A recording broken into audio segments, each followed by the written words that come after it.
equal parts. Oh my gosh. Illegal.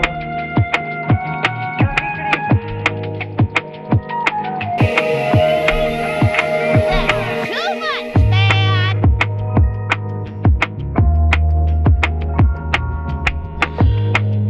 Climate and everything are the same word. Would you drop them? Thanks, Jeff, for the question. It's a bold strategy, Cotton. Let's see if it pays off for him. I don't want reality.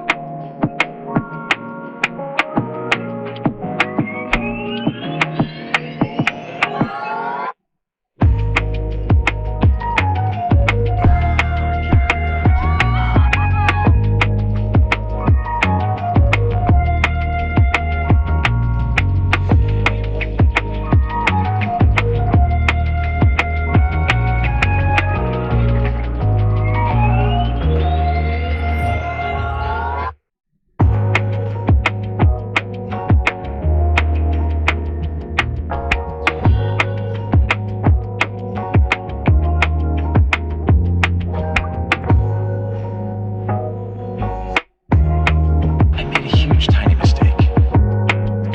Help! Help! I'm being repressed! What?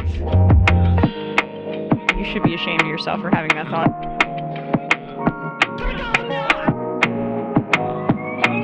I'm staying in the race.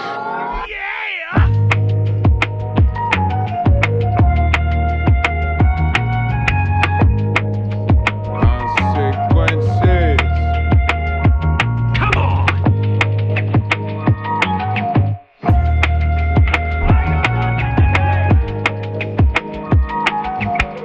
Not gonna do it. Wouldn't be prudent at this juncture. Arguably the greatest work of nonfiction of the 20th century.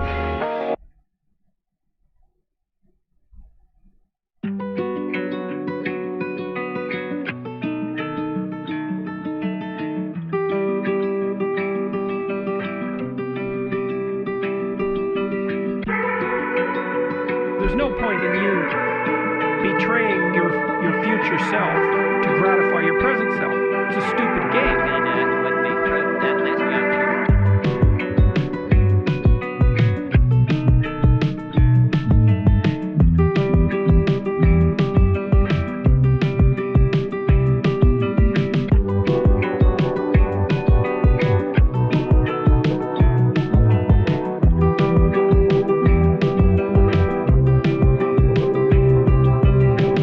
It's a great day for being sad. That's hot. So hot right now.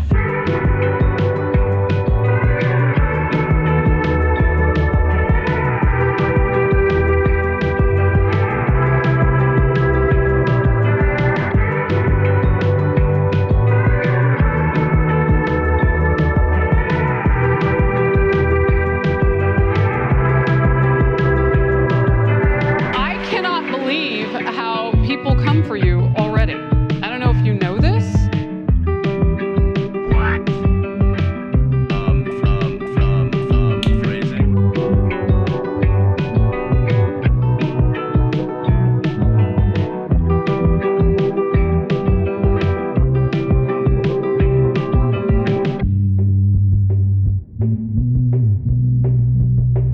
Follow the rich way, man. It's science.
I don't want reality.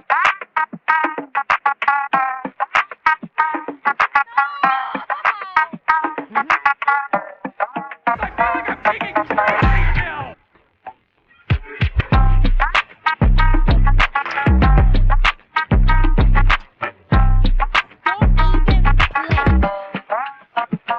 What now? Right now.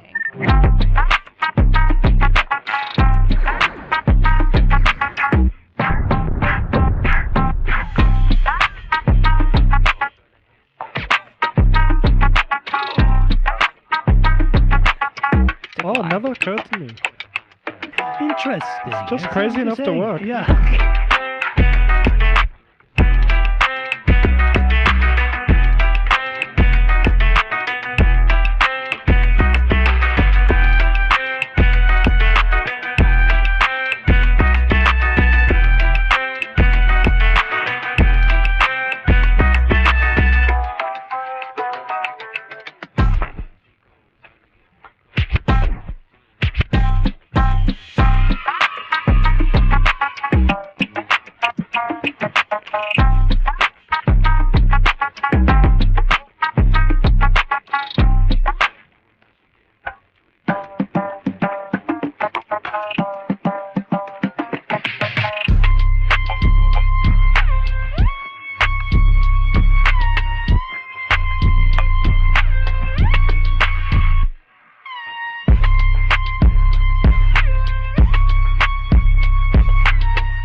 Jesus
Here we are again.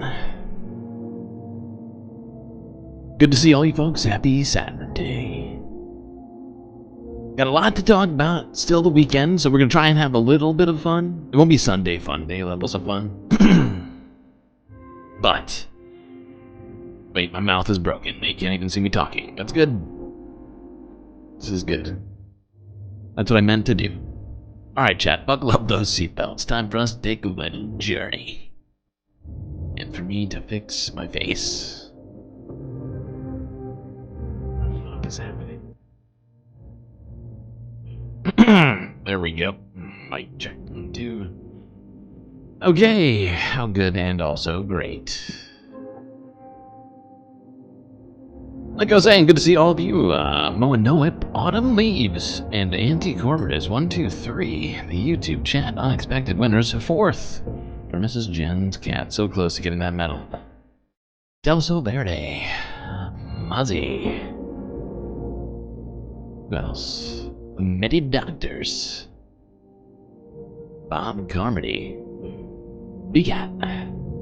Donald James X.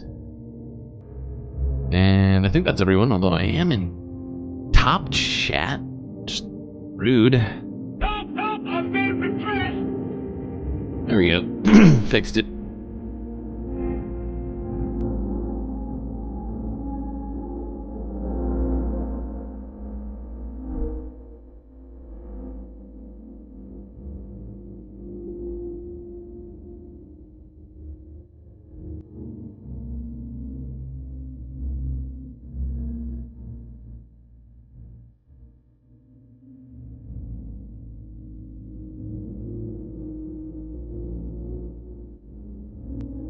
Okay, let's see here.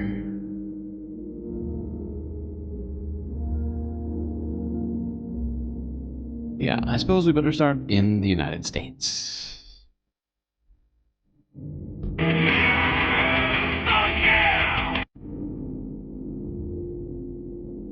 Alright, yeah, seems like everything's good. Got the holidays coming up. Some of you may be excited about that. We'll talk about that in a second. But as usual, Americans have, not figured out how to be responsible with guns yet. Get rid of the Second Amendment? I'm gonna quickly take a look at this one.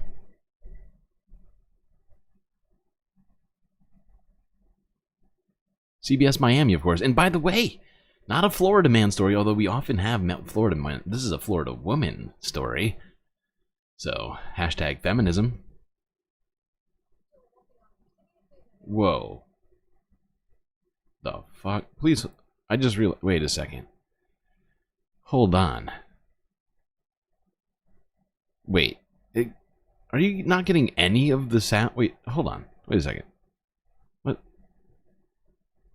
Hold on. What is going on? Has anybody heard any of the music or any of the things in the background today? Has it just been me talking this whole time? No, I feel like nobody mentioned that there was no music at any point.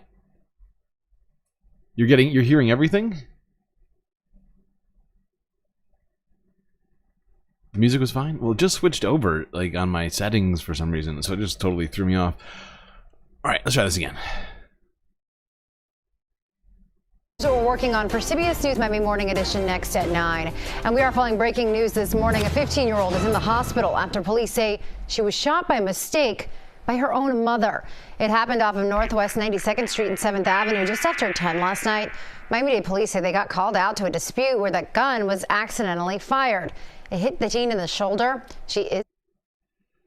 So thankfully, that girl is fine. But yeah, accidental gun firing off.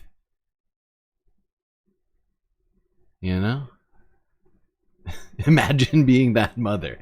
Great question. Great point. I'm trying to imagine being the mother that's so irresponsible I shot my own child. All right, let's get to the holidays, huh? Let's talk about them. They're coming up. They're coming up. Let's go to Colorado. Started off Denver 7. A Denver Nuggets star is giving a big boost to a Denver nonprofit just in time for their annual Thanksgiving meal giveaway. And this is an organization you, our generous Denver 7 viewers, have helped as well. In an exclusive TV interview with me today, Russell Westbrook talked about his big donation and the importance of giving back. What you can start doing, you need to open all these cans. Russell Westbrook is cooking. Always here. Westbrook off 1 foot. And he banks it in. In the sink, right there. But this time, in the Epworth United Methodist Church kitchen in downtown Denver. When I'm coming to a new place, which is different, I always want to connect with the inner city and underserved. Westbrook is helping the Epworth Foundation's Daddy Bruce Feed a Family team get ready for their annual Thanksgiving meal giveaway. I think it's great to see Russell Westbrook now that he's freed himself from LeBron's grasp, sort of connecting with the new community here in Denver. But you know, you may not be Russell Westbrook. Actually, hold on. Let's watch a little bit more of this. Actually, I thought we were further on. And he didn't come empty-handed. He came with a $20,000 check from his Why Not Foundation. We thank God for allowing Russell to be so generous, and we are knowing that this is going to help feed a lot of people who otherwise might not get a chance to eat. So we appreciate you. Thank you so much. Pastor Frank Jones, the executive director of the Daddy Bruce Foundation, says it is no coincidence that Russell is here. Russell's team was looking for organizations to give funds to. She came to see us because of the interview we had on Channel 7 with you. So I'm appreciative of you for interviewing us so that we... Look at that. Journalism actually did something sometime. All right. But you might not be Russell Westbrook. But there's other ways to give. Let's go to New York. And John are on location this morning, of course, for our 3rd annual turkey drive with the Community Food Bank of New Jersey. So we're going to get right out to Doug, who is out there with Team Livingston. Now, Doug, okay, we saw Chris and Christine collecting the turkey. We saw John collect a turkey. I mean, the pressure is on. I feel that pressure, Natalie. I'm not immune to occasional nervousness knowing that John Elliott is sort of the face of New Jersey. I'm just going to continue to say things that annoy KJ and Chris about John Elliott's status in the state of New Jersey all morning. Okay.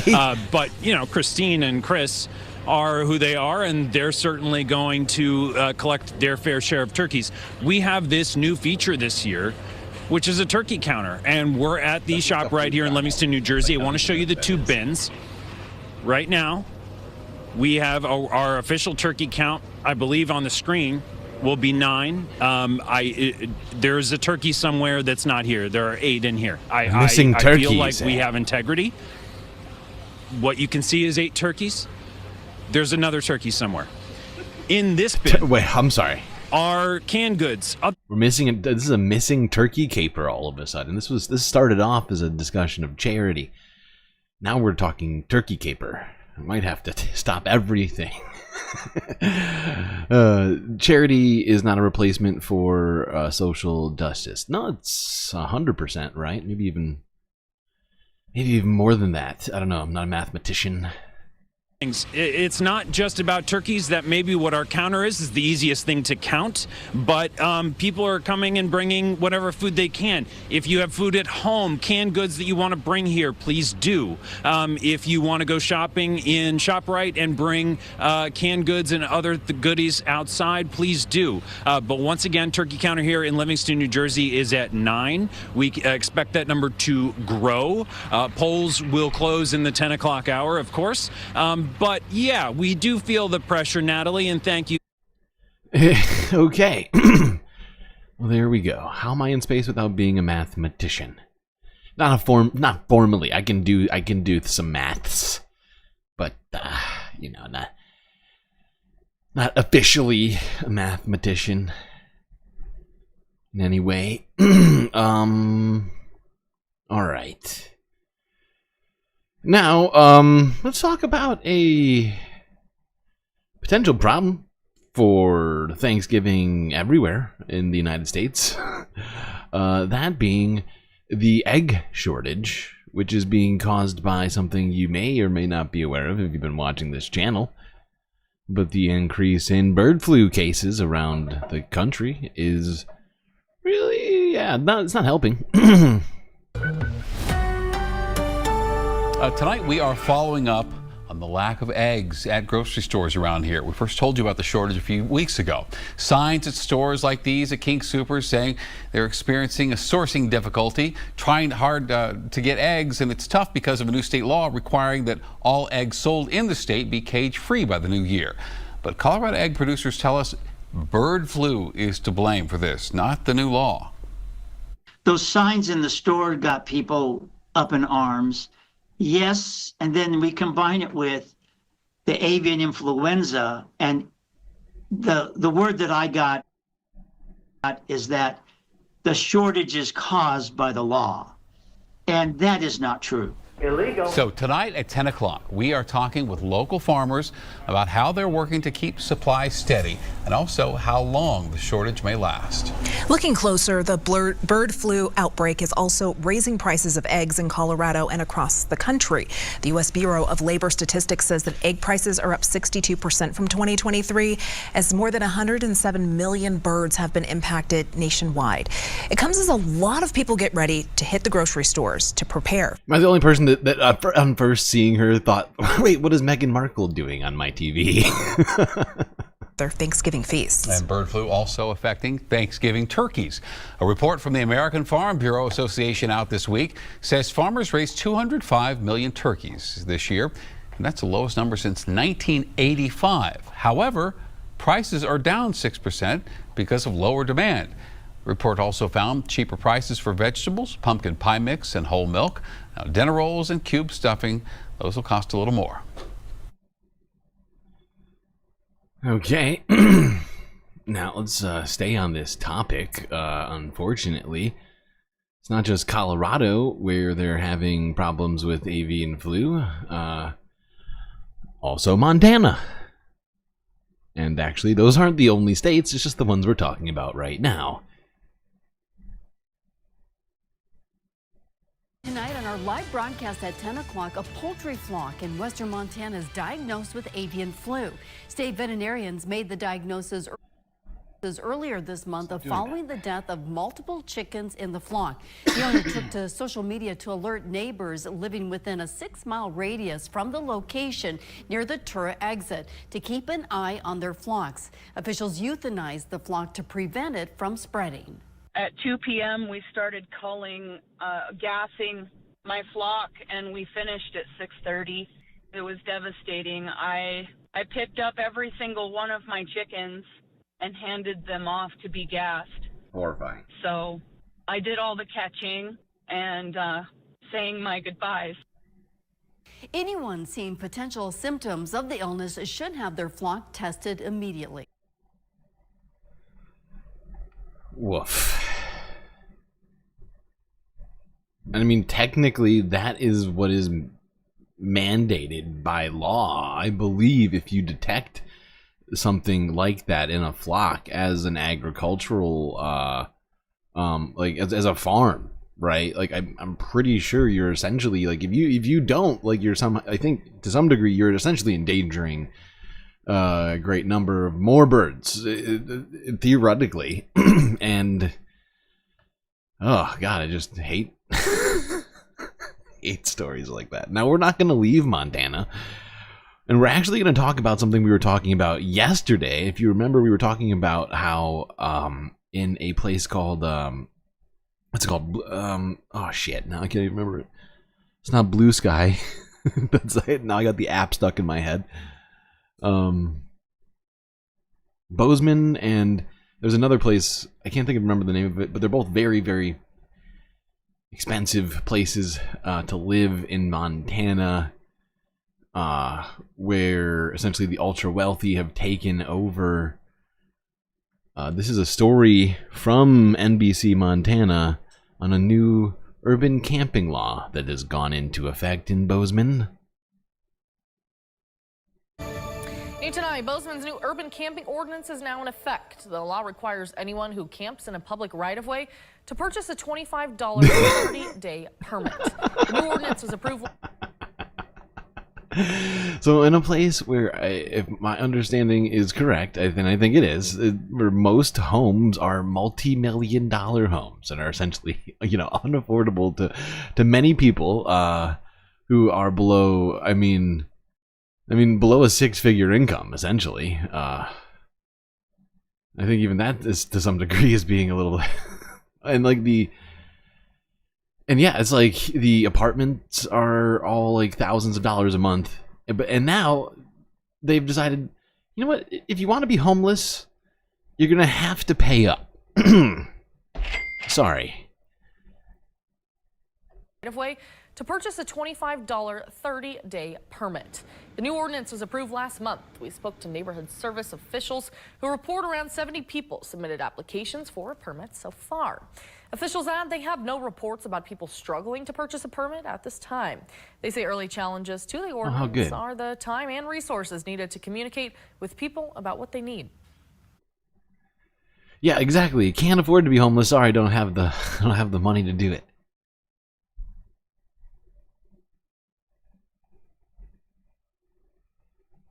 It's wild. I'm blown away.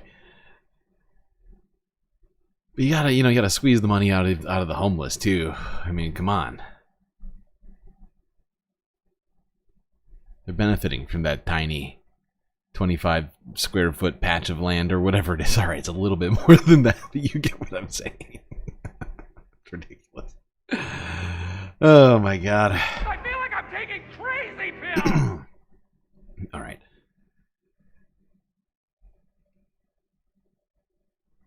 Now let's talk about some trending stuff.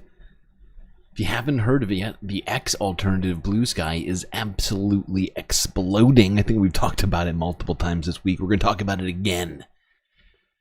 Perhaps if you're on Blue Sky or thinking of being on Blue Sky, you should consider following me. The rise in popularity of the social network called Blue Sky enjoying huge growth in the aftermath of the presidential election.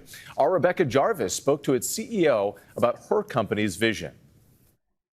It's the new social media app gaining huge buzz. Do you guys know that there's this new thing called Blue Sky? I am having more fun on Blue Sky than I have had on Twitter in years. Blue Sky surpassing 20 million users with a flood of new people, including celebrities like Lizzo, Gabrielle Union, and Ben Stiller. What's the biggest reason people are signing up for Blue Sky right now? Well, most of all, I think people trying it out are just having a great experience. And people are saying that they forgot what it feels like to have fun online again, but they're having it here.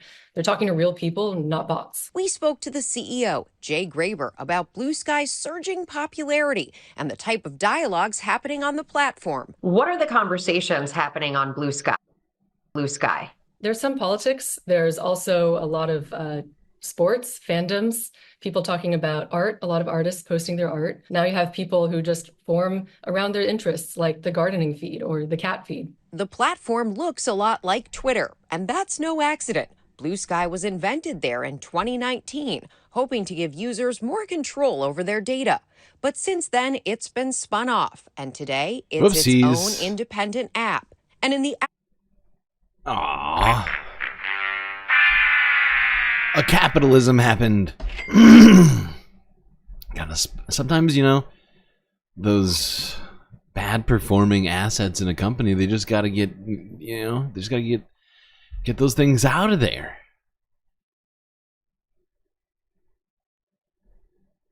But yeah, they gained over 20 million users in like a few weeks, I think. It's pretty incredible. Aftermath of the recent election. You were first? That's true. I write that down. Choki was first. I did delete that post because I realized that Blue Sky doesn't allow you to edit posts, which is an interesting feature / I don't know what to call it. But there was like a big typo. Like it pissed me off so much I had to delete the post. I feel bad, Choki. I'll let you know when I repost so you can be the first again, so that everybody knows for sure. But yeah, I'll make another post soon that hopefully doesn't contain grammatical errors from my first post on Blue Sky. I don't know. It feels weird. Feels like a weird vibe. Users say they're drawn to an alternative to X. I think Elon Musk's association with our newly elected president was kind of the straw that sort of broke a lot of people's backs. What determines whether something is seen by a lot of people or not? We don't have a single black box algorithm that's pushing stuff into your feed. What gets shared is really like what's popular among your community. While Blue's Ooh, fancy. No black box algorithm, and it just tells you what's popular in your community. That actually sounds like something that's enjoyable. And if you want to follow me on Blue Sky, you can find my link on my YouTube bio. Twitter didn't let you edit tweets originally either. Is that true? I feel like I was on Twitter so early on. I don't even remember it like that. It's been so long now. When did it first come out? Like 2012 or something? Maybe even before that.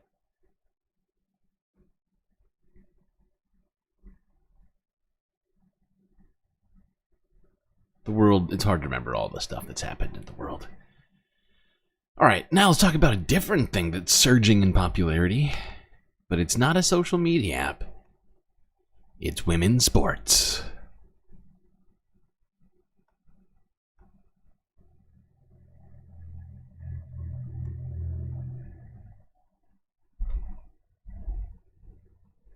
The Washington Spirit and Orlando Pride face off in the National Women's Soccer League Championship game in Kansas City. The league as a whole already with reason to celebrate, with NWSL attendance in 2024 surpassing 2 million for the first time. And it's not just women's soccer fans that are flocking to this season. This past spring, 18.9 million watched the NCAA Women's Basketball Championship. That's the highest rating ever in the sport and at any level or gender since 2019. The soaring demand for women's sports has opened doors beyond the playing field, giving birth to sports bars that prioritize women's competitions. We took a closer look at where this trend started and where it is headed next. So we're downtown. We're actually only about 1.5 miles from CPKC Stadium right now, walking. Yeah, so. It may be an empty storefront now, but Monica Brady and Rachel Glenn see so much more. Did you know as soon as you walked in this was the spot? It felt right. Yeah. Yes. The duo with a game plan to help level the playing field when it comes to women's sports in Kansas City. We're going to have the bar right here against the brick wall. I just realized we have a celebrity in chat. Michaela Peterson is in chat. Apparently her father was blocked from Blue Sky after 24 hours. That's fast. That is fast. Arguably the greatest work of nonfiction of the 20th century. We're going to have the bar right here against the brick wall, really showcasing the history of the space. The near 2,000 square foot space, their site for the Dub. What will be the city's first women's sports bar, prioritizing women's games and matches on the screen. Why the name The Dub? A lot of reasons. Honestly, in sports, you want to go get the W. You want to get the win. So it's short for win, short for women. You know, we're the hub for every dub. So The hub So for give me a sense of every what dub. we're going to see on the screens when you guys are open. We're going to be showing all the That's a sports we good one. can, you know, NWSL, WNBA. We want to look into, you know, college sports for sure. It's never that women haven't had the talent, they just haven't had the exposure. So let's be that place where we're giving them that. Partners in business It's a and bold life, strategy, Brady Todd. and Let's see Glenn if it are pays both off for 'em. passionate sports fans, but their inspiration for the Dub came from another, a woman 1,800 miles away in Portland, Oregon.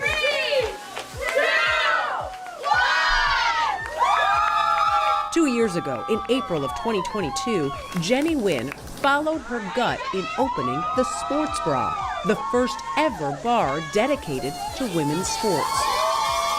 The idea sparked in 2018, but it was just kind of this fantasy world that my friends and I joked about. But then in 2020, the pandemic happened, and it just turned everything upside down. And that's when the idea that started to kind of grow in my brain as maybe a way to give back to Portland. After investing her life savings in the sports bra, Wynn made the money back within the first year of her business being open. Still thriving when we caught up with her last week. Thank you. It kind of opened the doors to what is possible. Because if we could change the narrative behind what's on TV in a place like a sports bar, where for 40 plus years, sports bars have been a certain way.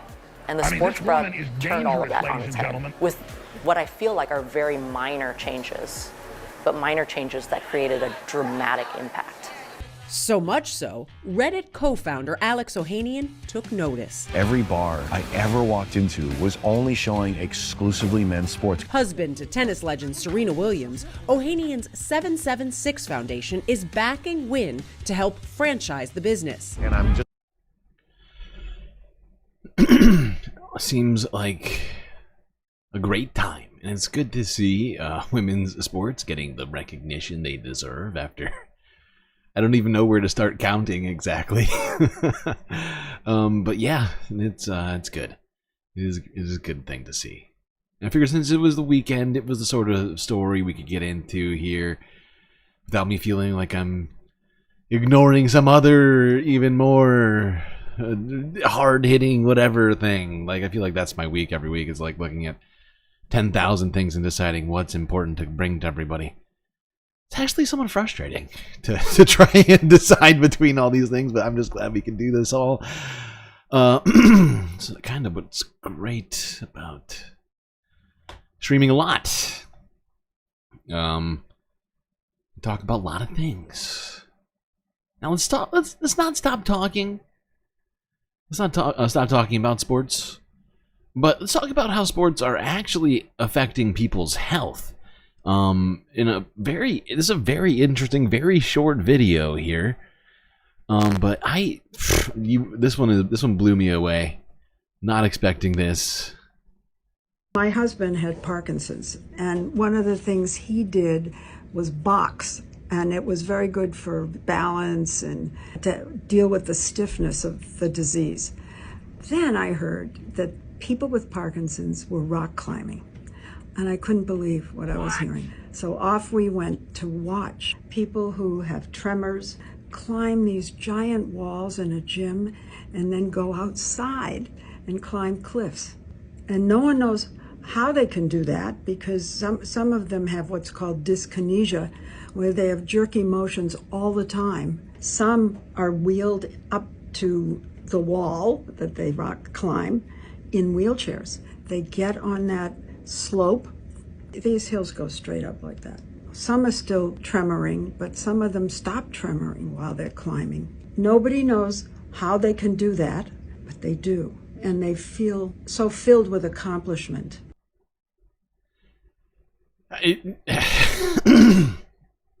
you're going to attack art, it's just shocking to me, which is what he did right? with the film, I mean, then that should say something.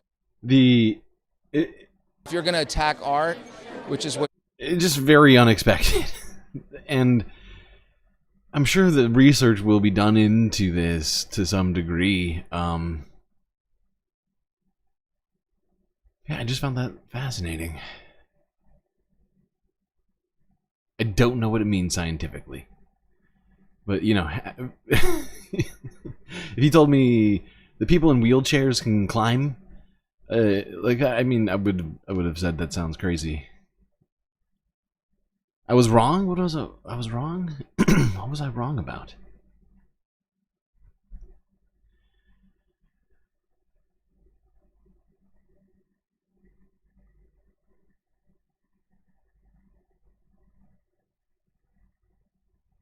Okay, now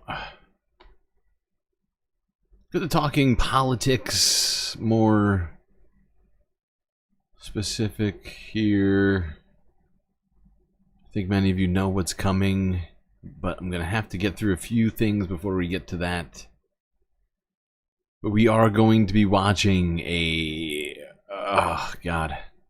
disturbing interview. Tucker Carlson podcast at some point later on today. Before we do that, though, let's get to it. Politics. And this was at the premiere of, I believe, The Apprentice. Or at least this guy is Sebastian Stan. This guy is the star of the film. He played Donald Trump in the film, which I find shocking looking at him. He doesn't look anything like Donald Trump. But yeah, let's see what he had to say about the political climate right now. If you're going to attack art, which is what he did with the film, then that should say something, because if he doesn't want you to see it, then why is that? You should at least ask yourself. But probably because truth hurts. In terms of art, it's a language. It's a way to communicate with each other. We don't always have the tools and the skills to say the things that we do, but we go to the movies sometimes for the experience, not just learning facts, but the experience. And that's, I think, what's important. If we get rid of that, I think we're going to be in real trouble. Yeah, and I haven't seen that movie yet, but I've been wanting I've to. always believed about public service. Please hold. Please hold there, Biden. I'm staying in the race. Yeah.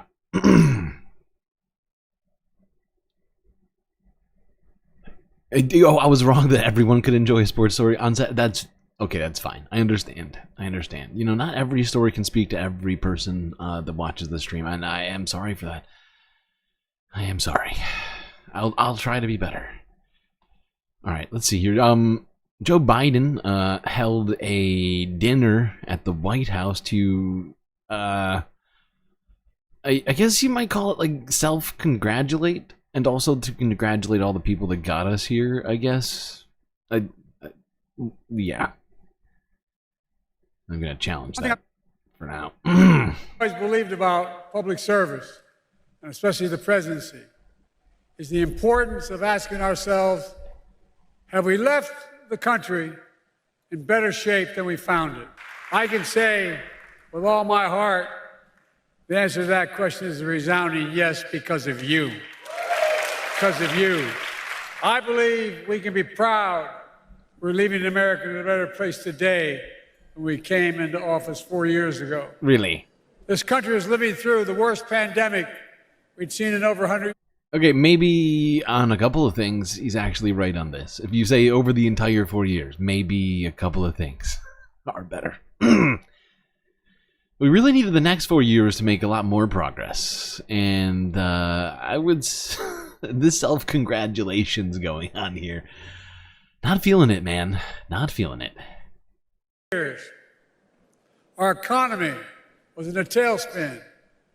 We had just witnessed something we thought we'd never, ever see in America. A violent insurrection on January the 6th. Oh, my God. And so much more. We've come a long way since then, but I fully believe... This time you fucked up so bad that they didn't even need another Jan 6th to try. You know, like that. Now's not the time to take a victory lap on Jan 6th, buddy. America's better positioned to lead the world today than any point in my 50 years of public service. Really? I followed that standard because I had no choice. I'm Joe Biden's husband. That's the title I'm most proud of. Jill's the rock of our family. She's been I think, one of the finest first ladies in history, in my view. William Butler Yeats wrote, "Think where man's glory most begins." Dude is trying to win points at home right now in this speech. He's like, you know what? People, they made their decision. It's time for me to start winning some points with Jill. I'm staying in the race.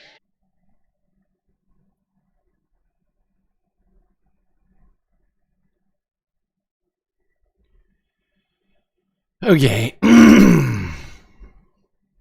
Let's go to this really, really stupid story here. Actually, oh wait, you know what? Before we do that one, I'm out of order. This is also a stupid story, but in a different way. Let's go to a formerly Democratic stronghold county in New Mexico, which wound up backing Donald Trump. Here's Reuters on the ground. The interviews.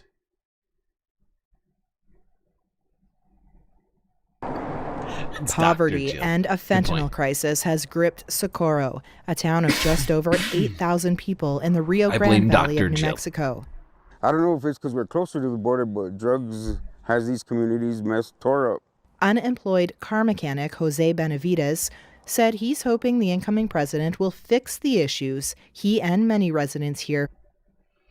Unemployed car mechanic?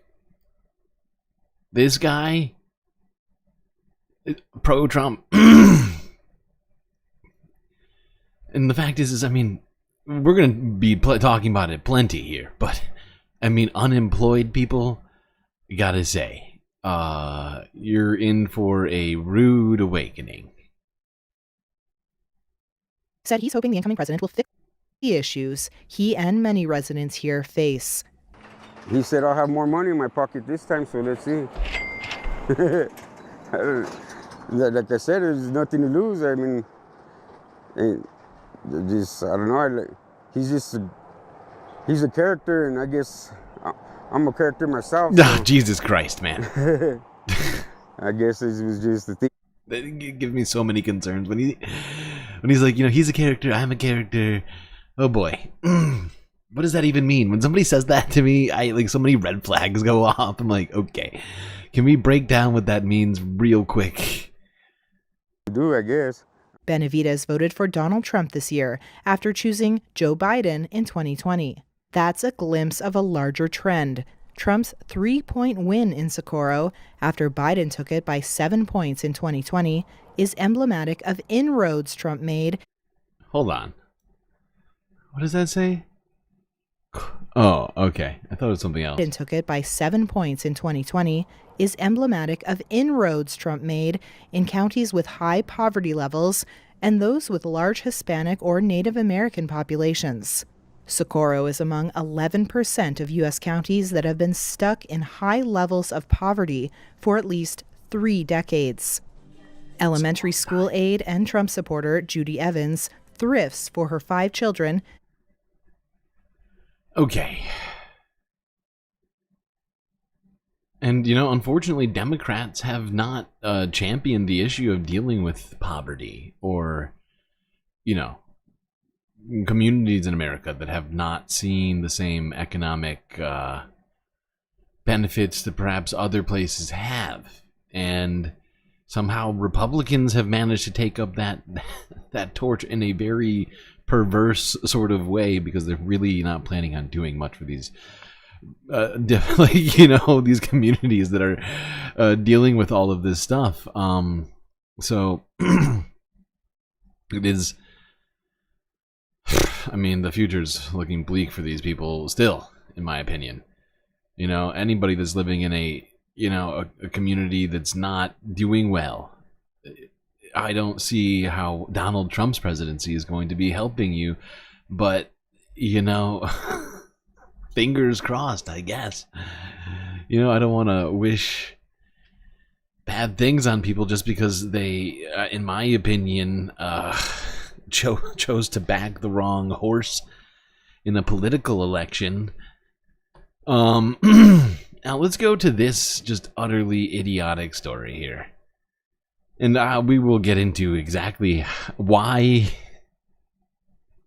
and how idiotic it is shortly. Let's go to South Carolina. In the PD, the town of McCall is now bracing for a future without a police force, and that's because tonight the town's police chief and all 4 of its officers have officially resigned. Our Logan Skijano was in McCall today to learn more about what prompted this mass exodus and how the community's reacting.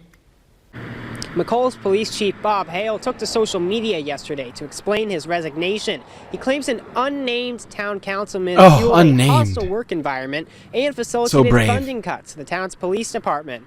Now, Hale wasn't available to speak with me today, but I did catch up with another member of the department who's resigning, and she shared her side of the story. I'm not going to stay where I'm tolerated. I'm going to go where I'm celebrated. Investigator Courtney Bolason says Chief Hale didn't... By the way, I'm going to point this out to all of you. If you are not privy to the facts, I would just recommend you Google police budgets over the last 10 years in the United States. They've only gone up by $1 billion. I think that's representative of like an increase of, I think it's nearly 20% or more. I can't remember. I don't have the graphs in front of me. But like, over that time, nationwide, police just keep getting more and more money. And they keep crying about, we don't have enough money to do the things we want to do. Force officers to leave the department with him, but Bolasan says after deep consideration, they all decided change was needed. At the end of the day, I have a family, and when my job's constantly, getting threatened and certain things are getting said, I'm not going to stay somewhere and tolerate that. She claims the department hasn't gotten the funding it needs from the town's council to upgrade their technology and make critical repairs. No, not the critical my way technology. To a call when that one just stopped working.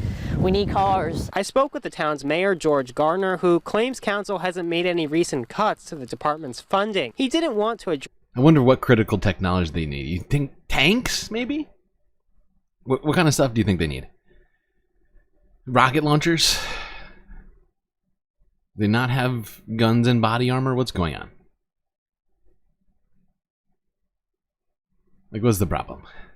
Have we de-armed the police or something? Are they just walking around out there with their, I mean, what the fuck? What the fuck is going on? I'm so sick of hearing about this just nonsense. Police just keep getting more and more money. Not enough. We need more. Specific allegations made by Chief Hale and the other officers. I hate to see them go. They was a great group. But we're going to continue on. Garner says he's received assurance from the Marlboro County... We're going to make a community policing, and it'll be race-based. Should be good. Should be good.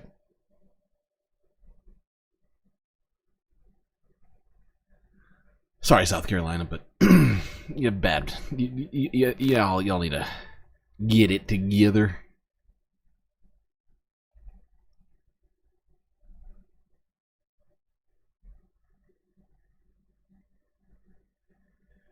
All right, now let's talk about the future. A future which I might say, at least at this time, not looking super great.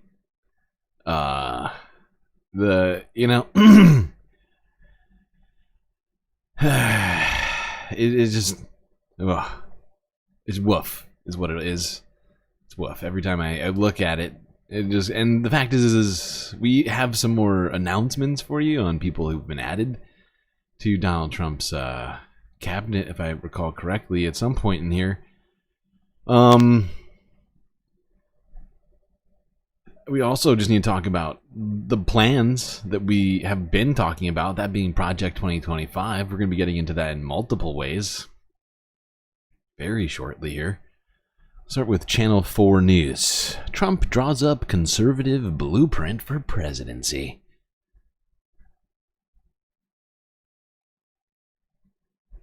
Jesus, I say that. In 2016, when Donald Trump last marched to power, he took more than a month to pick key government positions. Now he's rushing through them, with most of his cabinet selected in just under 3 weeks, overnight revealing his choices for the Treasury, Labour and housing. Trump is a man on a mission. But what is that mission? Front and centre will be trade, tariffs and taxes, and he selected billionaire hedge fund manager Scott Bessent to be his Treasury Secretary. I am convinced that President Trump is ahead in the polls now. Elon Musk called him a business-as-usual choice. Bessent is a former protege of George Soros, and he bucks the recent trend of Trump picking outsiders. That's because business confidence is up in the United States. A George Soros protege hedge fund manager? What was that about something about swamps? Former protege of George Soros, and he bucks the recent trend of Trump picking outsiders. That's because business confidence is up in the United States, and Trump knows he has to balance his talk of radical change with a need to reassure Wall Street. Trump has spoken about a 60% tariff on Chinese imports and a 10% universal tariff on imports from all other countries. But Howard Lutnick, his choice for Commerce Secretary, has said tariffs should be targeted, saying there's a difference between campaigning and governing. Interesting. When you're running for office, you make broad statements so people understand you. Okay? Tariffs are an amazing tool by the president to use. They're an amazing tool. Amazing. He understands Don't tariff stuff we don't make. Wait. That's not how tariffs work. How do you tariff things that we don't? How do you not tariff? What do you tariff if you're not tariffing things that you don't make? Anyone? I'm very confused. Is that literally not the only function of a tariff? I'm at a loss right now. Am I the dumb one? What's happening? Are an amazing tool by the president to use. They're an amazing tool, but he understands don't tariff stuff we don't make. Okay. It sounds like that's what he's saying. His performance on the pulpit won't match what he does in office. Take Project 2025, for example, a document that outlines a radical conservative agenda. The Democrats tied it to Trump's campaign. Project 25, but never heard of it. He consistently said it had nothing to do with him. And they keep talking about Project 2025, and I said, I don't know about it. Yet his pick to lead the Office of Management and Budget is Russ Vought, who was a contributor to Project 2025, and who wants to shake up the federal government. We have to solve the woke and the weaponized bureaucracy and have the president take control of the executive branch. They are spoilering for us right now. Thankfully, it was only a very short snippet. Look at them. Look at Channel 4 debating you right now. With that tiny snippet of the Russell Vought interview, which we are going to be looking at later. But before we do that, let's go to MSNBC to talk about some of the plans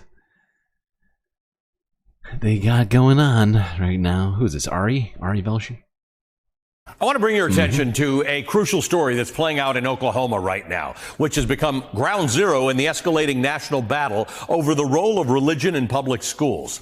Last week, the Oklahoma education superintendent, Ryan Walters, issued an email directing public school districts to show students a bizarre video of himself praying for the president-elect Donald Trump. Jesus, I say that. He also encourages students to join him in that prayer. The video is aimed at promoting his newly launched Office of Religious Liberty and Patriotism, which is housed within the state's Department of Education. Right. Walters claims that the office will carry out Trump's educational agenda, including the Freedom to Pray initiative. The directive sparked instant backlash, with at least 7 school districts in Oklahoma refusing to comply with the order. And those 7 districts have the backing of the state's Attorney General, Gentner Drummond. Yeah, although if you recall, this guy threatened to pull any funding for anybody who didn't play this video of his. Who's a Republican. A spokesman for Drummond's office said, quote, not only is this edict unenforceable. Here, I'll just read it. There is no statutory authority for the state school superintendent to require all students to watch a specific video. Not only is this edict unenforceable, it is contrary to parents' rights, local control, and individual free exercise rights. And individual free exercise rights. Walters' crusade to inject Christian nationalism into public schools is not new, and it comes at a time when Oklahoma's educational system ranks as the second worst in the country, according to U.S. News and World Report's 2024 review of public education. Just hours after releasing his prayer video, Walters' Oklahoma Education Department announced the purchase of more than 500 Bibles to be used in advanced placement government classes. And apparently, they're not just any Bibles. The Bibles are the Trump Bibles. Walter describes the Bibles, which his department confirms cost nearly $25,000, as an academic and literary resource for public schools, and says that this is the first step toward providing Bibles for every classroom in the state. The source of the funding for the Bibles remains... May God always bless you. Signed, Donald Trump. Does that say Donald Trump? It says squiggly to me. Bibles for every classroom in the state. The source of the funding for the Bibles remains a mystery, even to Republican State Representative Mark McBride, who's the chair of the State House Appropriations and Budget Committee on Education, who confirmed that he didn't authorize the purchase of the Bibles. But Walter's crusade is part of a broader campaign by Christian nationalists to reshape public education in America, and it involves a familiar slate of actors, including the Alliance for Defending Freedom, the Christian legal nonprofit that led the charge in overturning Roe. And it's actively working to demolish the wall between the church and the state. Critics say that their two-pronged strategy, Illegal. undermining secular public education while paving the way for publicly funded religious schools, is part of a well-funded effort to fuse Christian nationalism into the fabric of American society. The first prong seeks to attack secular public education by promoting Christian symbolism and prayer in schools, along with a religious-infused curricula. In Louisiana, for example, a new law requiring public schools to display the Ten Commandments was blocked earlier this month by a federal judge and will remain on hold until the case is argued in January. Similar legislation has been introduced in at least 6 states. Meanwhile, yesterday, the Texas State Board of Education approved a Bible-infused curriculum set to take effect next year. Yeah, we talked about that yesterday. And that shit is wild. They're basically, I mean, it is literally Bible-infused curriculum, as well as supplemental, just pure Bible curriculum. Aside, it's insane. It's like, you know, if Joseph had 2 myrrhs and 1 gold, how many times did Jesus die for your sins?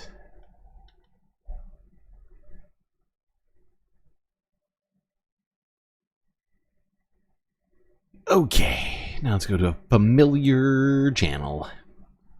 Talk a little bit more about this second Trump administration. Sam Cedar on the Majority Report. Emma Vigeland out today. Want to welcome back to the program Matt Duss. He's Executive Vice President at the Center for International Policy. Matt, it is very tempting to have you here when we're talking about foreign policy, just to say complete crap show and wrap up the interview. But I guess we should just go through the paces. Thanks so much for joining us. Why don't we start with the vote in the UN today? Not terribly surprising, at least in terms of what the United States did. But we had 14 UN security countries vote in favor of an unconditional ceasefire, and the U.S. shut it down. Right. No, again, I mean, what is there to say here? You know, the administration has claimed to want a ceasefire. It became President Biden's policy as of May 31, when he, you know, went out and publicly made this proposal. And yet, they clearly continue not only to oppose, or I would just say this, they have refused to put any pressure, real pressure, impose any costs on Netanyahu for his ongoing efforts to prevent a ceasefire. That's what we see. And I think a UN resolution of this kind would have been one of those ways to impose costs. And yet they refuse. And I would just add, you know, the tension here, or just the outright hypocrisy. Just a couple days ago, we saw the United States, the UN representative, criticizing Russia for blocking you know, UN action on Ukraine. This is both, I think, morally and ethically wrong, but just in terms of U.S. credibility and U.S. leadership, it is enormously damaging to our ability to promote a more peaceful world. Yeah, because it's wildly Matt, hypocritical. will you just slide your microphone over? And as you do, there is a quality that feels like, to me, and we should also say, there's, you know, Bernie Sanders is introducing some resolutions today. We'll talk about that in a moment, in terms of cutting weapons transfers to Israel.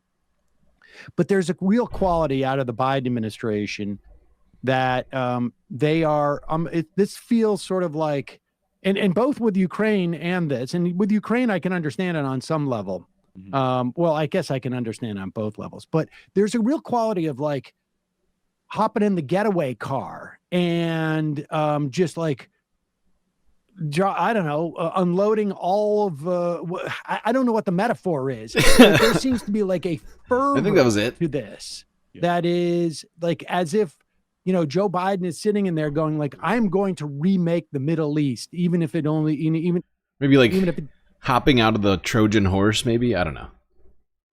Like, I'm going to remake the Middle East, even if it only, even if I only have like 6 weeks to do it at this point. No, I think that's right. And, let's take these two things separately. First, on Israel, I think a lot of people, in my view, wrongly, kind of overstated the extent to which Biden's policy on Gaza was driven politically. It was just this idea that if I pressure Israel, or if I'm not seen as supporting Israel fulsomely enough, the Democrats will take political damage. But I think what we see now, and I've always thought that was a bit wrong, I think clearly now, even after the election is over, this would be a moment to really impose costs, to put pressure on Israel. And these resolutions from Senator Sanders are a perfect way to do it. It's a way for the Biden administration to say, listen, this is coming from Congress, Netanyahu, you need to take some steps and take this ceasefire deal that you've been blocking for the past months. But we see it's not about that. It's about Joe Biden's deep-seated, unshakable ideological belief that the U.S. should just unconditionally support Israel in whatever it's doing, no matter how grotesque, no matter how violent and destructive. Yeah. Now, I mean, is this just about protecting Israel, or is it also a more comprehensive, like, is there an end game here? This is a great conversation here with Matt. If you haven't seen it, I recommend watching the whole thing. I want to get it up to talking a little bit more about the Trump administration, not as much about the exit of the Biden administration. I think it kind of gets going.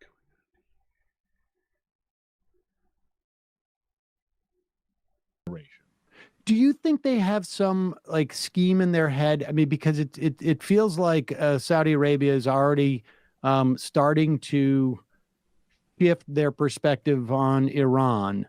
But do you think they have some type of like a perspective of, we just need some type of soft hegemony in that region, which will so that China does not have access to this oil, and we can basically, regardless of what price is associated with it or whatnot, obviously within reason, but basically we cordon this off. And this is, as we start to, enter into a new sort of potential Cold War, we need to have this area essentially.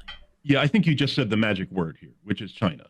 China quickly has become the kind of focusing, like the lens through which all of U.S. foreign policy is.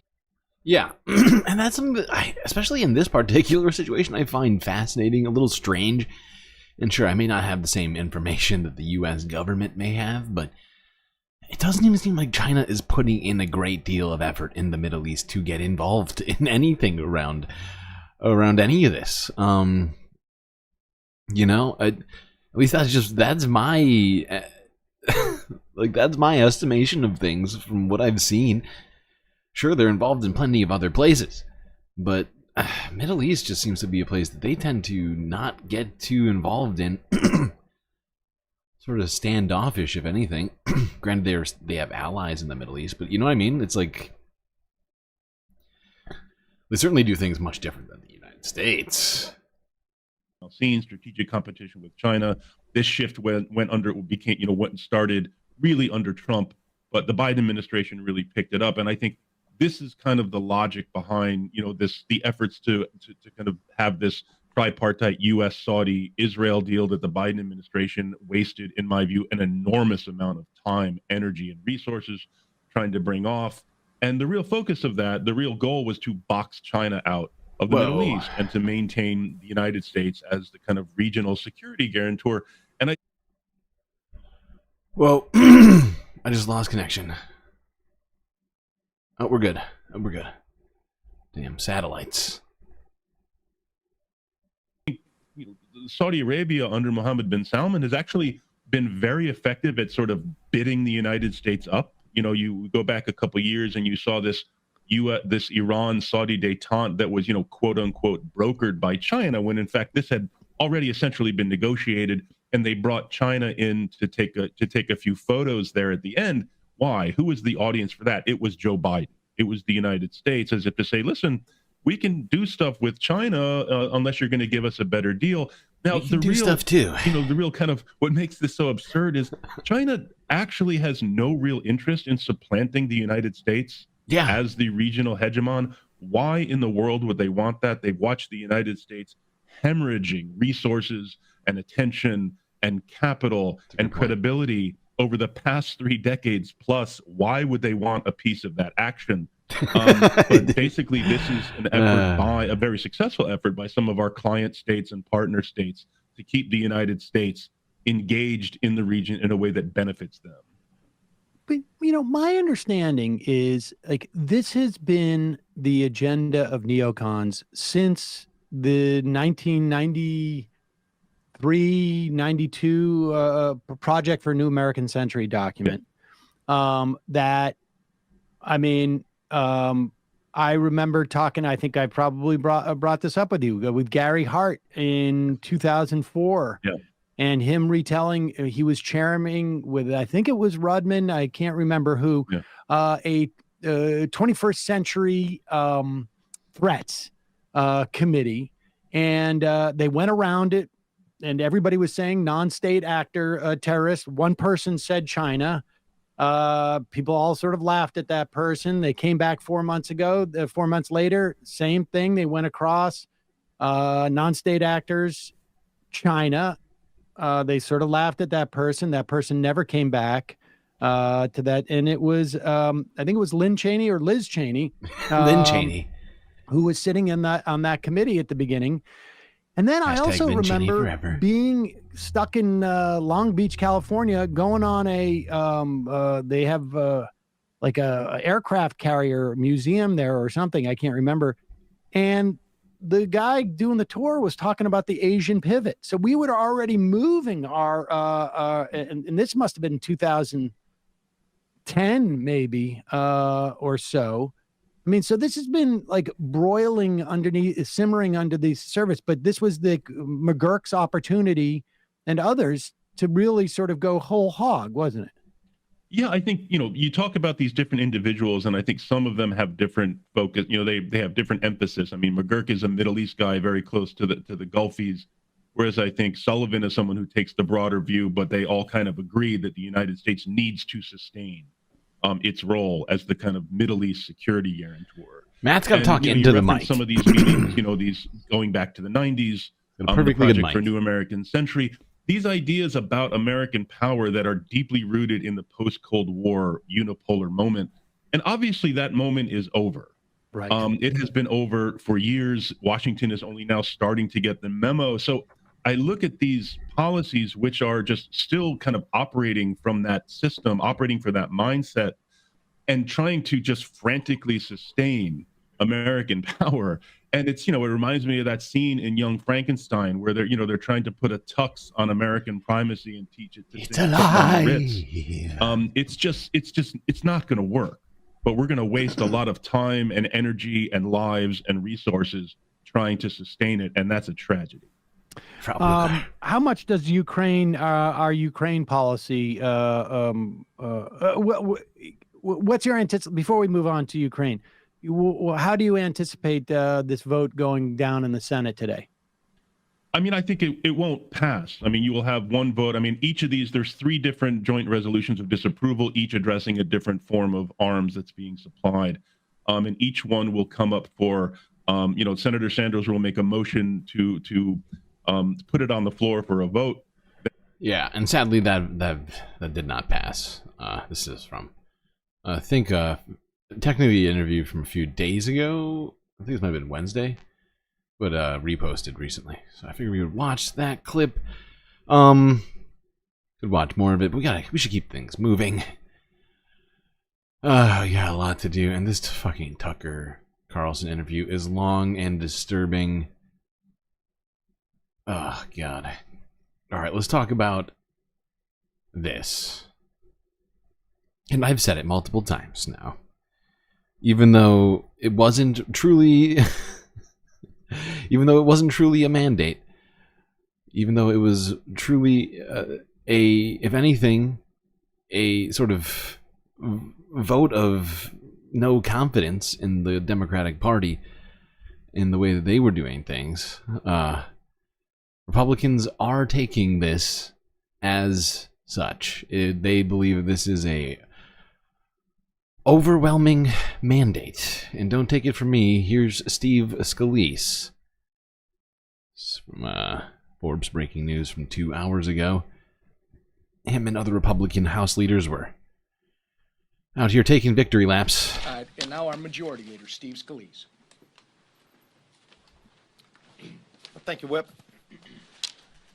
Blake laid out the bills that we're bringing to the floor again this week. Yesterday, we passed a really important bill for our nation's veterans by Juan Ciscomani, named after Elizabeth Dole. It was good to get that bill passed overwhelmingly out of the House, now over to the Senate. Going to talk a little bit about the planning that we're doing for January. You know, we just got an overwhelming mandate from the voters of this country to, number one, reject the far-left policies that we've seen from the Biden-Harris administration. What did I say? I wasn't lying. There's Steve Scalise saying they believe they have an overwhelming mandate to get rid of, what was it again?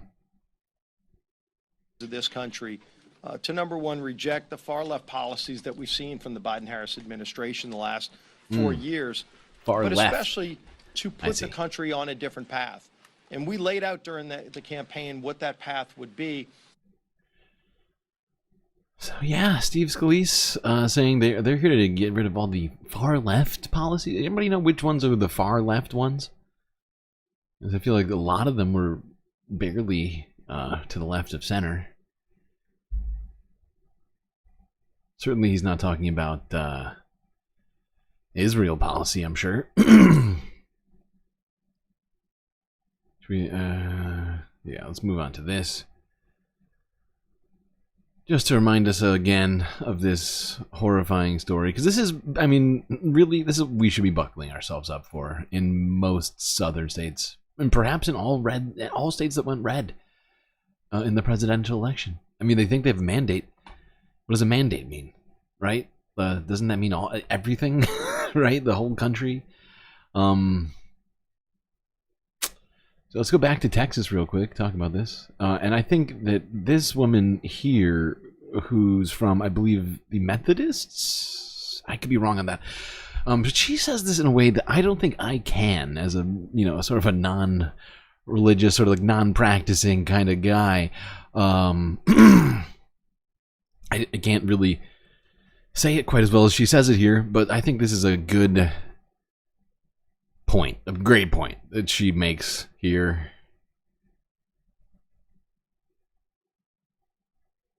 Joining us now is Amanda Tyler, Executive Director of the Baptist Joint Committee for Religious Liberty.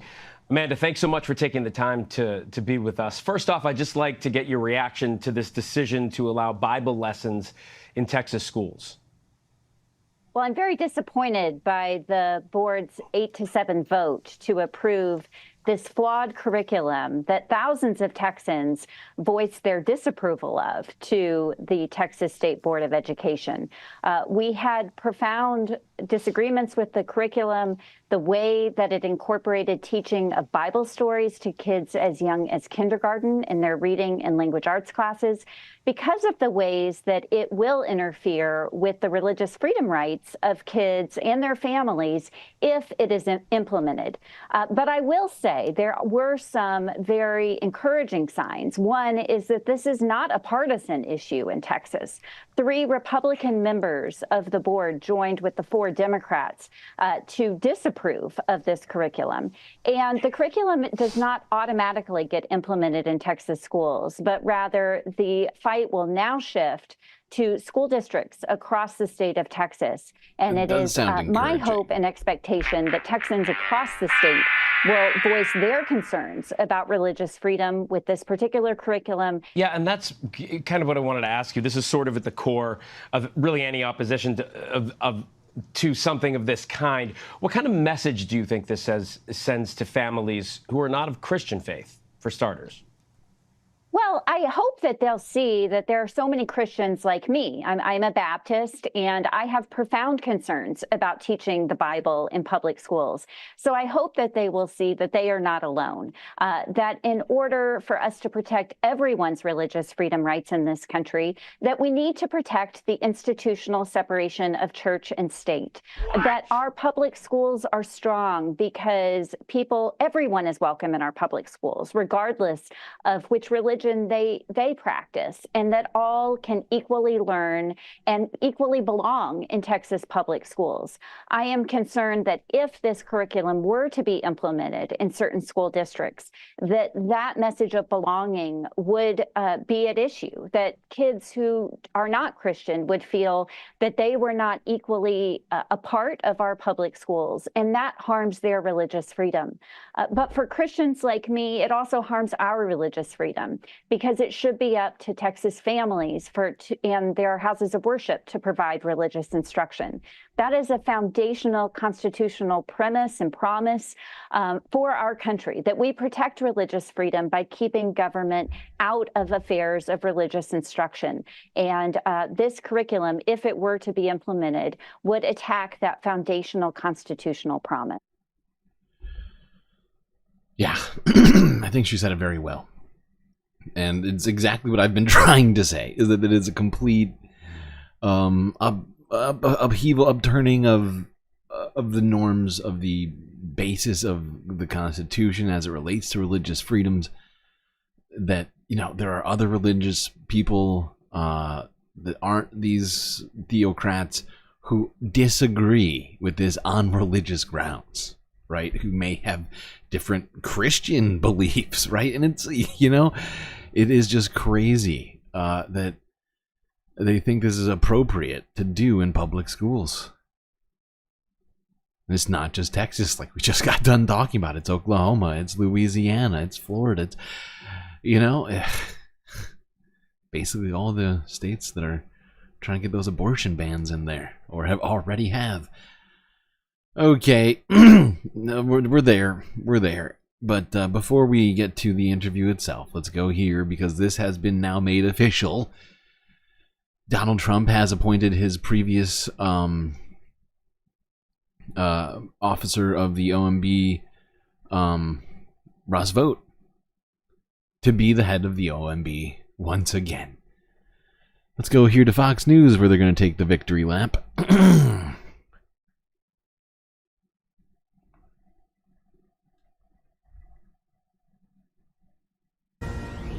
A new Trump pick. He's just nominated Russ Vought to be the director of the U.S. Office of Management and Budget, OMB. Another huge job. Blood Trump coming says he did an excellent job from all serving sorts of in his role. places. In my first term, we cut 4 regulations for every new regulation, and it was a great success. Alex Marlow, that is a great pick. And again, Trump has mostly new faces in, but I think it's very important to have some experience in that White House with the way Washington works.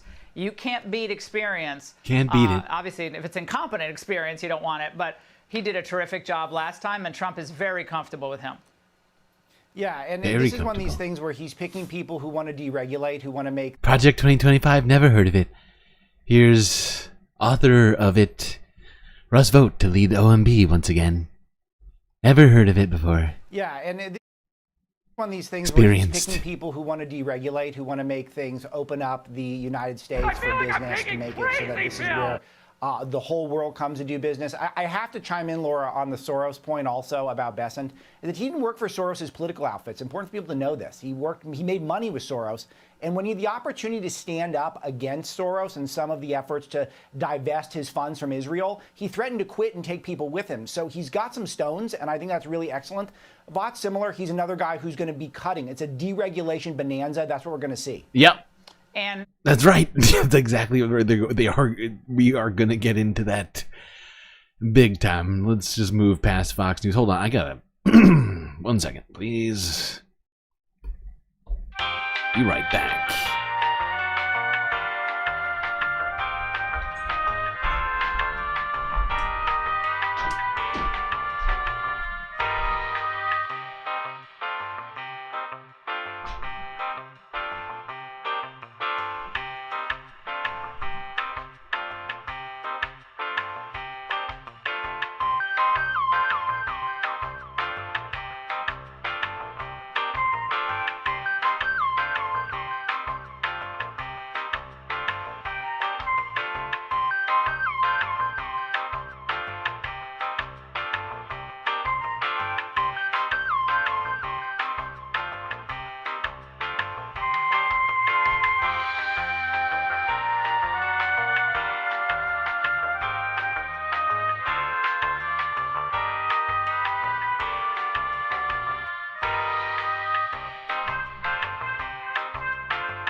I'm back. Sorry about that. Don't worry, we're not taking a break yet. Let's get on to that fucking interview with Tucker Carlson and Russ Vought, whatever his name is. Russell Vought, author of... Wait, hold on. Actually, let me make sure I've got this right. Let's get the Wikipedia out. This is really the first time we're really getting in deep on Russell here, honestly, although we've certainly talked about him, like when those videos came out earlier from, was it ProPublica, of those sort of like backroom discussions. But we didn't really get too thoroughly into exactly who he is as a person. So let's look at Wikipedia here real quick, just for a quick overview on him.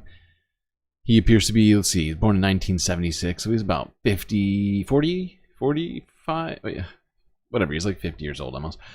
I can't do the math right now. My brain is too tired and too focused on other things to do math. What? Let's see here. Career.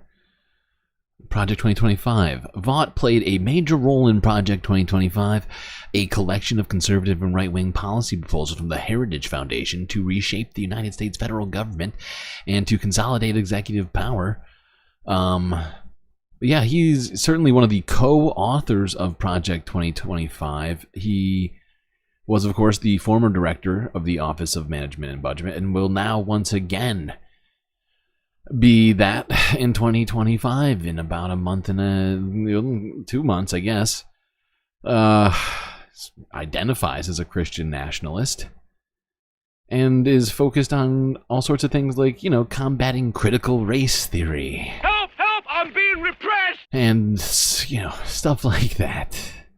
I think he might actually have a official position at Heritage. I don't know what it is, though. I can't find it, and we don't have time for that. Let's just get into it in this conversation here on the Tucker Carlson podcast. This is from 4 days ago. And believe me, this thing is disturbing. So you ran OMB before, and you don't have to comment on this. It sounds like you are very likely to run OMB again. Tell us what OMB is for those who... And the thing is, this was 4 days ago. The actual announcement happened... Hold on, let me look at this again. This announcement happened... Fox News said it 22 hours ago. So it must have been within the last day. So after this interview with Tucker, Trump was like, you know what? I think old Russ needs to be back in the OMB. I wasn't sure until now. Aren't from Washington, what it does and what you would do with it. So OMB is the nerve center of the federal government, particularly the executive branch. So it has the ability to turn on and off any spending within the Office of Management and Budget. Office of Management and Budget. It has the ability to turn off the spending that's going on at the agencies. It has all the regulations coming through it to assess whether it's good or bad or too expensive or could be done a different way or what does the president think. And then all of government execution. So anytime you have cabinet executive branches conflicting with each other or working together on something, for instance, you know, the wall. The president wanted to fund the wall. Literally anything. We at OMB gave him a plan to be able to go and fund the wall through money. Like, you know, like most of these, like most agencies, like government agencies require the federal government in one way or another to function, either for funding or approval of whatever. Like, this is insane. And believe me, his plans here are, well... We at OMB gave him a plan to be able to go and fund the wall through money that was the Department of Defense and to use that because Congress wouldn't give him the ordinary money at the Department of Homeland Security. So it really is, presidents use OMB to tame the bureaucracy, the administrative state. Cue folksy music. Oh, look at me. I'm Tucker Carlson. I dropped a banana. Ooh, I'm pretending to read. I'd never done that before. Wait, was that? Wait a second. I'm sorry. I don't know. But isn't this guy a folk singer or something? Who is somebody knows who this is, right? Is that Kenny Rogers? Jerry Garcia? I'm sure Jerry loves that he's using that photo. It was really pioneered, honestly, by FDR. And then President Nixon also was really learning from FDR on how to use it to tame the bureaucracy. And we would have seen Did he create the office, Roosevelt? The office was formerly the Bureau of the Budget for the last 100 years, right? And then Nixon renames it Office of Management and Budget, and it becomes kind of more of a statutory thing, reporting directly to the president, no longer within Treasury. And so since then, you've had it still there, still really important, viewed by the country largely as a budget cutting exercise, but it is the president's most important tool to dealing with the bureaucracy and administrative state. And the nice thing about President Trump is he knows that, and he knows how to use it effectively. So you can't get any of your domestic policy done without OMB, it sounds like. No. You will be in a situation where you will have, at best, really awesome cabinet secretaries who are sitting on top of massive... Hey, thanks for the super sticker, PB. Some citrus music coming at us.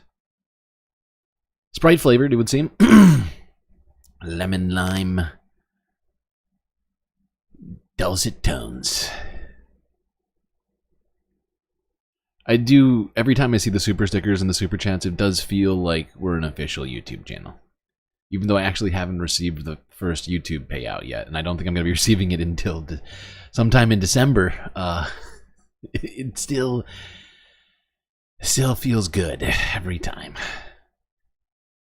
Bureaucracies that largely don't do what they tell them to do. And you have to have statutory tools at your disposal that force that bureaucracy from the White House to get in line. And that is really the main thing that OMB can accomplish, in addition to what everyone would think of from a budget office, which is, you cut spending, you figure out how to deal with your fiscal finances and all of that. You're making me anxious. I mean, I can't handle a disobedient dog. I can't imagine what a disobedient federal agency looks like. How resistant are they to democracy? They're incredible. I'm sure that Tucker, like Nikki, would just shoot it. Just shoot that disobedient dog, You just gotta do it. Starts killing chickens. Well, that's too much, man! Resistant. I mean, think about Ukraine, and the president in that first term wanted to cut off funding for Ukraine. Why? Because it's a corrupt country, and we didn't know how it was going to be spent. It's totally normal policy process to go through that the people lost their minds about. But is that what happened? The bureaucracy was literally just ignoring it. And quite frankly, his political appointees like John Bolton were ignoring him as well. And what we then did at OMB was, I had been personally told, like, I want the money cut off until we can figure out where it's going. And we cut the money off. And it was like all hell broke loose within the bureaucracy. Well, he got impeached, yeah. And so... yeah. And so you have the ability at that point to bring them to come to heel and to do what the president has been telling them to do. And we can do that in foreign aid. We can do that all sorts of places. It's kind of crazy. I mean, his envisioning of the OMB is completely insane. Okay? The way that he talks about what the OMB is supposed to do, right?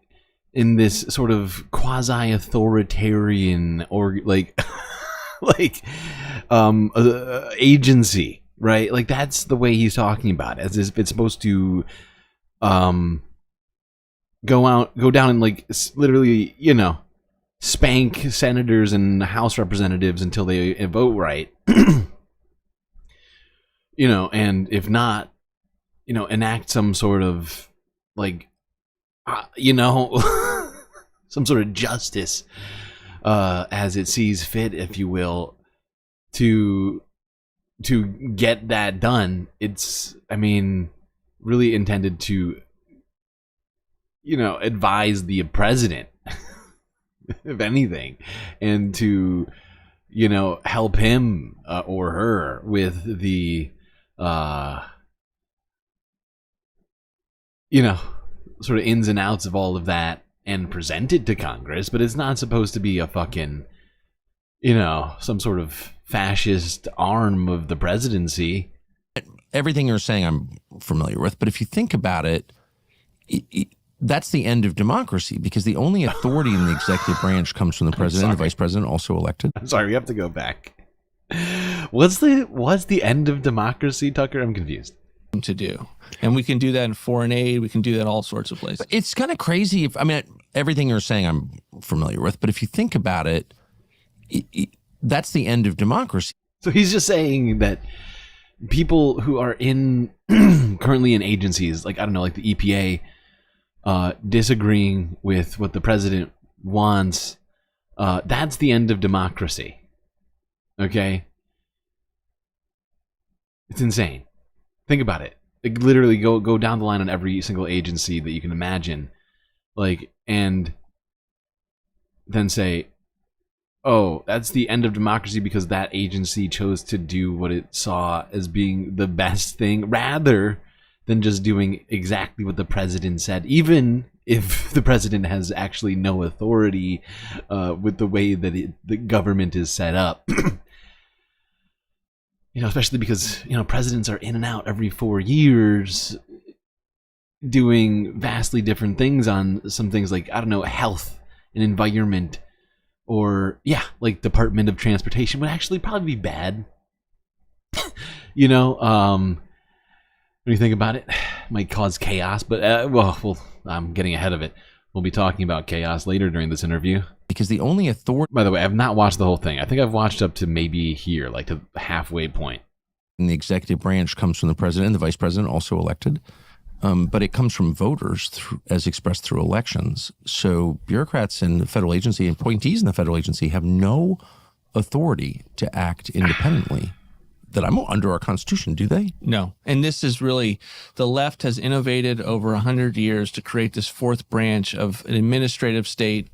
You and I might call it the regime, this administrative state that is totally unaccountable to the president. Oh my God. Lets it move in the direction that it has been going. But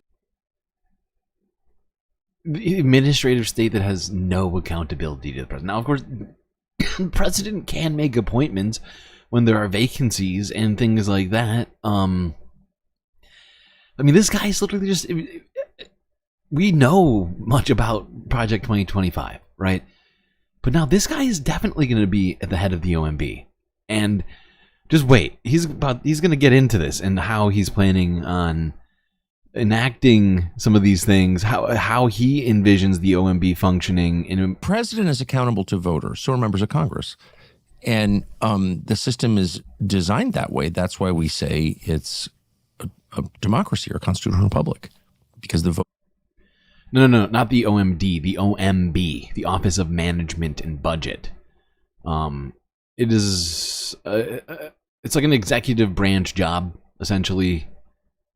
I think I just kind of explained what it was a second ago, but basically does, it's there to advise the president on financial matters, because once again, not all presidents come into office with a vast understanding of, the economic system or whatever else. So they're there to help, craft the president's budget proposals and stuff like that, and then present those to Congress.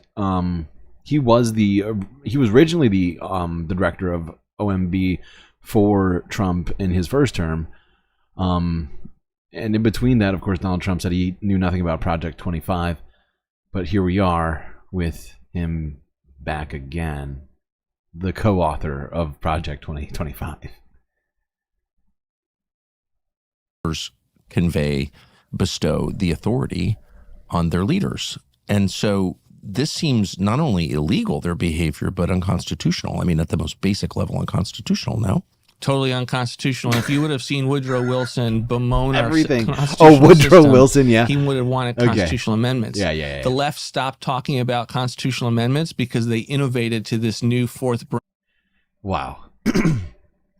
So, I mean, we all kind of knew that Project 2025 planned to dismantle the administrative state, but he's just coming out and saying it directly. It's like anything that isn't the executive branch, the Senate, or the House of, if it isn't Congress, if it's not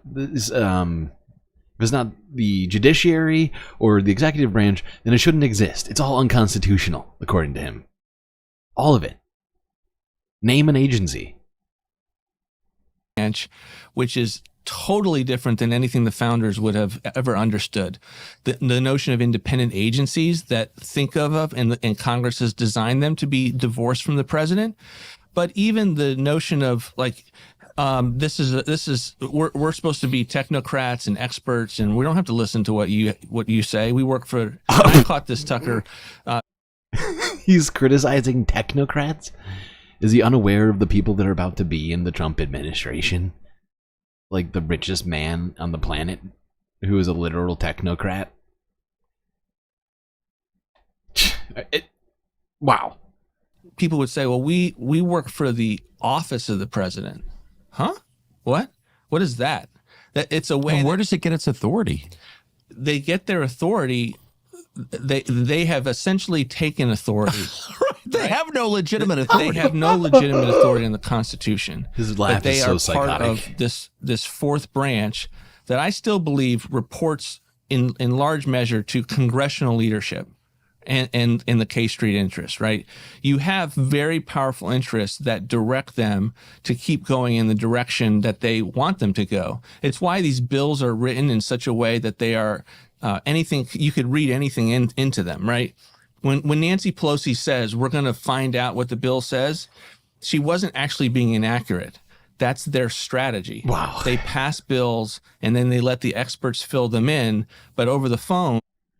You know, the experts often fill people in before passing the bills. I would point that out. And, you know, their staff are constantly involved in writing these bills, right? This is ridiculous. They put massive pressure. And I find it hilarious that this guy's complaining about people not reading stuff when he just got done writing like the entire Dune series, but with like this entirely, you know, theocratic bent. You know, Project 2025. How many pages? 900 page, you know, novel. He's like, why don't people read things more? Them to go along with their directions and their ends, and lo and behold, you get conservatives, Republicans that take office, and then you find that it's incredibly difficult to wield power to get them to deal with all of that muscle memory to get them to do what you want. And so you got to have statutory authority that a president kind of steps in and says, I am fully aware of where I sit in the Constitution. I am fully aware of the tools at my disposal, and I'm going to use them on behalf of the American people because I just want a massive agenda-setting election. And That's authoritarianism, people. What he just described was authoritarianism. He plans to make law statutory, he said. He wants to make it statutory that the president can make just proclamations like full on as at will on, you know, people who weren't previously under the sort of, what do you call it, the purview of the president, weren't able to just be fired. You're fired. That's what's happening now. We're going to get the apprentice in the government. Go do what I said I would do. That's democracy, correct? That is democracy. That is not oligarchy. And when they say we're going to preserve democracy, we know that they have been meaning all they want to do is preserve their kind of amorphous oligarchy administrative deep state. Amorphous oligarchy administrative deep state? Have you seen once again, Russ, have you seen the fucking Trump administration that's incoming? Oligarchy? I think there's at least 3 billionaires in the administration right now. Is that counting Trump? That might be 4, actually. Insane.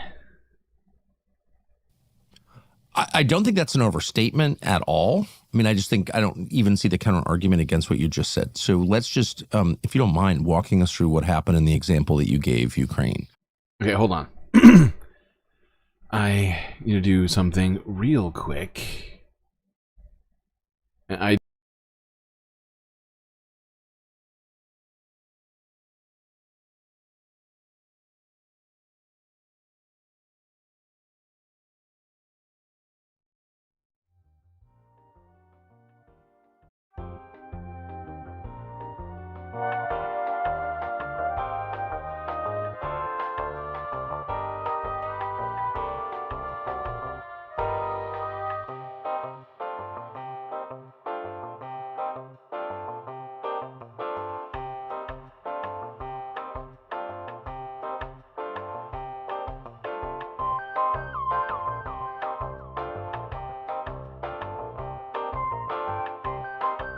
So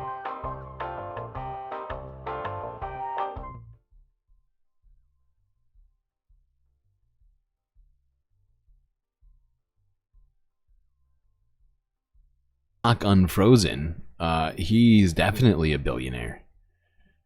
Multiple times. And the fact is, with him getting elected, his stock has actually had a great boost. How great for him. Follow the rich white man.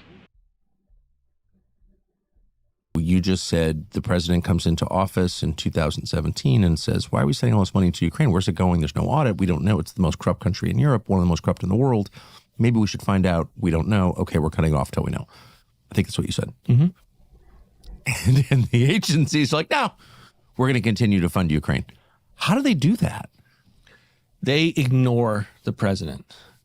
And officials ignore the president. And I think one of the things you'll see in this next Trump term is policy officials, his political appointees, that are not looking to get out of what he has clearly told them to do. Right. So let's assume that issue is solved. But at the bureaucratic level, the issue, I think what you're saying is, let's assume that he appoints people who agree with him and will do what he asks. Correct. Okay. So, for instance, my staff, like authoritarianism. Was part of what we call the policy process, right? Where you would go and you defend and you would articulate what you're trying to accomplish. And we had put the hold on the Ukraine funding. And my guy goes to all of these meetings, and he's like literally the only one in the room that wants to do what the president has asked him to do. Everyone's kind of just ganging up on him. And think of that often for all of our political appointees. They are surrounded by people that have no idea about what the reasons and the agenda that the president has been put in office. And because they're not on his camp. Like, political appointees are not supposed to be just extensions of, like, in this way, like, or people that were like already there, right? Like he's talking about people who already exist in government aren't supposed to be there to serve the president in the way that he's talking about, on hand and knee, prepared to do the bidding of Sir Trump, and because the fact is in, I don't know, in a different circumstance, with perhaps a different government, he would be no way trying to make this argument. It's but they've got the playbook. He's the writer of it, and this is certainly going to be part of it. Bombarded with reasons of how can you do this? What are you thinking?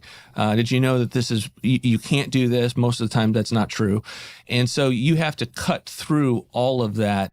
And what's problematic most about Russ, I mean, aside from his agenda, is that he's actually smarter than most of these guys on the right. A lot of them are just sort of talking heads that don't know very much about anything. Russ scares me for the fact that he has spent a great deal of time actually educating himself. Now, I would question a lot of the places that he drew from on educating himself, places like the Federalist Papers, and other sorts of Heritage Foundation adjacent type of thinkers and things like that. But This guy understands the government in a way that scares me. Maybe I'm not making, I don't know. Maybe I'm just making too much out of it. And to have the courage of your convictions, and quite frankly, Tucker, the know-how to have read the law, to get in the granular details yourselves, to not be staffed by the people working for you. This notion that you can just come in and preside is not true. You have to be in the weeds and to drive these agencies to be able to fix where we have, the undergrowth and the muscle memory that we've had for decades. So why can't you so if the president says, again, to refer to your example, I don't think we should be funding Ukraine, I'm elected, we're going to cut this off. If Congress wants to fund Ukraine, they can go ahead and do that, but the agencies are not going to fund Ukraine. So why wouldn't you just fire the people who disobey, who try to subvert democracy? You're fired. You've got to know how to fire them, and there are tools to do that, and the president was innovating in that. Sorry, let me go back. Obey who try to subvert democracy. You've got to know how to fire them, and there are tools to do that. And the president was innovating in that space himself with what's called Schedule F, of essentially saying, if you work for me in your policy, a career official, think your attorneys who are writing regulation. Yeah, he's not a yes. Exactly, Lady Badass. He's not a yes man. He knows what he believes. He knows how to work the government. He is an ideologue. He has a plan. He like Mike Pence, but even more effective and more planned. Like, this guy is, ruthless and sort of exacting, if you will. Almost, trying to think of what sort of images that's bringing to mind right now. Then we're going to create a new classification for you, and you are going to be what most of the country is, which is at-will employee. That's where we're headed. But there was also ways that why I don't understand a system where any president, Obama, Biden. Tucker Carlson doesn't understand a lot of stuff. Let's be real. A system where any president, Obama, Biden, Donald Trump, comes in and doesn't have control of the executive branch, because constitutionally he does have control. So how come you can't fire them? Why is it just not as simple as saying you're fired? It should be. And this is one of the mountains of the administrative state. This is how they have built their institution, by essentially having it be incredibly difficult to hire and fire employees. And so I'll get another example. When the president decided to take money from defense to build the wall, we had clear legal grounds to do it that Congress had given us. It's called transfer authority. And I told this to the Hill, and obviously this was controversial. It shouldn't have been controversial. Congress had given us very clear transfer authority. I must have had at least 3 times someone relitigate that decision from the career staff who work at OMB. Are you sure? Are you sure? I think we should oppose. I think this. Because, guys, the decision has been made. It's hilarious because, I think, because, in some ways, his agenda does butt up against, neoconservative agendas. All right, it's we need to fund the defense. I obviously think that we should take the budget for the wall and for the defense budget and divert it to other things. But it's it's weird. It's sort of a fight over which thing is more important. The decision, and you see that everywhere, right? And if you don't drive it, you're going to get better. You're not going to be able to accomplish what the president needs you to accomplish. How about if you were just to start the meeting with this is how democracy works. The people elect a leader. He carries out their will. Anyone standing in the way of that is subverting democracy. We will not allow that. Anyone standing in the way of that is subverting democracy. Even if they're not a Republican, even if they weren't put there by Donald Trump, even if they weren't, put there to serve at the behest of the president, that is beyond ridiculous. This is insanity. Tucker Carlson seems really stoked about the potential future dictatorship that's coming. He might. I think Tucker thinks he might get a job in the administration, or at least he's going to get some kind of award for his work here in this pretend log cabin of his. Instantly, could you do that and just say you're fired for unconstitutional Is it a behavior? real log You cabin? can do that increasingly when you move towards a Schedule F system, and there are other tools in the toolbox. But under the current system, what would happen if you tried that? If you Lawsuits. lawsuits, yeah. But if you fire them all, look, you've got a lot of tools on the table, and it's just so infuriating. Look, it is the one. You just fire just fire the whole government, and even Russ Vought is too diplomatic to say that somehow. He's like, oh, we better not say that one, even though that sounds great, Tucker. In his mind, when he heard Tucker say that, he's like, yes. Oh my God, can we fire them all? Oh God, if we can, we're gonna do it. Don't worry, Tucker. Tools on the table, and it's just so. Oh my God, he laughs like a literal villain. It is one of the most infuriating things that you could possibly imagine. But I think that the good news, and this is, I think, the good news, not just in hiring, firing, the good news at large is that most of the time they have been able to get as far as they can because of just, it is the way it is. It's precedent and laws that are not drafted precisely, but purposely vague. And as a result, we can then do it in. So if you're not familiar, Schedule F was I think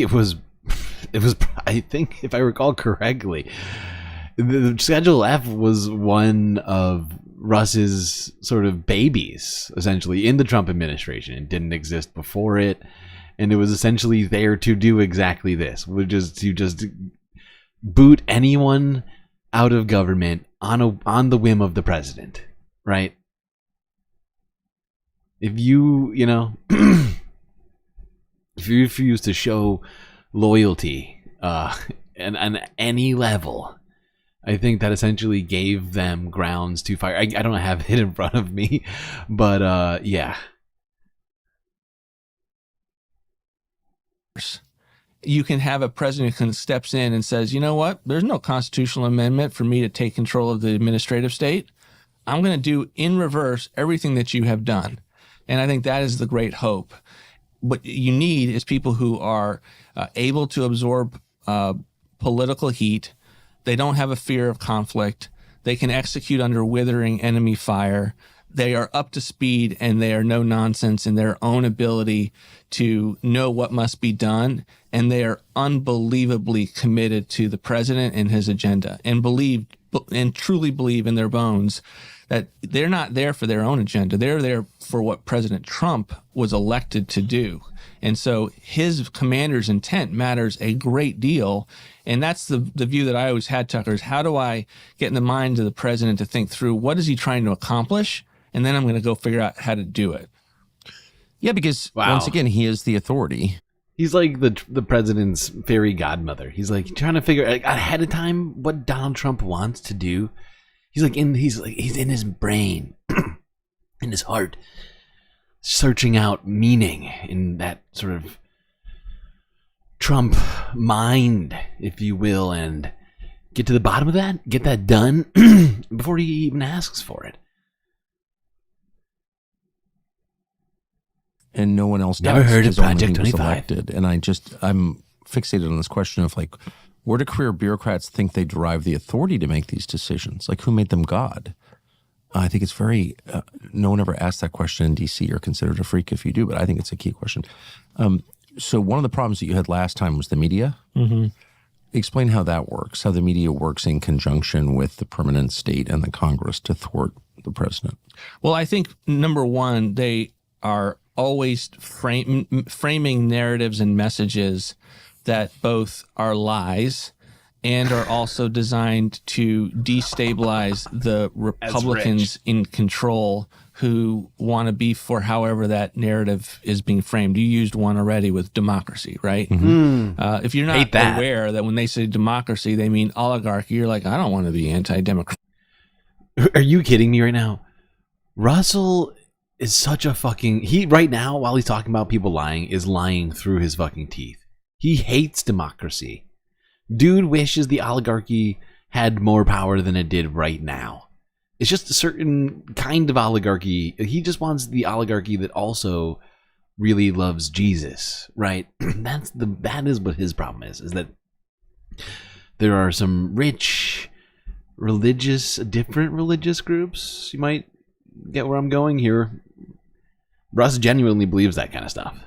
Right. Actually, the whole point is preserving democracy. It's what we just did. And if you have a plan to deal with the administrative state, and then they frame it as authoritarian, you don't want to cast of your own allies saying, I don't want to be anti-authoritarian. We saw this in COVID, right? Where if they define something as anti-science or anti-public health, like it drinking causes bleach, our political appointees to just completely injecting bleach. Is that anti-science, Russ? Think that's a good idea? Science or anti-public health, it causes our political appointees to just completely wilt. Right. And so that's, I think, the beauty of President Trump is he's kind of immune to these media generated narratives that conflict with common sense reality. That, I think, is the main one, because that is controlling the skies from a military standpoint, right? Like that is their ability to shape controlling the the skies in such a way that what he's basically saying is if we let them use science and reality and fact to dictate the narrative, well, that's like controlling the skies in a war, right? We need to replace science and reality and fact with religious doctrine and nonsense and PragerU podcasts. Makes it very hard. Number two, maybe even they're obviously Tucker Carlson podcasts with leakers and individuals with know-how to know, when a hold has been put on Ukraine, to be able to send that and have it explode in the public arena. And so you have to prevent leaks. You have to govern well from the get-go to be able to manage all of that as best you possibly can. But I also think there's an opportunity there because they will report on conflict. They will report on confrontation, and when they do that, you can get the word out as to what you're doing. At least you can get the word out on shows like this and in the new and developing ecosystem. Well, that's kind of it right there. I mean, that was the basis of my question. I do think things have changed, right? I mean, if you still care what the New York Times or Washington Post say, or Ken Delaney at NBC News, like, I hope you're not working there. Right? Do you think anybody still cares what they think? No. The whole ball game has shifted, right? Like, I don't even know why you would do many of these interviews at all, because if you can't get, you've got to be able to get your words out without just complete combativeness. And I think the best example is, remember the Caitlin Collins interview with President Trump. I mean, it's just constant interrupting. This guy is so fucking disingenuous. He truly knows how to craft a narrative. That's why this guy is so scary. He knows what he's saying is just insane. He knows what he's saying is insane. Does anybody remember the goddamn Kamala interview on Fox? Does anybody remember that? Talk about interrupting. I mean, sure, did Caitlin Collins interrupt Trump? Yeah, she did. I remember. But holy fuck. When Pete Hegseth. What's his name? The other one. The other one with the hair. God damn it. The other guy with the hair mold. I can't remember his name now. I did a freaking clip of this, but I think you all remember when Kamala Harris, during the campaign, went on that fucking show to do that interview. And for the entire time, there's like 17,000 interruptions. But no, it's just the left. The left won't let us talk. That's what it is. Misuse of lies, actually, right? And so that's the kind of thing that you're up against. But you can shape them. You can, particularly the print media, and I think I think it's important to at least attempt to do that. But you have to make the measure of the person that you're dealing with, and sometimes they're just, they're complete activists themselves. Do you remember when Democrats used to refer to abortion Brett as something Baer. that should be Yes, thank safe, you. legal, and Yes, Brett Baer. Yeah, that fiasco. I know it was so long ago. It was, what, a month and a half ago? By the way, this is a commercial for, you guessed it, Preborn. Yay. Tucker Carlson, brought to you by technology companies intended to pressure mothers out of getting abortions. One of our speaking tour to do something about it. It's the largest pro-life. We're just gonna skip past this fucking thing. It's horrifying, though. I promise you, it's horrifying. Intel agencies. When asked, use the word baby. It does seem. I want to ask you about the intel agencies. Baby. It does seem like one of the main vectors of control is briefings, and the number of people I've spoken to, Congress executive branch, are like, oh no, if you only got the briefing. I think I lived there too long. I just don't believe the briefing. Maybe sometimes they're accurate, sometimes they're not, but they're almost always designed to control the person being briefed. Did you see that? I did, and I've very rarely ever learned anything particularly interesting in a briefing. Is that true? Yeah. They didn't tell you who killed Kennedy, huh? They did not, right? And so, I think I came away with the similar skepticism of these briefings and the information and the overclassification in the system. Yes. They classify everything, and you're really reading this thing, you're like, you realize that's all just normal stuff that's out in a congressional research service. Yeah, it's on Twitter. Right. So, so so I think that's a huge thing that we've got to fix, overclassification in system. That's what we got to do. But I think they both create. We got to stop defining things so much, people. It's better if we just,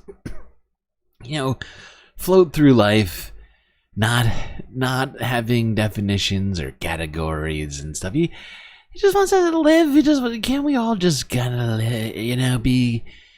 Can we all just be cool? This environment where it's very exclusive, they are trying to bring you into their kind of priestly role. So that, I saw the briefing. If you had seen the briefing, you would. Yeah, there's only one kind of priesthood that Russ is about. And I'm sure that that'll be made a government agency any minute. Well, I guess we'll have to wait a couple months, but at least by February. Exactly. You would be okay with us not having a FISA warrant requirement. Exactly. Right. You would be okay with us just another $100 billion for Ukraine. We can't have Ukraine fall. That none of it is rigorous analysis. And honestly, I think that's the biggest thing that I was bemoaning is the extent to which rigorous analysis that I thought would be there wasn't there. What do you mean by rigorous analysis? I don't expect people to agree with me constantly. I want well prepared memos that have a conviction to them. Yes, and then support them. Yeah, he wants leftists to come to the office and say, you know what, we need freedom of religion. We need religion out of schools.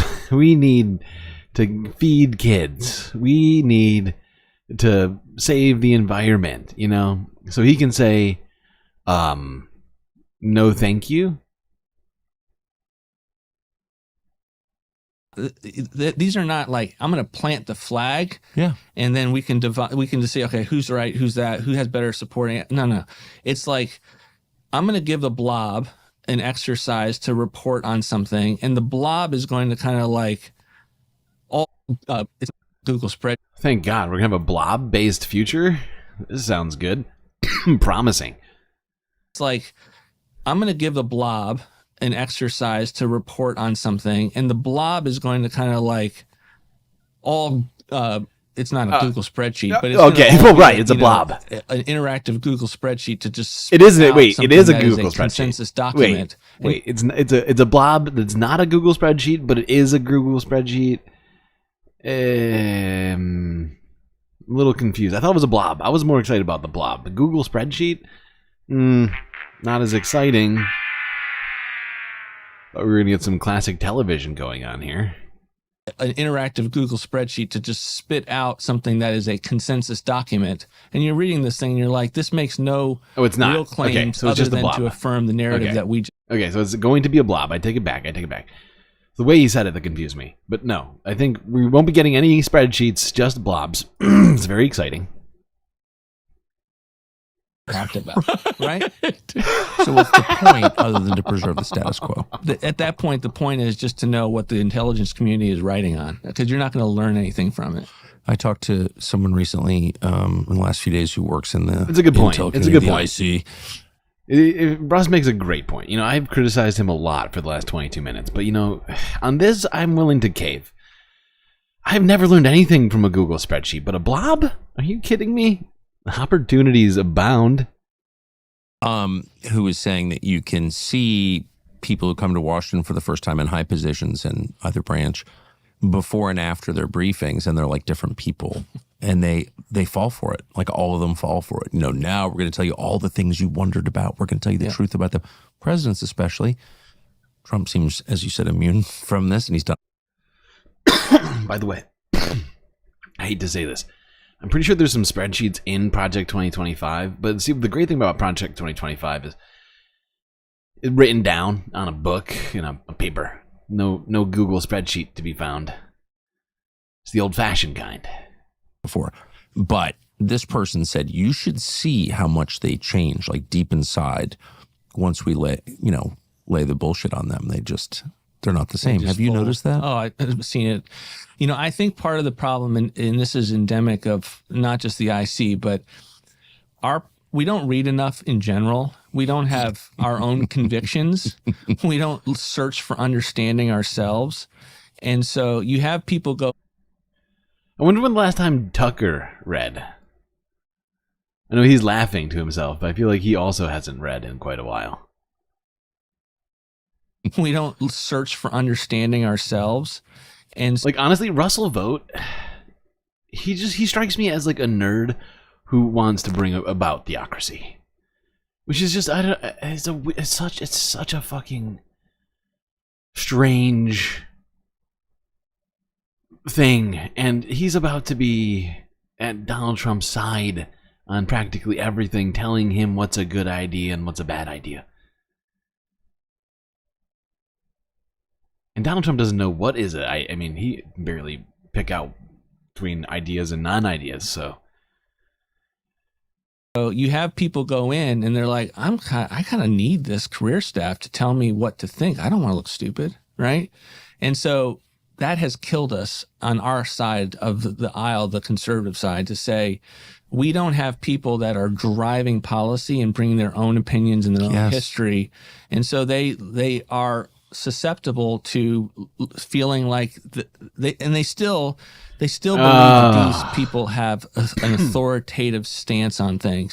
I get it now. So what he's actually saying, he doesn't want, I misunderstood him originally. I thought maybe he wanted leftists to come to the office, to the Oval Office, and with their hard line policy so that he could hear those and strongly pore over those ideas and consider the ramifications of them. But no, what he's actually saying is he's sick of neocons coming to him with milquetoast stuff. He needs some real right-wingers to come to him with some, just some utterly atrocious stuff. Like, can we make it so you have to be Christian to be in government? I don't know.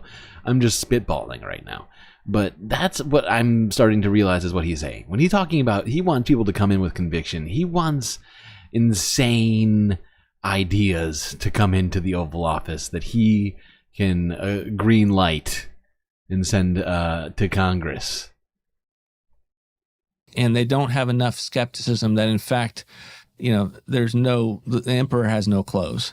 Right. And then that is and you've got to bring that perspective in. They're weak inside is what you're saying. A lot of these They're people. weak. I do think that's the case. Lynn Cheney. And I, from the standpoint of the other thing that they would do is they would keep you from being briefed. Right.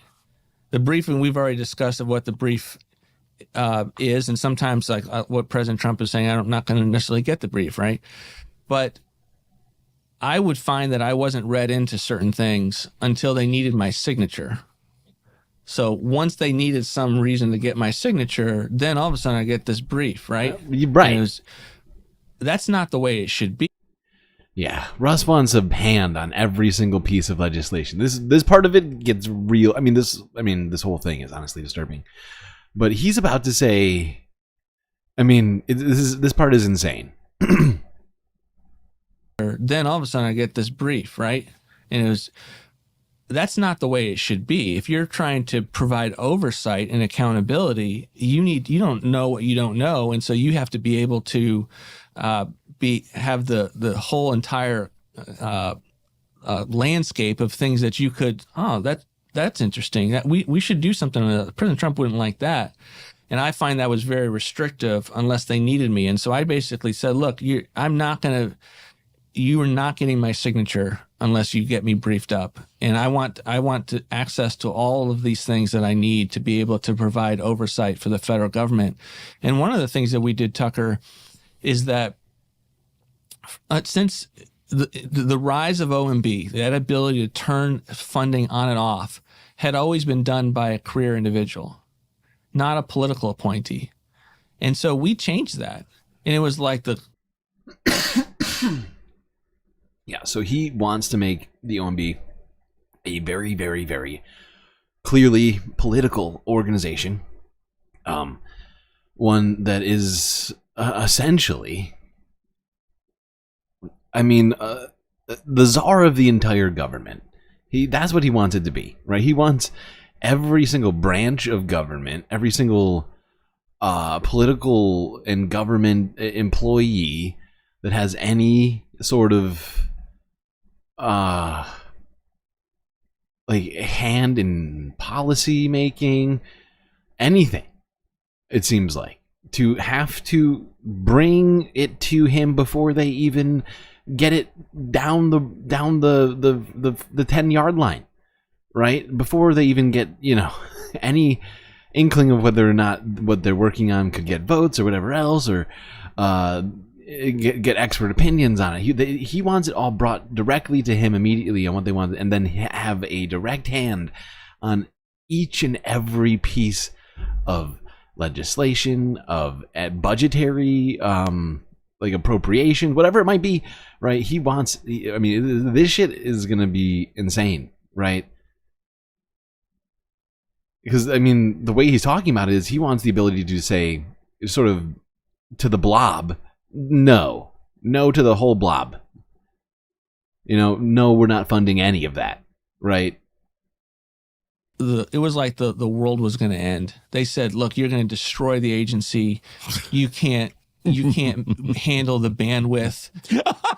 You can't handle the bandwidth. The chaos will be unmatched. And we changed it. And next thing you know, everything's flowing across our desk. Oh, that's interesting. We're not doing that. Like, it was just amazing. And if you don't know and have that thesis that says this is what must be done, you could be the most incredible conservative in the world. You could be the most policy consistent person with the president, but you don't know how to put your hand in the glove and use that agency for the president's behalf. The president's not going to be able to be well served at that agency. I saw David Ignatius, who was a longtime water carrier for the CIA. I don't know if they're paying him, but they should be, because he does their bidding and has for decades at the Washington Post. And I heard him saying yesterday that we can't have Tulsi Gabbard at DNI, Director of National Intelligence, because it will cause, quote, chaos, because the intel community doesn't. Yeah, because Tulsi, well, maybe the intel community doesn't like her, but it's because she's literally a security risk. Like, I mean, come on. Oh my God. Oh my God. It's just. Intelligence, because it will cause, quote, chaos, because the intel community doesn't like her. And basically, he's making the argument that we should not have civilian control of these agencies because the agencies won't like it. Just say it. That's what you really mean. Well, I think that's basically what he's saying. Yeah. So that's, again, that's dictatorship is what he's describing. But that's the dictatorship. He used chaos. Nothing that Russell Vought has said up to this point has been the dictatorship. It's that. It's saying that one of the appointments Trump wants to make is in fact bad. That's dictatorship right there, people. But he used chaos as kind of the threat. Okay. But you've been there. If you really did everything that was needed in order to root out the corruption that defines our government, you would cause some chaos. You would, wouldn't you? It will certainly read on the papers like chaos. And there we go. I mentioned it earlier. And this is what I'm talking about. Even Russell Vought right here admits to it openly. That what they're going to do is cause chaos. It's going to read as chaos in the papers. I mean, first off, buddy, nobody reads the papers, but I mean... but this is literally what they're saying. Their plan is to cause chaos, to destroy government agencies to the point that people are in the streets, essentially. And that there is pandemonium. People are forced to, do things. This is just... oh, boy.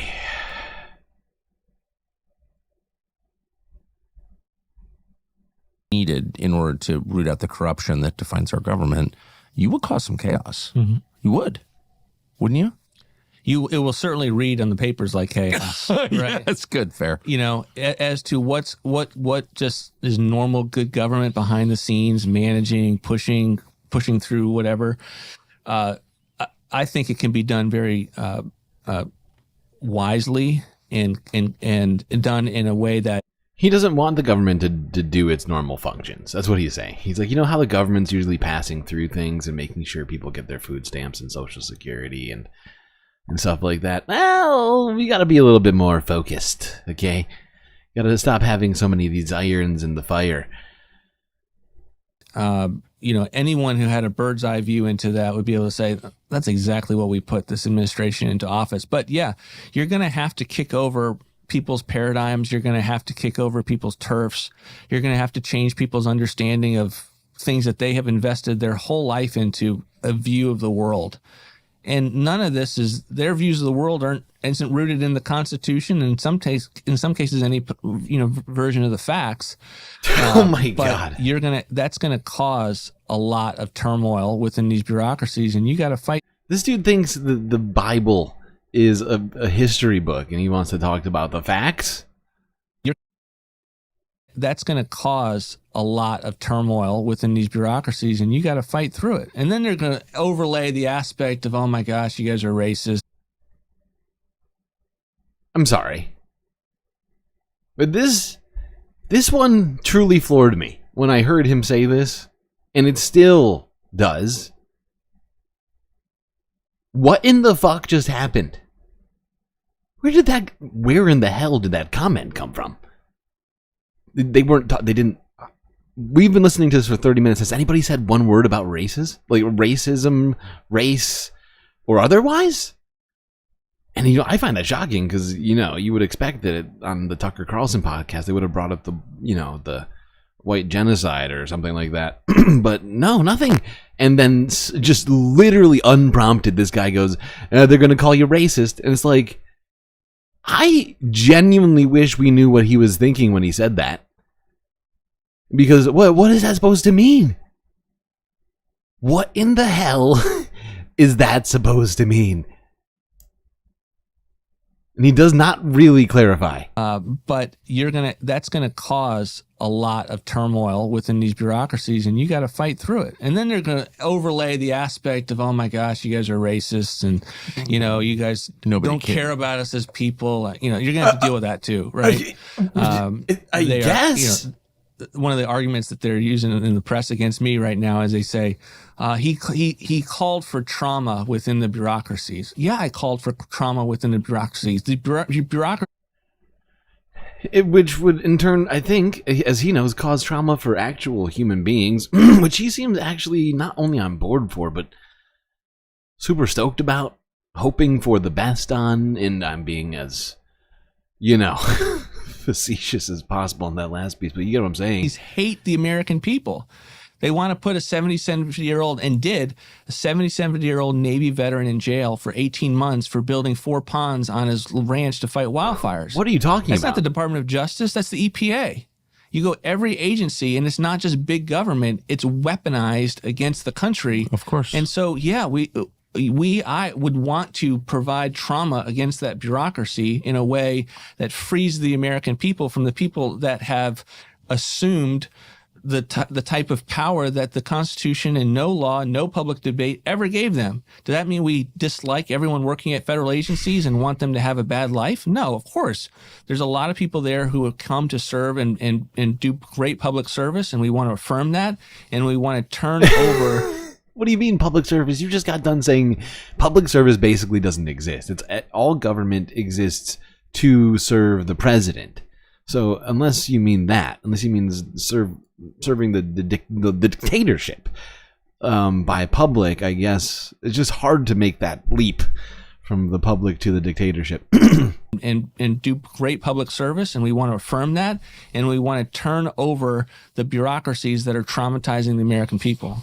Yeah, and the outcomes are terrible, and they're terrible because it's corrupt. That's why it doesn't change. And the D.C. metro area is the richest in the country. What outcomes is he even talking about? Just like that's the most.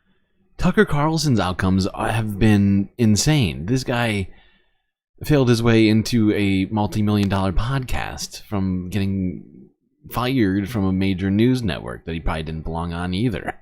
Multiple major news networks. Although I guess was he fired from MSNBC? I can't remember. But, I mean, oh my God. Oh, such bad outcomes. What in the fuck are you talking about specifically? Obvious marker for corruption, I can imagine. Tell us about what congressional confirmation hearings are going to look like for Trump's appointees. They're going to be exhilarating if you have the right approach to them. But they're going to come at everything we've got, right? Or everything they've got with what they are able to put someone in the dock, and that individual is going to have to face the balance. I feel like the first, the most formative years of Tucker Carlson's life must have been just around a great deal of chortling, right?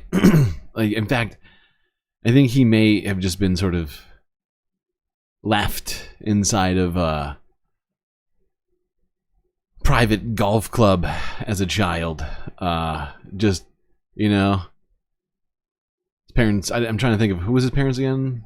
Like the Swanson heiress or something like that. Got, right? Or everything they've got with what they are able to put someone in the dock, and that individual is going to have to face the balance of wanting to defend everything that they have done in life and belief, and at the same time, the thing that's a little hard about is you're no longer yourself, right? You are yourself, but What? you are also going to do a job for a person. So, What? I'm sorry, I got to hear that again. This is getting a little ethereal. Not myself?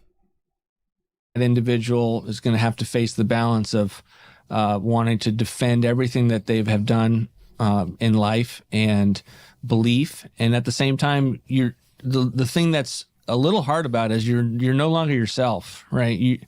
You are yourself, but you are also going to do a job for a person. So what I think about a particular issue doesn't mean as much as what the president thinks. I see what he's saying. So, lawmakers just need to be sort of living outside of themselves. They have to be having outside of body experiences in service of the president. They can't have ideology, even though he just got done telling us that he wants more people to come in to his office with strong opinions. They actually need to have sort of outside of body experiences while governing, as they're really just vessels. They're sort of just vessels for Donald Trump and Jesus. something like that. And so it is a different thing than coming on and doing an interview about what your viewpoints on are on a particular issue. That's exactly, it's not a cable news hit. Right. No. So, but I think, look, I've had experience, Bernie Sanders went after me very, very hard in my first confirmation hearing as deputy OMB for essentially believing in John 3:16. Oh my God. It was. Wait, he hit. Okay. Right here, we're going to take a quick break. Watch this. We're going to get back to this, but really quickly, we're going to watch this. This is what he's talking about. Senator Bernie Sanders on the Senate, during a Senate confirmation hearing for Russ during, whoops, I did not mean to do that. Wait, whoops, no, don't do that. It bothered me and bothered many other people. Please hold. So this is actually what Senator Sanders was objecting to. And before we listen to what Bernie had to say on this, during his confirmation hearing, let me read for you all a biblical passage. John 3:16. I'm sorry, hold on, where is it? Ah, thank you. John 3:16.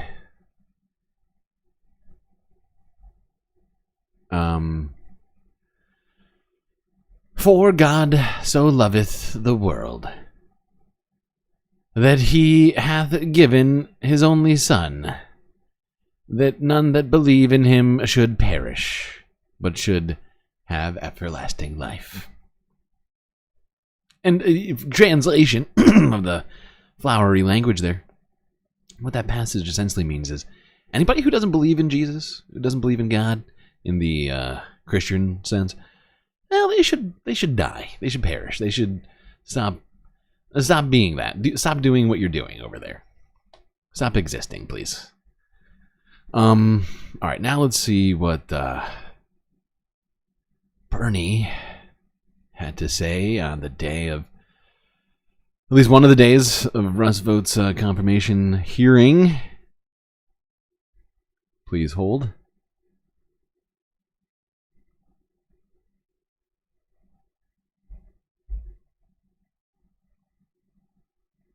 Oh, there we go. Wait, what just happened? Stop oppressing me. Help! Help! I'm being repressed! Damn it. Why is this happening?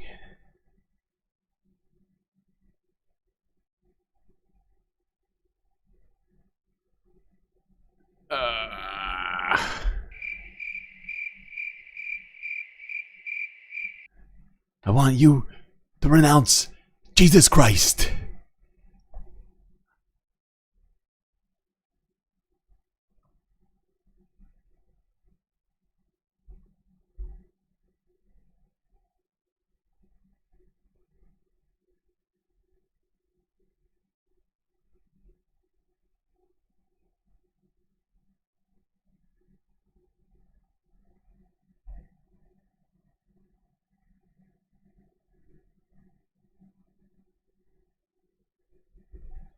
Oh my God.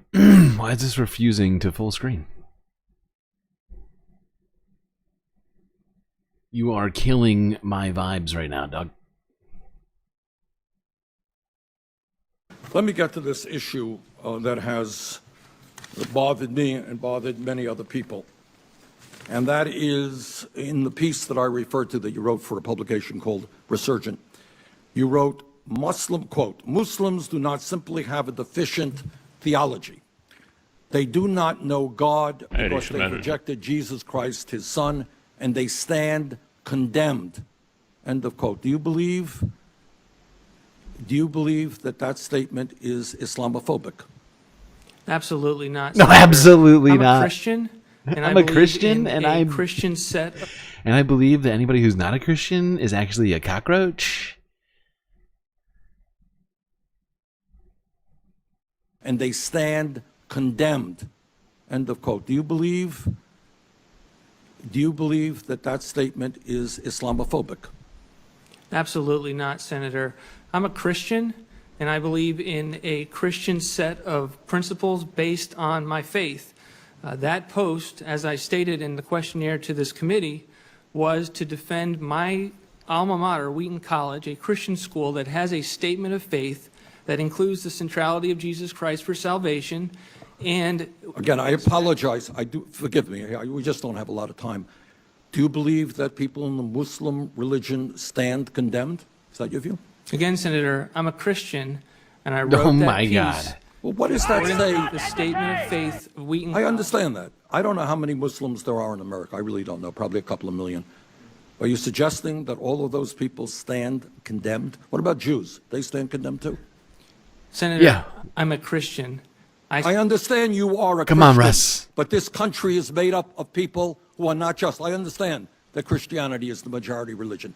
But there are other people who have different religions in this country and around the world. In your judgment, do you think that people who are not Christians are going to be condemned? Thank you for probing on that question. As a Christian, I believe that all individuals are made in the image of God and are worthy of dignity and respect, regardless of their religious beliefs. I believe that as a Christian, that's how I should treat all individuals. And do you think your statement that you put into that publication, they do not know God because they've rejected Jesus Christ the Son and they stand condemned, do you think that's respectful of other religions? Senator, I wrote a post based on being a Christian and attending a Christian school. It was a Christian that has post. a statement of faith that speaks clearly with regard to the centrality of Jesus Christ in salvation. Yeah. So, Ross Vought here, he wrote a post. It was a Christian post, okay? And so, if you would stop asking me whether it was Islamophobic, it was based on Christianity, and therefore there's no way for you to even talk about other religions within the basis of Christianity. So, can we all please stop talking about it? Thank you very much. Okay. So, yeah, that was Russ Vought. That was what he was referring to, what happened about 7 years ago. It was 2017. At his confirmation hearing, of course, he was eventually confirmed by the then Republican majority Senate. And will almost undoubtedly get reconfirmed again.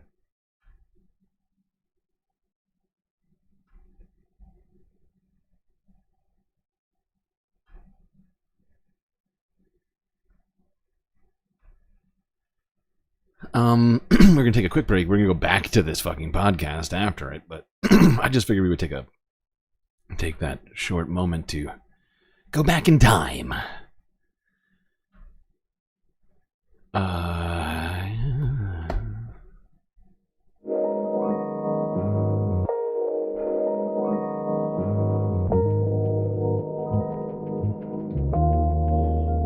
Well, I hope you've been enjoying the show so far.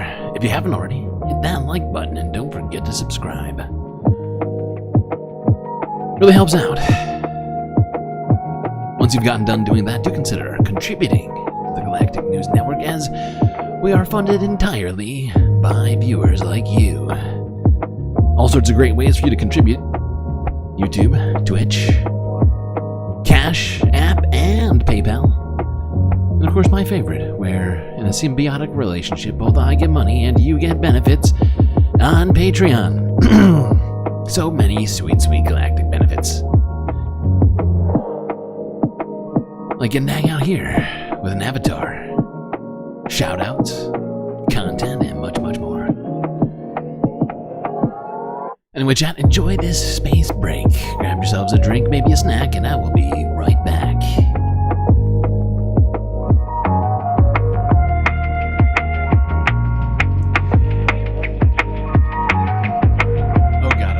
Ignored some emotional support characters for 3 hours.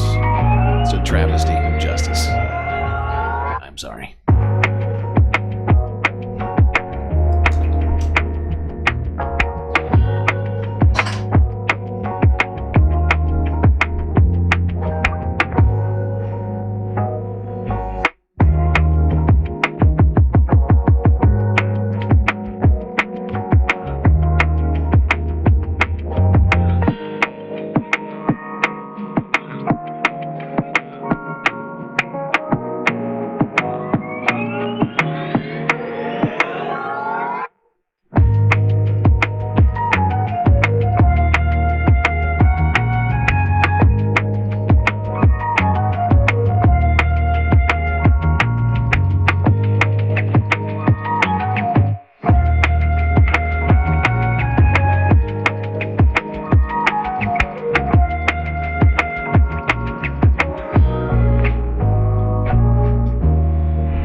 you to get back to your seats, Space Fams. We got way more content to get into tonight. Second half incoming.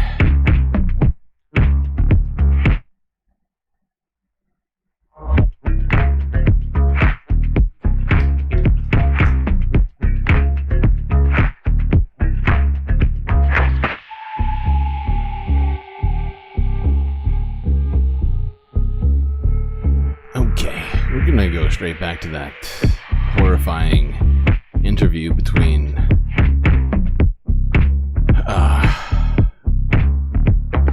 Tucker Carlson and Russ Vought.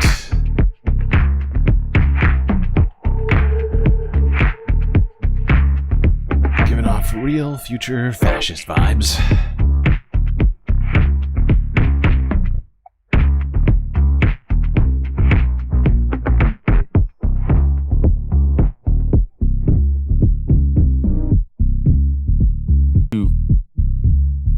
You on the basis of he your said I should not serve. belief? He said I was a bigot and I should not serve in the federal government because of my Christian faith and believing something that essentially comes down to what's articulated at sports games with John 3:16. I too agree. And I also agree. Nobody in government should be espousing that kind of stuff. Saying, "Oh, if you're not Christian, well, you're going to hell, and you should be condemned." And it's insane. That was most. Who's the bigot? Who is the bigot? Right. Great question. The perfect question goes back. That most nominees will not go through what I went through, but I will tell them, you will get through it. You will get to the other side, and it will be the most freeing thing in the world. You will come out through the end of a process like that, and God, I find it to be at that point. It's going to be the most freeing process for a very specific group of incredibly problematic people with a very well-written agenda by this guy right here. Exhilarating because it prepares you to take on enemy fire. What are they going to? What are you afraid of them calling you bigot, racist, Christian nationalist, authoritarian? All the things that you love. The stuff that he embraces, you can't be afraid of that. That's basically what he's saying now. He's saying, you know what? We got to stop being afraid of being called all these things that we actually like. We got to stop pretending that we're not all of these things, okay? We are Christian, nationalist, bigot, racist, authoritarians, and we're going to get it done this time. If you are not afraid of these attacks and you give them no credence, no credibility, then you will be able to get through these things. Exactly. You will be able to. So if you give those things no credibility, if you say racism has no credibility at all, if you say that authoritarianism is a figment of your imagination, if you say that women's rights are, it's go down the fucking list on this stuff, right? That's basically what he's saying. As long as you say being a Nazi is good, as long as you say that being a fascist is actually not even a problem. Right? If you say, all of these things, as long as you shift the goalpost so far that it's off the field, and that no longer is it a problem or a stigma to be called a Nazi, then we don't have a problem anymore. Oh, I forgot about the likes. I'll do that. Sorry, I'll do emotional support characters while we do this. I know we deserve them. To convince enough senators. And you'll be able to serve, and you'll be served more effectively. But the bright lights will be on in these confirmation hearings. So, how much of it is theatrical, and how much of it is real? So you go into a hearing like that. What do you wait? How much of it is theatrical? I'm sorry. Hold on. I can't do two things at once right now. But I'm pretty sure Tucker's preparing to, or is currently saying something insane. Although it's actually not that. It's not that daring of a bet to make, I guess, now that I'm saying it out loud. What was the other one? Yeah. Okay. Hold on. I gotta go back 15 seconds. I lost the plot. And you'll be able to serve, and you'll be served more effectively. But the bright lights will be on in these confirmation hearings. So how much of it is like theatrical and how much of it is real? Like, so you go into a hearing like that, your confirmation hearing, do you know the outcome at the beginning, or do you think that votes really change based on the testimony of nominees? I don't think most votes change. Do you think anybody cares what people have to say at these hearings, or what? What's the deal with that? Do you think that votes really change based on the testimony of nominees? I don't think most votes change at all. I think that, you may have one or two anomaly senators that are trying to, have you answered something to their satisfaction, or they're trying to get a feel for you that they haven't otherwise. But I think what Russ is saying here is, as long as you go in there, you lie it up, you tell people what they want to hear, you can come in and do the fascism in post.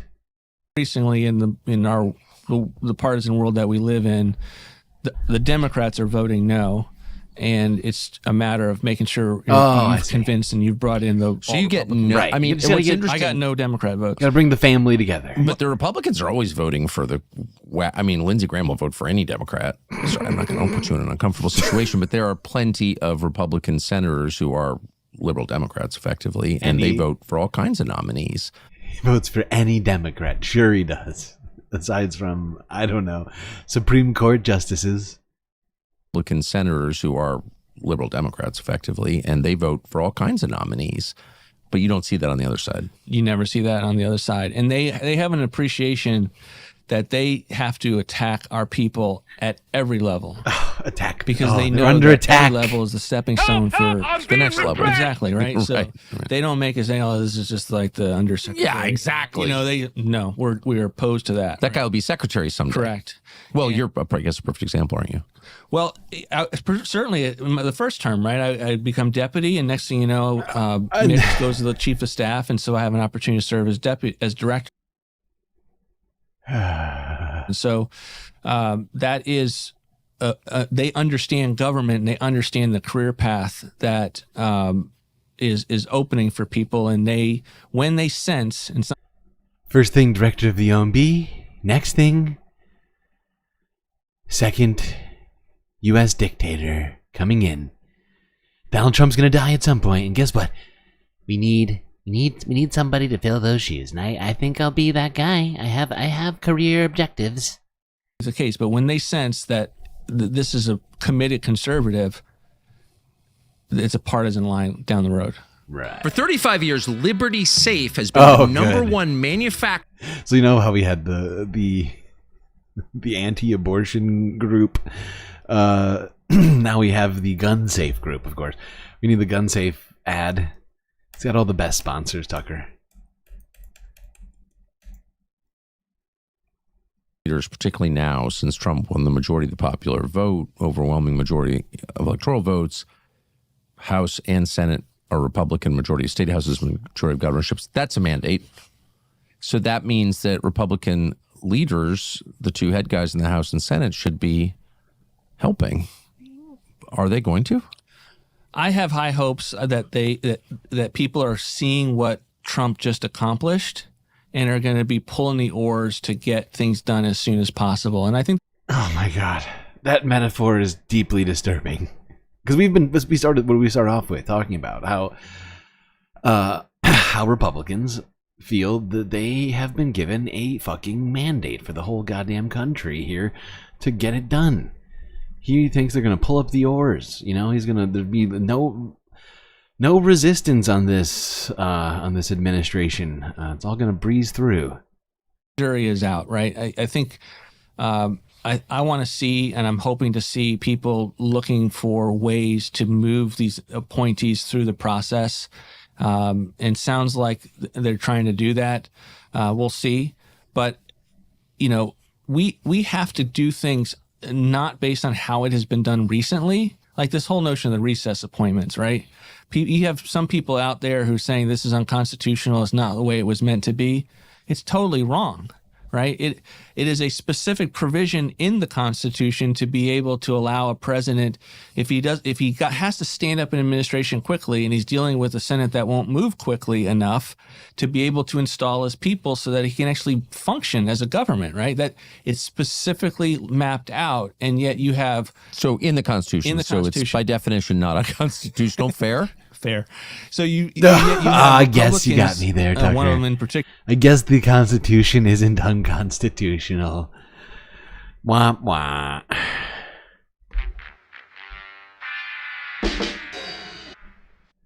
Like Ed Whelan right now, who's attacking Trump for even mentioning. Who's Ed Whelan? He writes he's one of the main kind of legal luminaries on the right, and ethics and public policy, or one of those think tanks, and he's out there opposing the whole notion of recess appointments for whatever reason I don't know, other than I think it's unseemly and not the way the foundation. Okay, so but don't. I mean, this is a whole separate question, and it's a broad brush. But in general, conservative think tanks, with some exceptions, are not conservative. No, they're tools of the left. Oh, really? Sort of repositories of broke. I loved him to name one. All these Republican think tanks are actually tools of the left. Heritage Foundation? People with no other job prospects. Why would anyone pay attention to them? Moms for I think Liberty. they should increasingly not be. Right? Yeah, and by the way, there's some good ones, and I love Kevin Roberts at Heritage, and can we get a list, please? Some think tanks for sure. But in general, it's like the world of Jonah Goldberg. It's like, who cares what you think? Okay, they only matter to the extent that people in the arena listen to them. Right. This dude literally. I'm all right, not literally. I don't know for sure, but my guess is that if Russ doesn't have a apartment, he's at least got an office at the Heritage Foundation. Certainly got, he's got. I mean, this dude can walk into practically any think tank in the United States, I think, at this point, without being stopped at the door. He loves things. This dude is all about the think tanks. I love this. And that is increasingly they're not being listened to, and I think that's part of one of the reasons why they're so up in arms about it, right? I mean, that's National Review itself that's what is phenomenon. National Review? That was a magazine in the 50s, right? So, and I think but my point is the extent to which people have opposed Trump and the America First agenda, I think ultimately is a loss of power, because they didn't get to set the agenda. They don't get to be the traffic cop. They don't get to kind of say, this. People, so in his mind, people just oppose all of this because, not for ideological reasons. No, it's just because they lost. They're just sore losers. It's not because they hate the idea of theocracy or oligarchy or any of these things that he definitely loves. Set the agenda. They don't get to be the traffic cop. They don't get to kind of say, this offends my sensibility. It's because we don't get to be the fascists. That's what he's saying. And no, if you have a radical constitutionalism, and that's really what I've been calling for, given this crazy unconstitutional situation that we're finding ourselves in, if you have a radical constitutionalism, it's going to be destabilizing. You may find that you can use James Madison could have put a whole. Yeah. Well, that is true. If you have radical constitutionalism, I would point out something to all of you. Read it one time if you haven't. If you have, think back to some of the phrases used, words used in there. They're very specific to a degree that I think Russ understands and genuinely wants to enact, which is why he's going to be called a racist, right? That's why he's gearing us all up to call him a racist, because this guy wants radical constitutionalism. Rights for whites only. More recess appointments in than you would have ever imagined. But it's also exhilarating. And why, if you're trying to preserve the country, would you make arguments against that? Why wouldn't you be making arguments for it? So that's one of the reasons we just put out. If you love the Constitution so much, we'll put out a 40-page paper next as to this is the constitutional grounds for recess appointments. President Trump hasn't decided to do it, but if he does, he will be in the same vein as our founders. Okay, great. It's a little weird, and again, you haven't, well, as of right now, So it's November 18th. You've not been nominated. No. Yeah, No. I think you will be. Hope so. But you haven't been. So I don't want to put you in an awkward spot, because if you are, you're going to have to deal with this. But why would Mitch McConnell, still the Senate leader of Republicans, why would he say we're not doing recess appointments? Again, I can't. I haven't spoken to Senator McConnell on it. My guess is that the Senate is going to want to know the argument, and they probably have been told. The fact is this stuff doesn't usually quite happen this way. And these recess appointments are a way for Donald Trump and Russ Vought here to block any potential, last gasp sort of legislation or executive orders or anything like that from getting done. Right? That's what this is all about. These recess appointments, supposedly. Recess is just means getting appointments in before Donald Trump takes office. Fill the White House with Republicans before Biden leaves. May have been told, and I'm going to just keep it as positive as possible, that this is not inappropriate. You can't do it is a little inappropriate. And I want to show them, no, in fact, you can. It is entirely appropriate. And to win the argument, and then if you win the argument, and then people are like, "No, we don't want to do this," then it's a different matter, right? It's like, it's so weird how people are like that. It reveals that they're not actually on board with those particular nominees going into He's office, already keeping a list. It's a different issue. He's already keeping a list, dude. Did you hear that? Listen to this again. Listen to the way he says that. This dude is already keeping a list of people who aren't on board, people who aren't up for the authority for the dictatorship. He's like writing. He's like, "Oh, you're not on board for the appointments. Oh, guess what, pal? I'm about to be director of OMB. Got any bills you want passed? Oh, I don't know. Better check my list. Check it twice." Different matter, right? It's like, it just kind of reveals that they're not actually on board with those particular nominees going into office, and that's a different issue. So I think that we don't know yet to whether will the Senate have an issue. I mean, to some extent, the Senate knows it has an issue because they couldn't move these nominees fast enough in the first term because the Democrats were filibustering everyone, right? And so, and by the way, a lot of these hearings, and you read the history books, and people got approved by the Senate in a day. The system wasn't meant to be this slow, and it has been bogged down and slowed down. And we'll see, Senator Thune, Majority Leader Thune, will have a chance to put his own imprint on the Senate, and I want to see how he does. Yeah. He's excited. I've got, high expectations, ready low for hopes. the Hope I'm wrong. It'd be one thing if the outcome was positive, if the country was thriving. You'd say, okay, the system's dysfunctional, but you don't really need a lot of change right now, so that's fine. But the outcome is not positive at all. It's total destruction of the country we grew up in. So. I wonder by what metrics he's talking about. Because I'm sure Tucker Carlson has only gotten richer during the Biden administration. I'm sure he has plenty of stocks. The stock market during the Biden administration has gone up a great deal. Great deal. I'm sure this guy is full of, investments all over the place. And all of his friends, Russ, Trump, of course, we've talked about just earlier today how he's made billions of dollars from DJT stock during that time. Unemployment's been very low. I wonder what it is he means. Because, he doesn't actually care about the people who don't benefit from those things. But he feigns that sort of stuff. Like with the folksy, opener song and all this other stuff. He's, with his checkered shirt. I'm just a regular guy. I roll up my sleeves. I get hard work. I live in a log cabin, supposedly. Got to fix it. Why would you want to enter back into this?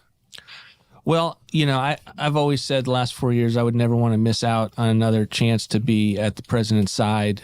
I find in him to be someone who's so uniquely situated for the moment.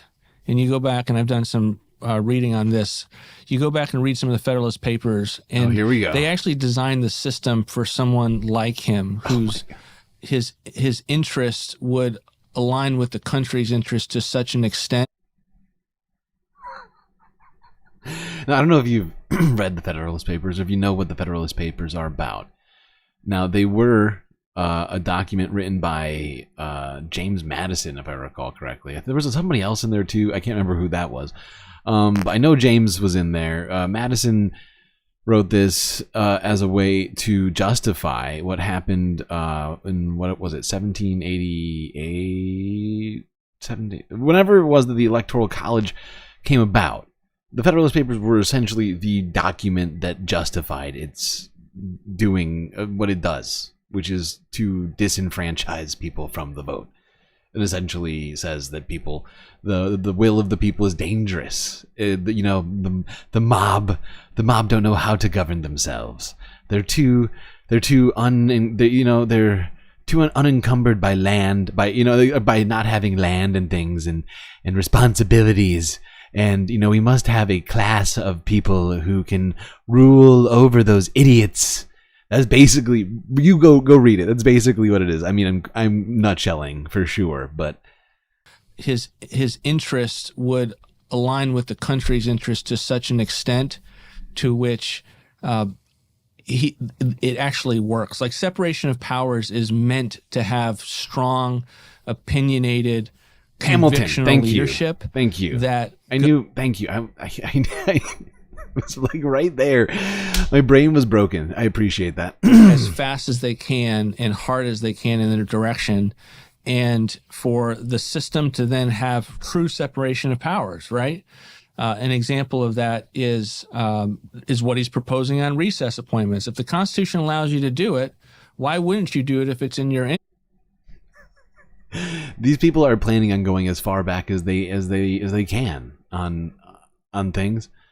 They're going to go find, the Horse and Buggy Act of 1800 or whatever. They're going to go back to 1867 on abortion. They're going to go back to, whenever it suits them, go back to the Gilded Age on taxes, on tariffs.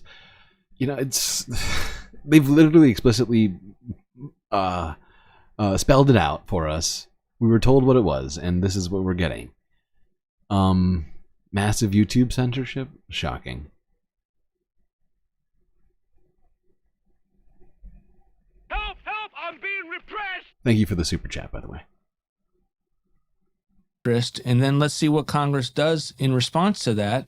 But that's real separation of powers. It's not like this kind of fake fourth branch administrative state where none of it works and it's all kind of cartel behind the scene, where all you get is kind of different parts of each of the branch coming together almost as a blob.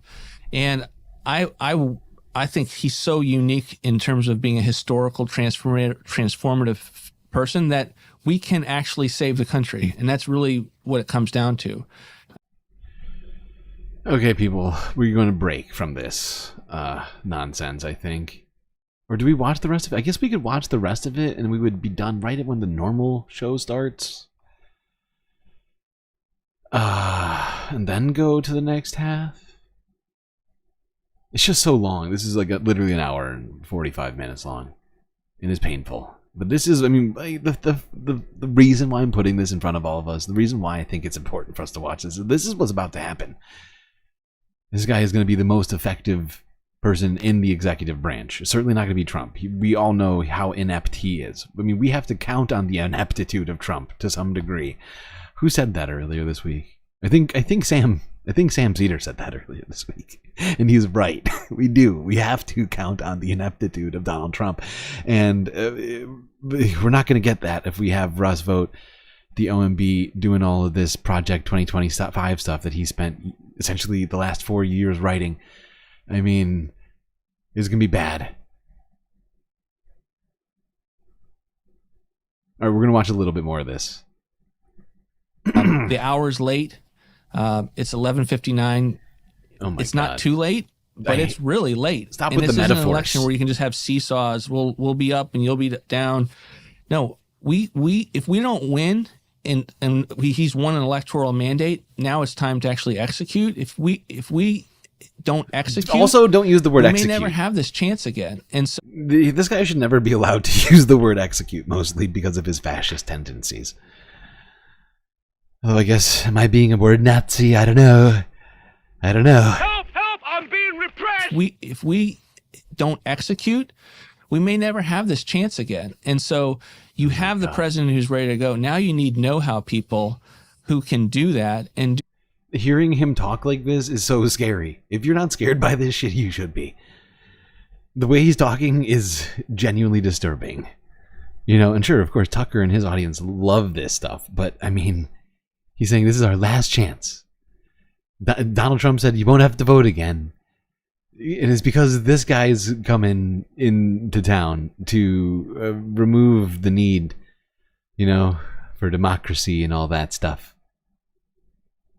The administrative state. We don't need that. Just the executive branch and the judiciary. But with the attacks that are coming, and they will come, right? They will come hardest at the people that they believe are the greatest threats. This is projection. This dude is the threat. He is literally the threat to the entire U.S. government. Oh my God. But that's what the president needs. The president needs those types of people, or he's not going to be successful and the country won't be saved.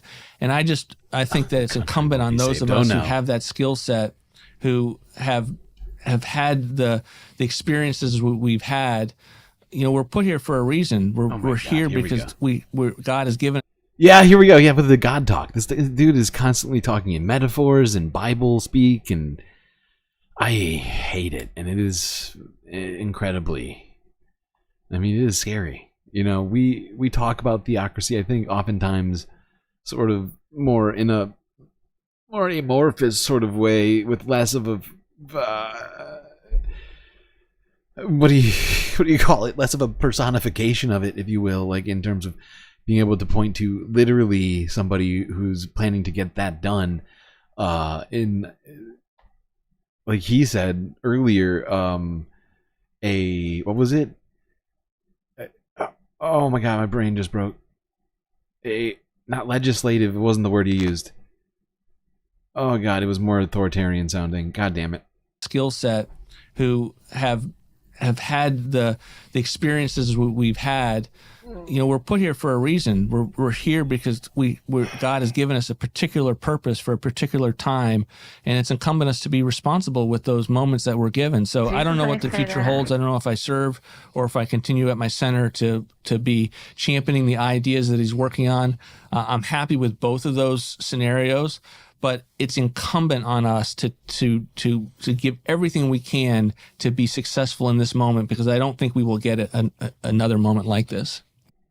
Do you hear how he's talking about this? He's talking about like a battle, but he's also talking about it in such final terms. In this sort of like, this is our last chance to, like, he really means it. Like he's planning on completely undoing the government. If it helps out poor people or minorities or, you know, other religious groups or Democrats, you know, the woke. If it's good for the environment, get rid of it. Basically, that's the plan. That is the plan. The only things that will be left are, I guess, what? Well, the ICE will be left, right? The military will still exist. Of course, like I said, we need the executive, or not we, but they need the executive because they need the dictator.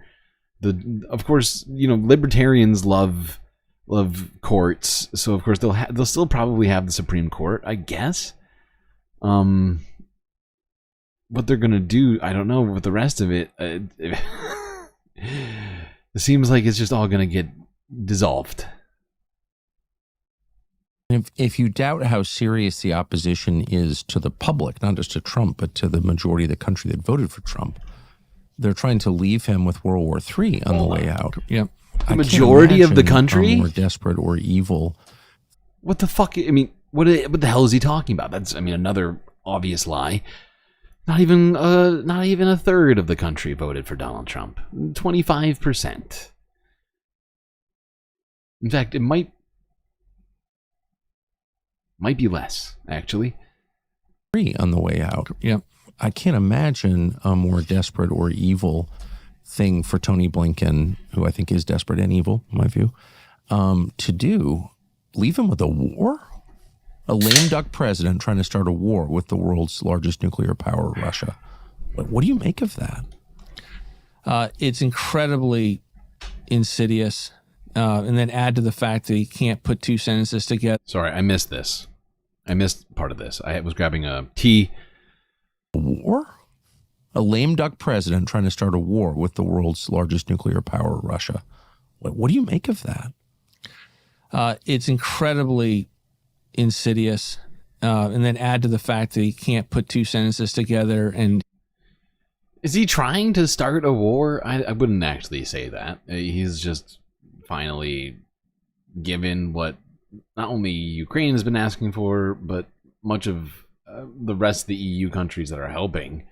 The other NATO countries that are helping have been essentially asking for permission to do. In this case, I mean, it's not helping. And I mean, it is escalating things. I'm not going to say that it's not.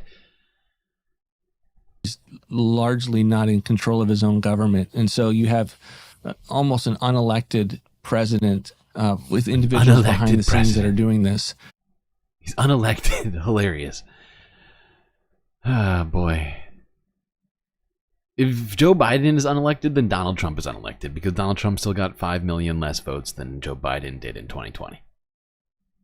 It doesn't surprise me, though. I mean, these are the same people that have weaponized the Department of Justice, have the lawfare. I have a colleague of mine, Jeff Clark. Not the lawfare. You know, they're trying to disbar him because of the care that he had on behalf of the president to deal with voter integrity and election fraud after 2020. And so the system has thrown everything at the warriors that are on the field. You're seeing that with Tulsi. You're seeing that with Matt Gaetz. I mean, why is all of this stuff being thrown at him? Slander. Oh, wow. We should clip this. We should clip this and send it to the attorneys for the the victims of Matt Gaetz. At least, I don't know, put a, what is this, 4512? Write that down, someone. I think what he just did was a form of slander, essentially, by claiming that the victims are lying about him, right? Isn't that what just happened? I'm not a legal scholar. Gaetz, I mean, why is all of this stuff being thrown at him slanderously? Can I just say, I thought, I'm sorry to digress, but since you mentioned Gaetz, we don't accuse, look, DOJ leaked that he was a child sex trafficker, okay? So at that point, they have a moral, I would say, legal obligation to charge him for child sex trafficking and prove it in court. And if they can't, shut the F up. But they didn't do that. They did not. They leaked that Matt Gaetz, a guy they didn't like, whose views... Matt Gaetz, a guy they didn't like, a guy who went parading around the House floor showing people pictures of all the young girls he was having sex with. That guy. Or a threat to them is a child sex trafficker. Then they just let it hang in the air, and all their repulsive little minions like Joe Scarborough, like, he's a child sex trafficker. Really? You want to live in a world where the secret police can just slander you through the media? Like, I read in my Bible this morning that you don't believe something unless two or... The fake outrage and confusion from Tucker on this one. He is not that dumb, people. The media? Like, I just don't read in my Bible this morning that you don't believe. It's almost like that whole Dominion thing, right? It's so hard to understand why any of that even happened. Why is Tucker being forced to do this horrible podcast in a log cabin instead of the warmth of the Fox News studio? It just doesn't make any sense. Media, like I read in my Bible this morning that you don't believe something unless 2 or 3 people are witnesses and say, and there is none of that. In fact, that's Mosaic law right there. In fact, the weaponized Department of Justice said we don't have the proof to pursue these allegations. I know. And so then you read in the story. But they accused him of it. They accused. All week we've been hearing about how there was actually a great deal of evidence and Republicans were leaking stuff about it. There was it's wild and it's hilarious, but Russ, once again, he's got a list. He's writing all those people's names down and they're gonna Oh boy, they're going to rue the day that they ever wanted to know anything about Matt Gaetz and sex trafficking or any of that kind of stuff. They make the case. The reporter read it this morning. And then they say it should be known that Matt Gaetz denies that these allegations has occurred. Of course he denies it because they're not true. In the Department of Justice, there's no accounting of the fact that these things have been proven not to be true, and yet people. And there's a tendency on our side, and this is very troubling. It's not just the left, which is kind of state regime propaganda. There's a tendency on our side to believe that if there's smoke, there must be fire. Why do we? It wasn't just smoke. Let's be real. There was an entire investigation into this, was there not? It was closed door, but people. It's not. I don't think it's just smoke. That. Why does our side, why does Republican congressmen, Republican senators believe that where there must be smoke, there must be fire? Only because this person has been a confrontational, courageous, convictional leader in a. That makes sense, actually. You know, I take it all back. Russ, he full circled it for me. I was really dubious. I was really skeptical about all of this, but you know what? He made it all make sense. Made it all make sense. You know, it's actually because Matt Gaetz is just so goddamn courageous. He's just out there doing the people's work so hard that there's, you know, just a tiny group of people out there who are just determined to take him down and stop him from doing his job mandated by the voters. Just unbelievable. Help! I'm being repressed! Generation. Whoops. Talent, I might add. A generational talent. The last point is indisputable. That's just a fact. I mean, Gaetz is the most articulate member of Congress. It's like, that's not even close, right? So they hate him for that because he's a danger. My explanation, of course, I've noticed that Republicans believe most of what they're told. Part of it is, I think there's an IQ gap, if I'm just being honest. Part of it is they believe in the system, and Democrats just don't believe in the system at all. They don't. So this guy who's about to be head of the OMB thinks Matt Gaetz is actually, he's a hero. He's a hero. Okay, him and there is no daylight between him and Tucker Carlson and Matt Gaetz. These guys are the same person. They're living in the same body, the same mind. The body of Christ. I'm sorry. Jesus, I say that. Hush. Any system that curtails their power, basically. But Republicans really believe in it, to their great credit. And so they're like, well, it's the DOJ. I mean, it's kind of corrupt on the margins. You know what I mean? There's some bad apples, but most of them are really great. Really? Why haven't the great ones resigned? Right. I don't think there's any evidence they're mostly great at all. I think they're really dangerous, heavily armed. Maybe that's the answer? What? I think that what is that the is answer? fundamental. It's twofold. I think the answer is to get people armed up. Is that what he just said? I'm sorry. Wait. But most of them are really great. Really? Why haven't the great ones resigned? Right. I don't think there's any evidence they're mostly great at all. I think they're really dangerous, heavily armed. Maybe that's the answer? I'm confused. That is fundamental. It's twofold. I think the left is made up of revolutionaries, for sure, right? And they're Marxist. If you've read Witness, everyone knows that, right? Like that's not a new phenomena. It's become militarized over and over. Witness was written in like 1955. So correct, yes, right? So now what that looks like is not someone who's like a behind the scenes spy. Now that looks like some of their members of Congress, right? Like an AOC. They're Marxist revolutionaries, Marxist communist are voting revolutionary. So that's their side, and our side doesn't really grapple with that. We don't make a decision realizing like our side doesn't really grapple with that. We don't really grapple with the revolutionaries or anything like the January 6ers who literally tried to start an insurrection. That's a sort of form of revolution.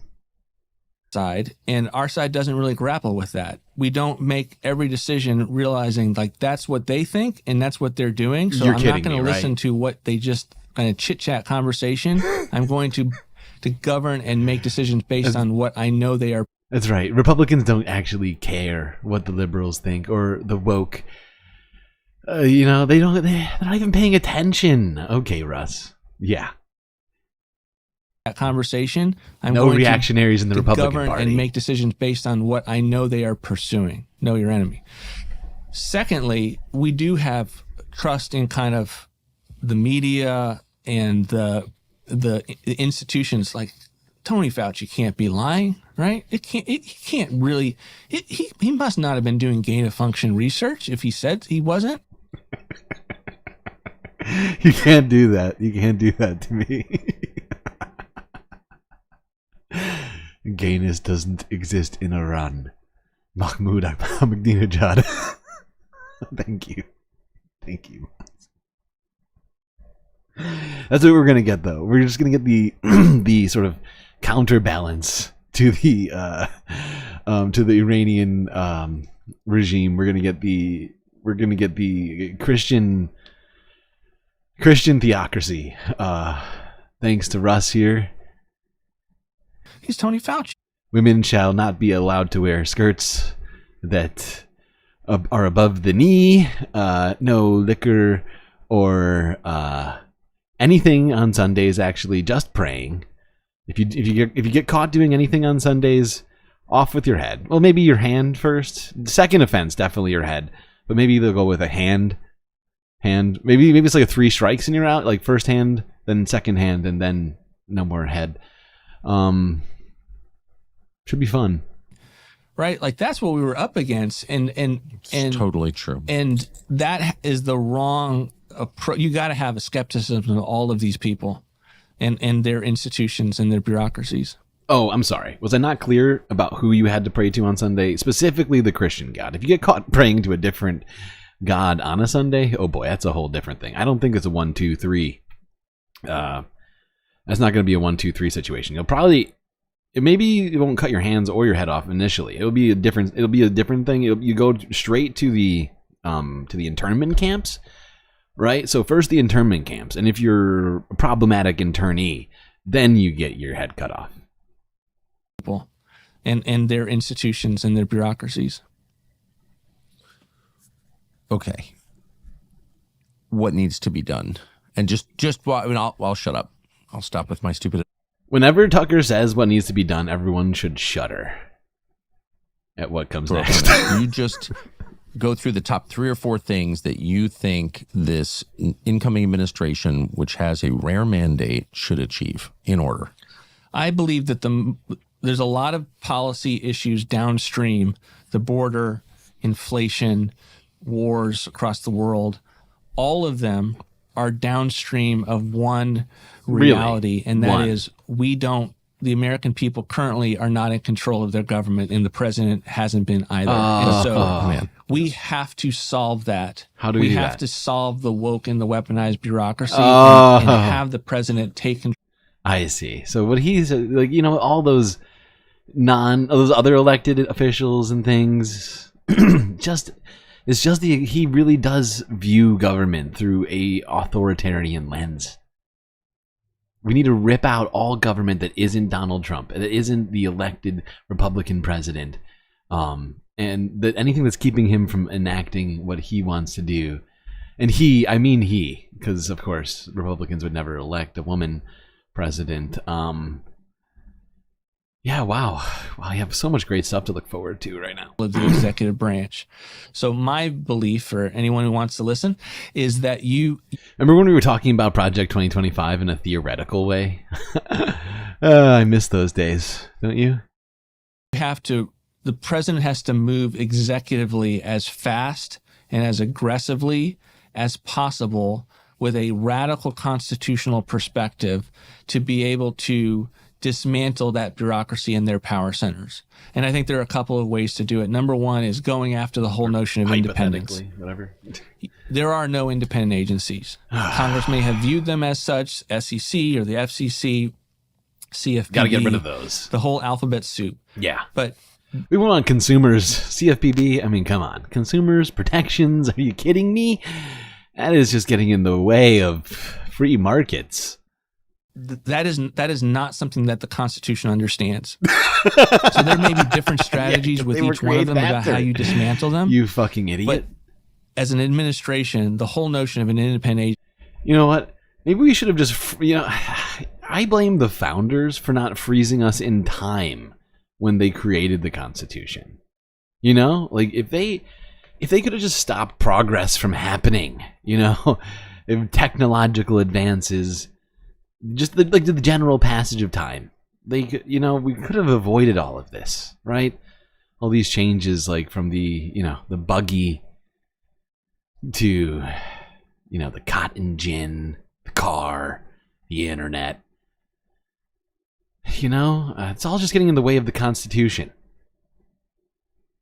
Should be thrown out, particularly with the Department of Justice, in which there's literally no law. All it is precedent from the Watergate era that the Attorney General and those lawyers don't work for the president. And well, who do they work for? They think that they work for themselves.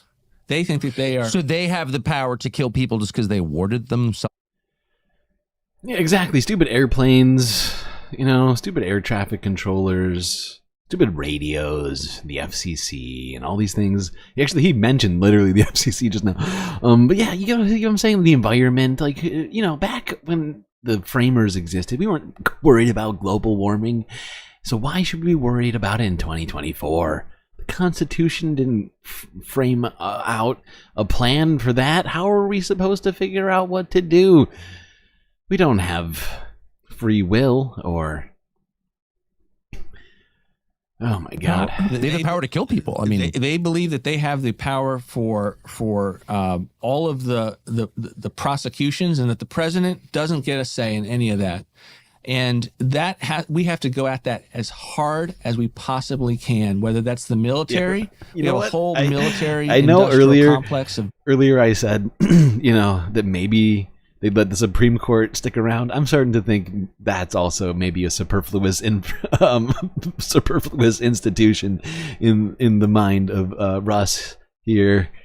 Possibly can, whether that's the military. We have a whole military industrial complex of generals, and Tommy Tuberville kind of exposed this last year with a fight about. Okay, so I'm starting to think he might actually, you know, we were talking about how the military might continue to exist. Now he's saying some crazy shit. This is actually past the point of where I was listening originally. And it sounds like maybe, is it just me, or does it sound like he wants to just sort of institutionalize like local militias, like local Proud Boy chapters or something? The Boogaloo, the second Boogaloo, you know, like what's happening here? It's like, like that money is going somewhere, I assume. It's not going to, certainly not going to be going to healthcare or a single payer or something like that. Not this administration. Life, but it really became a fight about whether we have essentially a military that is not subject to civilian leadership. So you can apply the concept of destroying independence at every agency. I even saw it in aspects of OMB with regard to who gets to make the decision. Civilian leadership of the military. First off, I don't think it's ever existed. I'm not sure what he means by that. Can anybody clue me in on what the fuck that means? At every agency. I even saw it in aspects of OMB with regard to who gets to make the decisions on statistics, right? Like there are little pockets of independence that have to be just... Who gets to make the decision on statistics? What is that? The statistics get to make the decision on statistics, you dumb motherfucker. What? I don't want reality. I want the specific numbers, please. That's what he's saying. Why are people always making these leftist decisions on statistics? Okay, we need more unbiased statistics, stuff that reinforces my worldview, please. We got to remove those, right? They're unconstitutional. It's unconstitutional. Would you include the Fed in that list? So statistics, all these goddamn statistics are unconstitutional. I can't look at the Constitution and the massive decades-long decisions that they have made totally undemocratic and see that is a place. I'm sorry, where Chad, I can barely concentrate. I'm just like yeah, according to Russ Vought, too many unconstitutional statistics. It's unfair. It's unfair to the white race. The massive, decades-long decisions that they have made, totally undemocratic, and see that is a place where there deserves to be an exception for 50%. 50% of statistical studies are 70. I hope that they did their math on that one. Hopefully that's one of the good ones. It's science. Oh my god. I don't even understand who controls. We're literally moving into an alternate reality. The new timeline's even worse than the last one. To God, like, remember how we were all, out of shape, sort of butthurt about the timeline we were living in about 2 months ago? Well, welcome to the future, people. a place where there deserves to be an exception for. I don't even understand who controls the Fed. I mean, and where does their authority come from? God? Are they speaking directly to God? Like, what is this? No, because they're wrong, and they've been wrong. Noticed for decades, right? Right. Now, let's go to zero interest rates for 11 years. See what happens. So, President Trump hasn't run on that, and so I'm not going to speak. But I'm just interested as you've looked into the question of what authority does the Constitution bestow into whom? No, and to give you an example, if you go on if you were watching news, you're going to have seen in the last 2 years ads saying oppose the Fed's regulations on bank capital, right? Well, who are they supposed to call? They're not calling their congressman. Oh, that's the problem. Banks are just too regulated, people. That's why things are so bad. Who are we even supposed to call about making sure those banks don't get regulated so much?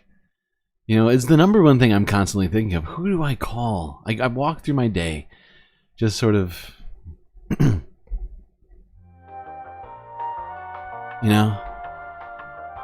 wake up in bed. I'm still in bed thinking, who do I call about all these damn bank regulations?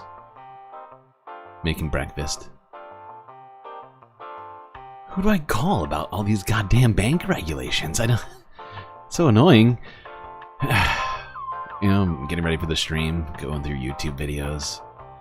Can't focus though, because all I can think about is why don't I have someone to call about all these goddamn bank regulations that are clearly oppressing me? Help! I'm being repressed! Drinking my coffee, drinking some tea, just thinking about all those goddamn bank regulations and how there's no one to call. And Russ Vought, he's got plans. Congressman has no power. The issue is like the call to action is against the Fed. Well, sorry, you're kind of out of luck. What's the lever we would use to influence the Fed? There is no lever, right? And so they have existed with this notion that they have this priestly ability to make decisions. And in fact, I don't actually think they're that good at it. Oh. I think people like President Trump are in fact better at it. He's so good at making decisions. There's no reason. How many times has he gone bankrupt again? 4? Best decision maker ever. I think people like President Trump are in fact better at it. And there's no reason that they should be exempt from the normal democratic process. And if Congress wants to come along and pass rules that says, this is how we want the money supply to go, all of that is in their purview. But I think, this is not some exception to the rule. 4, 6. Doesn't mean who does the math? Who's keeping track? Come on. Come on, guys. Doing anything in this area. But I don't think it's the exception that proves the rule on independence being something that is important downstream to the CDC, the NIH. I think everything that people like Bobby Kennedy have been running on and others is about, no, you're not some priestly role. You are politicians yourselves. You just don't have to face voters, right? So independent. He loves the priesthood so much that he finds that to be, a great metaphor constantly for these things. And like I said before, I'm pretty sure that we are going to get we're going to be getting, what do you call it?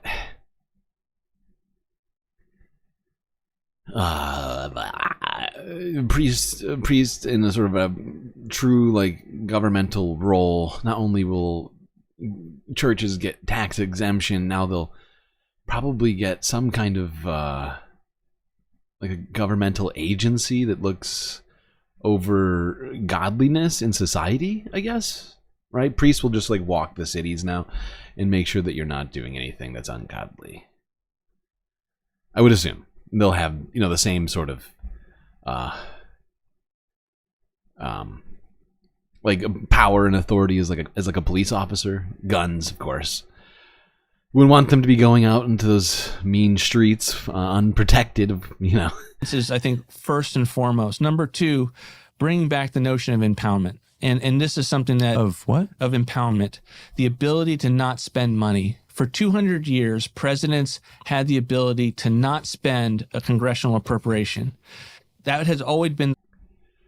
Yeah, presidents just able to say, no, I'm not going to do it. Not going to sign it, people. I mean, technically, they've always had the ability not to sign it, but it, you know, would usually mean making sure a bunch of people go hungry, veterans included, no health care for all you people, a bunch of stuff. Constitutional system. It had been brought, it had been a paradigm that had been brought from the UK and how we understood.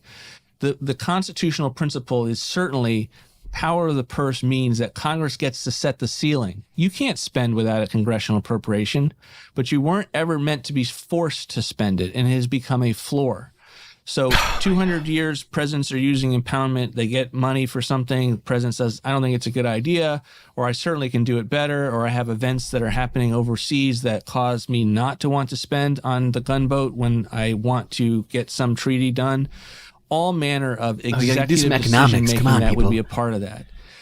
In the 1970s, at the lowest moment of the presidency, Congress steps in, and to some extent the courts, and they passed the Impoundment Control Act, which was really the Impoundment Elimination Act. And from that moment, they had destroyed separation of powers on spending, on fiscal issues. But it was beyond that. It wasn't just about dollars and cents. It was about control of the bureaucracy. So that law effectively meant the executive branch, the president's agencies have to... I know he's a massive nerd, okay, in this guy, but that's the problem, right?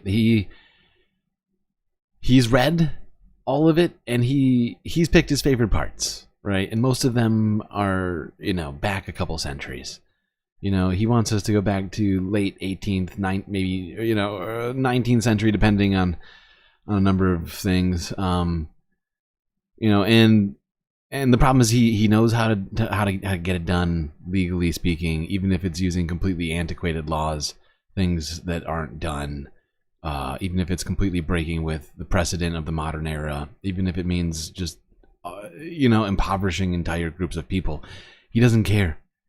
He already said it. He said, we need to embrace being called racists. You can't let that slow you down. And every dollar, whatever that means, they're sent by the Congress. Correct. And I believe, as a budget guy, that was the original sin on why we can't do anything fiscally from that moment on. It's also why we get omnibus bills, because if I only need you to get your signature and I lose all of my ability to, throughout the rest of the fiscal year, to push and pull and not spend and make different decisions, I just got to get your one signature. So I'm going to put everything in that one bill, right, thousands of pages, and I'm going to push it through at the most... And of course, remember, it's not going to be Donald Trump who's going to make the decision, because the way that Russ is talking right now, he's expecting these things to go across his desk first so that he can tell Donald Trump what it is that's going to be good and what's going to be bad, okay? He wants every single line of legislation so he can pour over it in the fucking nerdery, you know? Really, I mean, yeah, might as well call it the nerdery, right? Because it's quasi-religious, this library of his, where he's going to be doing all of this work, him and his cronies, and yeah, he wants to be able to say yes and no, line by line, on all the stuff that he likes or doesn't like, and he's making pretty clear what stuff he likes and doesn't like, right? It's time for you politically. You might have some diplomatic visit that you're going on. Yeah, totally. And so impoundment is vitally important, not just to save the country fiscally. It is vitally important to be able to wrest control of the bureaucracy, because when you combine Congress giving the agencies vast authority to interpret the laws that they passed, overly broad, make law essentially. How dare has Congress no repercussions on the people who voted it. How dare Congress interpret the very laws that they passed? That is ridiculous. Congress. Wait a second. Wasn't he just telling that people? Wasn't he? Remember earlier here back where he was like very upset that people weren't reading bills and stuff like that. Usually when I read stuff, I tend to also interpret it. It's just sort of a unintended consequence of reading it. But I guess he just wants people to read it and regurgitate it, so long as it's his agenda, which of course has had to pass across his desk first. It seems like a weird thing. It's just sort of, I guess, it's like busy work. It's like a sort of like a flagellation. You know, the reading of it. It's not necessary because you're not allowed to interpret it. But you have to read it so that you know it, like scripture. They don't have to vote on what the right blend is for ethanol. That's right. And then you say that your funding is going for Congress, and the president has no ability. Sorry, Mr. President, you don't have to. That's illegal. You can't turn off my funding. Now, Imperial Congress still exists, just a lot more subtle. So that's number 2, bringing back empowerment. Number 3 is dramatically going at restoring at-will employment as far as you can. A lot of ideas on the agenda, but so all these companies are always telling you how much money they're giving to charity. Oh, we're so charitable. What's this one going to be? But what are the charities they're giving to? These brands that you buy that you have in your house, you don't even want to know. Oh. Very often they're charities that don't have the same values that your family has. No. Sometimes they're charities that don't like your Don't family say at all. it. But when you use Pure Talk, which is a cell phone company a lot of us use, you can be certain that your money is going to charities that you yourself would give to. Pure Talk? What the fuck is that? What in the fuck is this company? Is this like some sort of AT&T alternative for right wingers? I've literally never heard of this. What is this, Cricket? Is this Cricket Wireless for psychos? Or for white nationalists? What the fuck is this?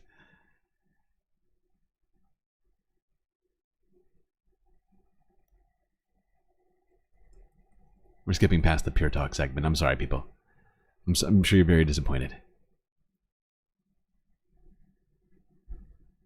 And off your first month, we recommend 50% off. Can we just go back to empowerment deal. super quick? So what was the idea during Watergate of forcing the president to spend all the money that Congress sends him? Like, why would you want that? You only want it from the standpoint of control if you want to be able to say, you're going to spend what I tell you you're going to spend.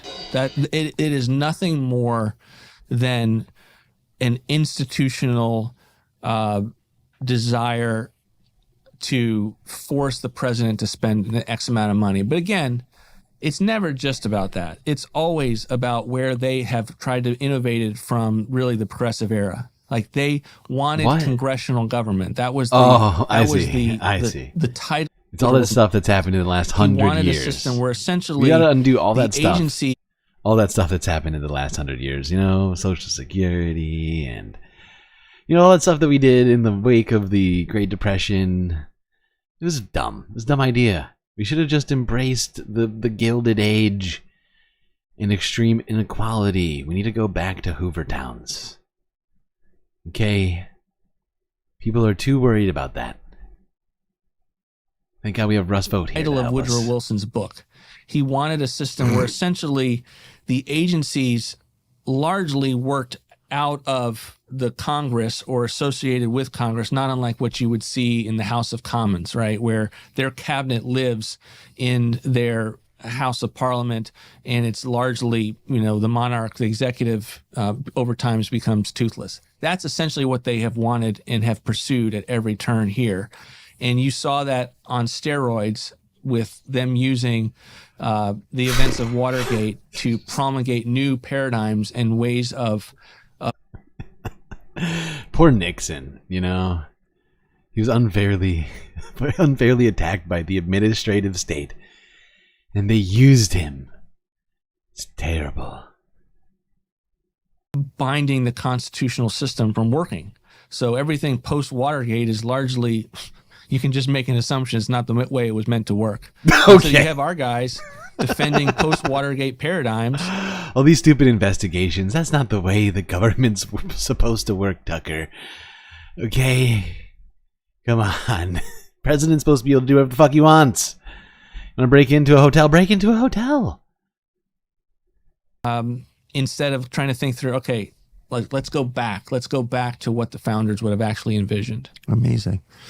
Okay, so to your third point, thank you for this, by the way. So to your third point, that the president has to be able to fire people who are subverting democracy. Why can't Immediately, how if did not federal sooner. bureaucrats wind up with a kind of super tenure where no matter what they do, you can't get rid of them? Like, I don't understand. They work for the public. Right. Laws that have been passed, perhaps not challenged, the laws that have been passed that give them bargaining power, that give them certain processes that have to be followed before they can be dismissed. But I think in that, and it's certainly made it very, very hard to hire and fire. Oh my the God. current system needs to be changed, but it also can be used to deal with these same kind of actors if you're willing to do it. All these dissidents in government. Gotta get rid of them. This is incredibly disturbing. We're not going to watch the rest of this. We just don't have time. But we might have to come back to this fucking disturbing shit later this weekend. I'm not going to lie. We might do this take 2 on Sunday. This is insane. Utterly insane. But this is what we have to look forward to. In a couple months, this guy is going to be at the right hand of Donald Trump, telling him, feeding him all the information, all of this stuff, and or to all the people around him. I mean, Donald Trump doesn't even need to hear all this stuff. You know, Russ is he's gonna go out there, he's gonna get it all done, he's gonna bring the blob back to Donald Trump and have him sign it. And it's disturbing, the stuff he's talking about. He's literally just talking about dismantling the entire government, all of it that doesn't suit him in this moment and in the future. Because once again, like he said, he doesn't think that there is going to be a second chance. So they got to get it done now before Democrats come back and try and rebuild the administrative state, you know. Phew. It's wild.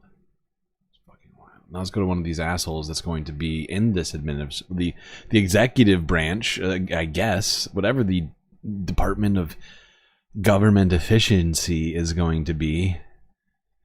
That's right, Elon fucking Musk.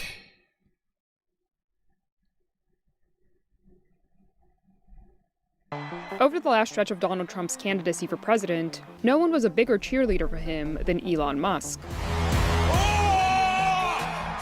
America's just not just going to be great. America is going to reach heights that it has never seen before. The future is going to be amazing!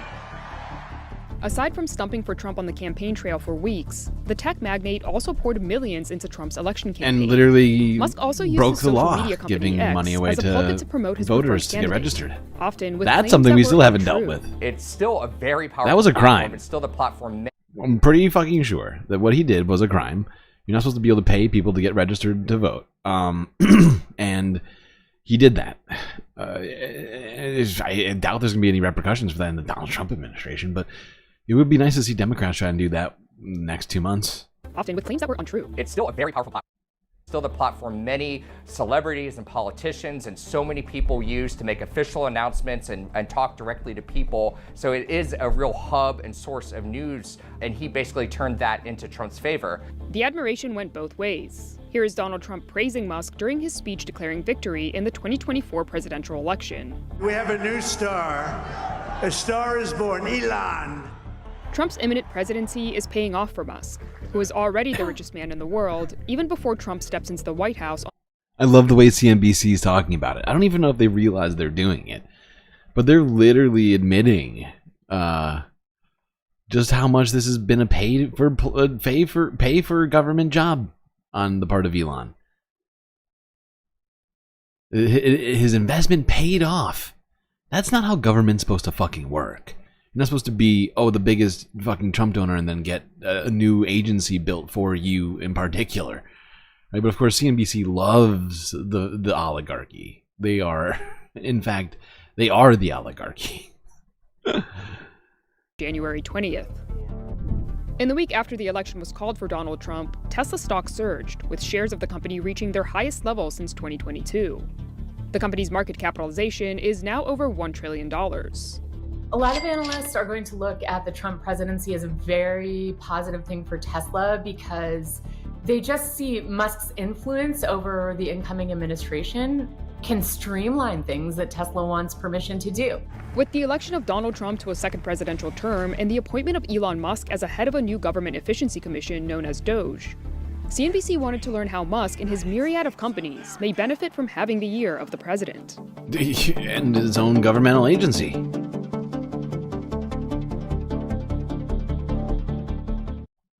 Hey, thanks for the super chat, Nadia. You pugs don't think they have a mandate? I don't know. They just got done saying they have a mandate. Oh my god. Or maybe are you saying that they actually don't believe what they're saying? They're just using it as a weapon in this moment. Yeah, they need to capitalize on. Right. Yeah. Right. Yeah.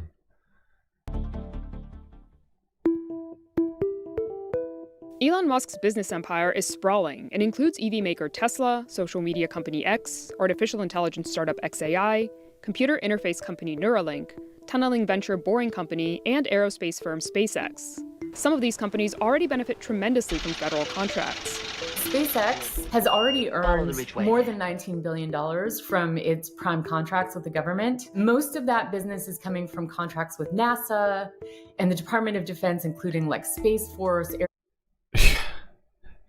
Forgot about the Space Force contract. I keep forgetting about that. Their stranglehold on power for like 100 years.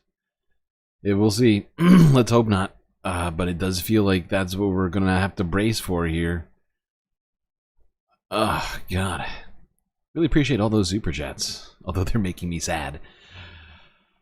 You are right about that, though. We have to stop it from somehow taking over the entire country for 100 years. Does feel like that a little bit. We're not gonna watch this whole thing. We don't have time for this, but we are gonna watch a few snippets. Let me just cue them up for you. 1870. Yeah, we're going back to the 1800s. Definitely, at least some of their favorite stuff. You know, abortion, tariffs, taxes.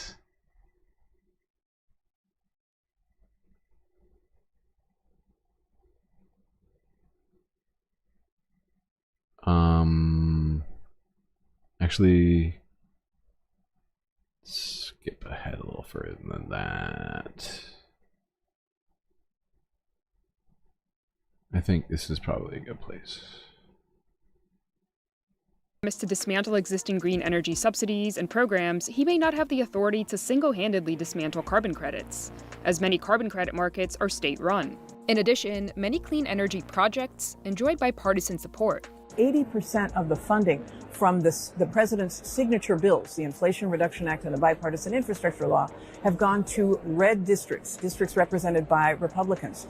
It would be political malpractice to undo those opportunities. Where Trump may have more power is nixing electric vehicle tax credits, offered to those who purchase EVs, and eliminating grants for the build-out of electric vehicle charging, which Tesla has also benefited from. In a post on X in July, Musk was adamant that Tesla doesn't need subsidies and that removing them would only help the company. Some industry insiders agree. At the end of the day, Tesla is the best position versus all the automakers, including...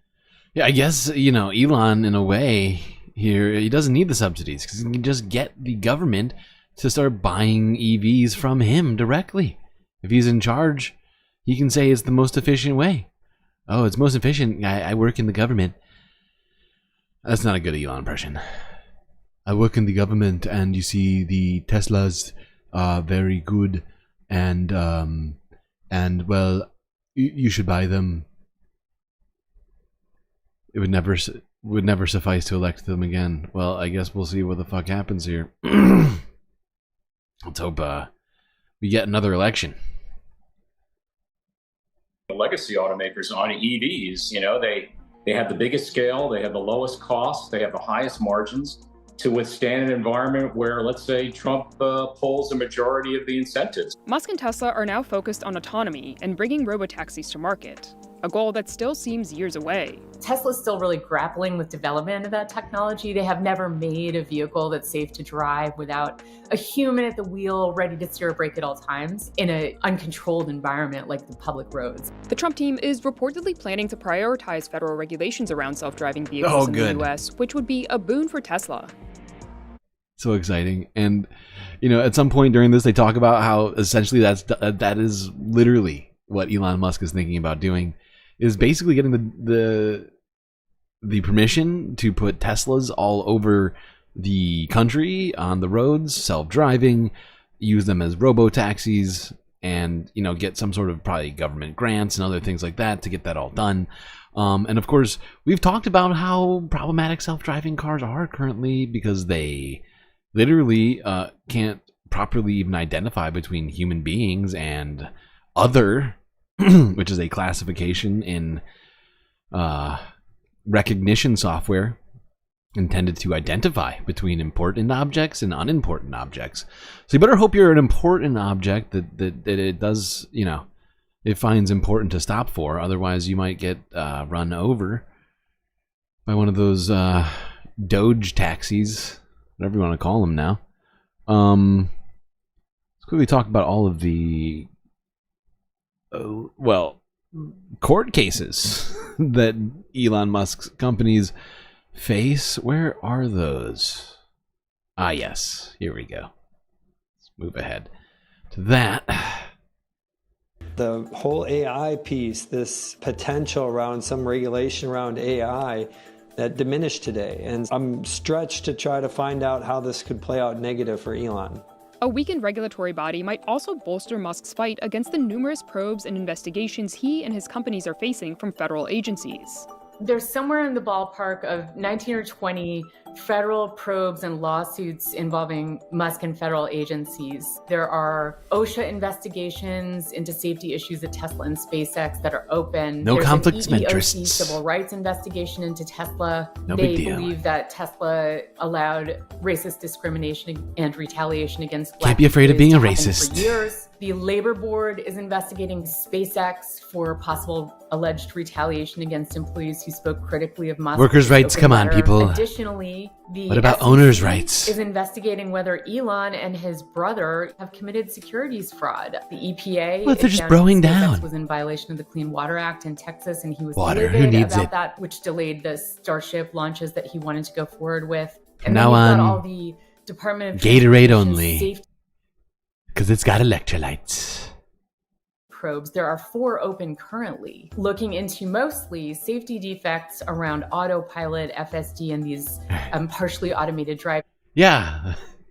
Yeah, all of those self-driving problems. Brondo.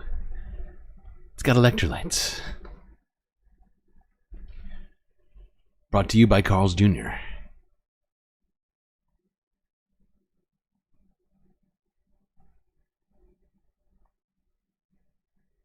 All right. Now let's talk about a really important thing. Okay, it's the weekend, but we do need to stay focused. And I know it probably feels like we've been focused on some very important stuff, but well, hold on to your seats, folks. If your seatbelts aren't buckled yet, do make sure they are buckled, because we're about to hit some real strong turbulence up ahead. It's time for us to talk dragons.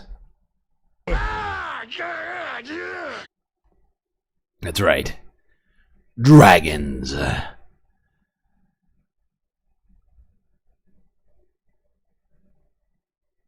Joe Rogan hits back after criticism from The View. Dragon believer. Okay, let's get to some real. Jesus Christ. Basically, to this guy, Joe Rogan, who believes in dragons. I checked it. He believes in dragons? He believes in dragons. Did you triple force that? Yes, I did. And he also thinks that dragons, like dinosaur-y type of animals, roamed the earth when people did. Rogan really leaning into this one by changing his ex-bio to, quote, dragon believer. Joe Concha is a Fox News contributor, and he joins us now. Joe, this is so up Joe Rogan's alley in terms of what he finds funny. To first of all, be called a dragon believer, and also to be accused of being an unreliable source of information by the ladies of The View. So what is your reaction to all of this? Oh, yes, Carly. We should absolutely trust The View. Okay, you guys want to understand something? This is the... Fox News criticizing The View. Can't trust The View. That's not a reliable source of information. Now let's let's get back here to Fox News. Company that was sued for misinformation just a few years ago. Francisco Franco was the theocratic 1930s fascist, bringing it back to old school Europe. Yes, indeed. Thank you again for the multitude of super chats you're sending my way today, Nadia. Even if they're $2 at a time, I appreciate them greatly. Keeping the Galactic News Network funded. Clearly a priority of yours, and I appreciate that. All right, back to dragons. This is a priority. Fox News' ratings are infinitely better than the liberal media ratings because they're both talking about nonsense, but at least this is entertaining nonsense. Do you see what I mean? Like the nonsense that we just watched on CNN is like the minor differences between Jeff Bezos and Elon Musk, and how we should take these guys seriously, and how they're going to possibly improve the federal government or maybe ruin it. Whereas these guys are just like Joe Rogan. Look at these dumbasses who say Joe Rogan believes in dragons. He only believes in dragons a little bit. Revolutionize the world with electric cars, space. Dragons a little bit. Let's dive into that a little bit, huh? Anybody have the clip? Where did this Joe Rogan dragon stuff come from? This is from his podcast. Okay, let's start here first. Were dragons real animals? You like these kind of far out there ideas. How do you like this idea? There's a group of people that say that dragons were real, and I'll explain. Ooh. So around the same time period, so to speak, and I'm not one of these people, so I'm probably going to get the details wrong like a little Matthew bit. McConaughey movie right now. Seriously. This guy's not an expert, but, so around the same let's give him time some period slack. in, I think he's trolling, right? Evidence dragons were real, full documentary. Like, I don't think he actually thinks dragons are real. South America, Africa, all these different Rome, all these places, images depicted people fighting dragons, right? And every dragon was slightly different, but it was all a giant, scaly animal that could fly. So when you break that down, you think about the fact that large birds had a hard time being fossilized because their bones are so porous, right? So because they have like hollowish can't bones, be fossils. they break down very easily and they don't fossilize. Wait, this clip is literally from 2019. I was gonna say Joe Rogan talking about like whether or not dragons are real or not doesn't seem like new Joe Rogan. It seems like good Joe Rogan, old Joe Rogan, which is why I was a little confused. And when you scroll down, you realize, oh no, this is like, it's not the best Joe Rogan, because the best Joe Rogan is like 2016 era, I think, before Milo Yiannopoulos. Pre-Milo Joe Rogan, like white supremacists always have an opportunity to come and speak to. That's when Joe Brogan was living on pure bro energy back then. He hadn't even figured out that he was a white supremacist yet. Probably subconsciously, he may have known it. But he hadn't figured out who were his crew, so to speak. Joe Rogan, white he was like just shooting all over the place. An opportunity to come and speak to millions of people. Because he's kind of right. Back then, he was still having just literally anybody on. Like if they managed to get a hold of him, he was like, "Yeah, let's do it, man. Let's have a conversation about something." I don't know anything about anything. Tell me stuff. My podcast, Joe Rogan, definitely an older version of Joe Rogan. That was still kind of fun. So the group that says this, basically they're saying the evidence is the reason there's no fossils of dragons is because they had bird bones and they were actually very delicate animals. But a handful of these small population of these giant, flying lizards existed and basically encompassed all these different countries where they all depicted fighting dragons in their own way, and they were all killed off by, knights or whatever it is. And then the person who's describing to him the dragon stuff is also not a believer or a committed believer to the dragon theory. What is this? Do you think he'll ever acknowledge you? How hard would you have to insult him? No.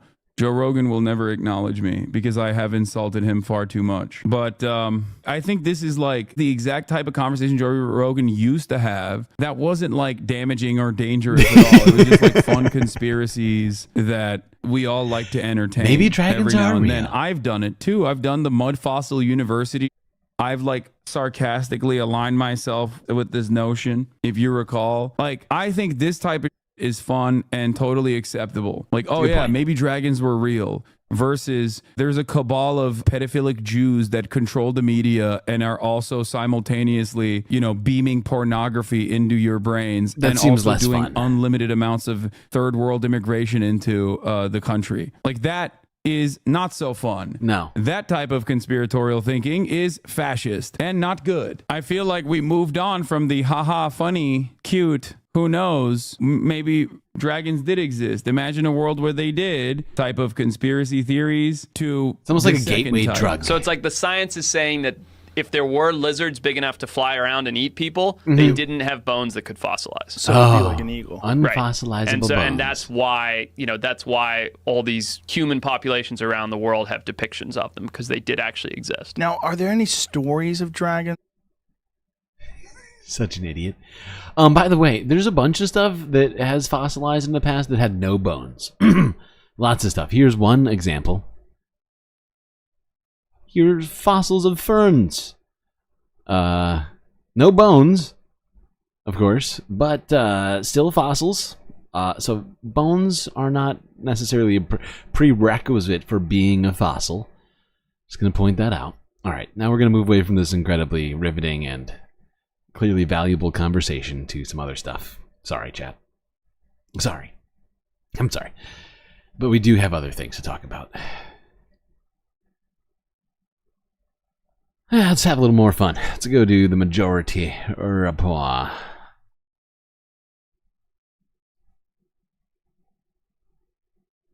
Talk about who bankers fear most in the Trump administration. Hi, Sam. Can you hear me? It's A Square. Hey, Squared. Hello? Hello. Can you hear me? Hi. Yes, I can hear you. Can you hear me? Yes.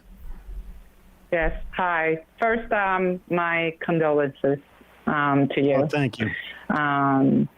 Thanks, guys, for putting together that event. I was there. I left early, but hoping for better news. But yeah. We are all just, hoping for better news. I have to say that I'm mostly between shock, horror, anger, disbelief. It's like 7 emotions. And, we get it. So You're as in always, the feels. I thank you for being there. I know I don't have a lot of time, so I just wanted to some good news first. I attended a meeting from a political action group here in the town where I live, and they handed out 4 roles for resisting authoritarian movements from Daniel Hunter. And I was making a plug for Majority Report. I'm like, you want to see a good interview with him? Tune in to Majority Report. We're going to replay that sometime over the next month. Not sure when, but sometime over the next 3 or 4 weeks. And I think, and it was very helpful because as people were venting, they were trying to focus everybody that was there, and there were about 100 people, which was very nice. But I'm not going to name the town where I live, but I live in a very progressive town. So here's the bad news: only 50% of the people in my town voted. When I tell you progressive, I mean progressive. So when I think about the things that we need to do to mobilize the people, the disaffected people that we can mobilize. Because, this persuasion, we're going to have to figure out who is truly persuadable here. that makes me very nervous. Some other information that may not be good news, and following that conversation about RFK, I attended a call from my bank. I think I mentioned this to Emma and Matt like a week ago, and I wanted to call to follow up for, their clients and for institutional investors. And the two things that they were worried about, of course, they were giddy about the tax breaks, the no regulations. The two things that put the fear of God in them was mass deportations and RFK. To the point that the presenter, a financial analyst, had a slide that said, if he gets put into this position, I will be doing this from an undisclosed location. So I find that interesting, heartening, but like you, Sam, I think all of these appointments will be approved. We're doing all their banking from a bunker. So I think part of what you guys are talking about, where to find the cracks, because the last time the malevolence was tempered by incompetence, I don't know this time. Yeah, I'm hoping that between right? Yep, I agree with you. The incompetence, they don't have to be super competent to do this kind of destruction, but they certainly have had 2 or 3 years to learn from their mistakes and ramp up for it. And they're going to start. They're going to hit the ground running. And this is a Republican Party. There's not going to be never Trumpers. There's not going to be, John McCain. There's no mavericks in this. We just need a maverick, people. We need Liz Cheney, Lynn Cheney.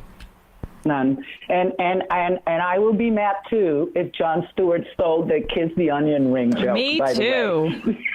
I will be very going upset. to court. One more quick thing. Matt's gonna reverse all of what he had to say previously about libel and intellectual property. And intellectual property. Sorry, keep going, Ace. Gotta sue. You gotta sue. Come on. So the other thing that was a little bit frightening is that the business community is trying to impress upon this administration to lean harder on, apparently there's like an effort, and I don't know if you guys can research this, there's how are employers advancing workers' social and economic mobility? So there's some type of scoring that is done. I'm sorry I don't have all the details, but they're trying to impress upon the administration to lean harder on that and ask the companies, and it sounds to me like it's for show. What are you doing for your workers? Are you improving their socioeconomic conditions? Are you hiring people with, criminal records, right? What are you doing to lift workers socially? So a lot of the language that is going to give the impression that they're doing something for the working class. So hopefully in that area, they'll still be incompetent and they're not going to be able to message that they care about the working class, really, after all. Unfortunately, after watching that Tucker Carlson interview with Ross Vought, I'm struggling to place my faith on incompetence. I was enjoying it for the moment that I had. I don't know how long it lasted. A few days, I guess. Of thinking, maybe they'll be really incompetent. They won't get anything done. Then Ross Vought said, no. Don't forget. Don't forget. I'm getting nominated to the OMB, and we got Project 2025 ready to go. We even got the forms ready. And then finally, the executive orders for mass deportations. One of the analysts said that they know they have been issued and they think they're going to be released the day of the coronation or the day after. So not so many good news, but I wanted to share with you guys what I've learned so far. And some other day I will call and just rant and rave. How's that? Appreciate it. Hey, Squared, thanks for the call. Take care, guys. Bye. Okay, you could kiss a few onion rings right now. Does sound good. Making me a little hungry. How are we doing on time right now? 4.5 hours, huh? We've been going a long time. And it's just like it's almost like we just started the stream. We're talking American politics. It's only 10:30 EST, and it's weird. But we are going to take a break.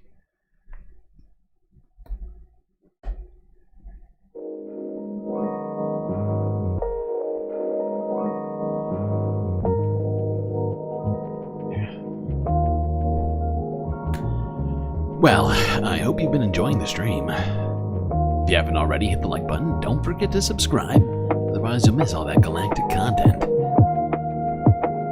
Once you've done both of those things, do consider contributing to the Galactic News Network, as we are completely funded by viewers like you. That's right, all you galactic peeps, space fams out there. Well, we need you. You are my only hope at continuing our galactic work. Lots of ways to contribute, of course. YouTube, now Twitch, got Cash App and PayPal, but my favorite is and continues to be Patreon. In a beautiful symbiosis, I gets the monies, and you gets the bennies. That's right, super sweet relationship there. Can't deny it, so do consider. Anyway, chat, enjoy this short space break. Grab yourselves a drink, perhaps a snack, and I'll be right back.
means it's time for us to get back to the show.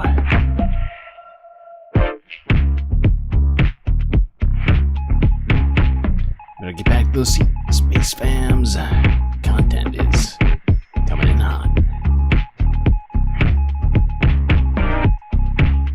What's next on our goddamn list? I'm going to skip us over to the environmental news. Although it will include... Wait, hold on. Not what I meant to do. There we go. Skip us over to the environmental news. Yeah. Start here. Can Donald Trump reverse Joe Biden's climate policy? Oh, that's certainly what they're planning on doing. Let's see what BBC News thinks.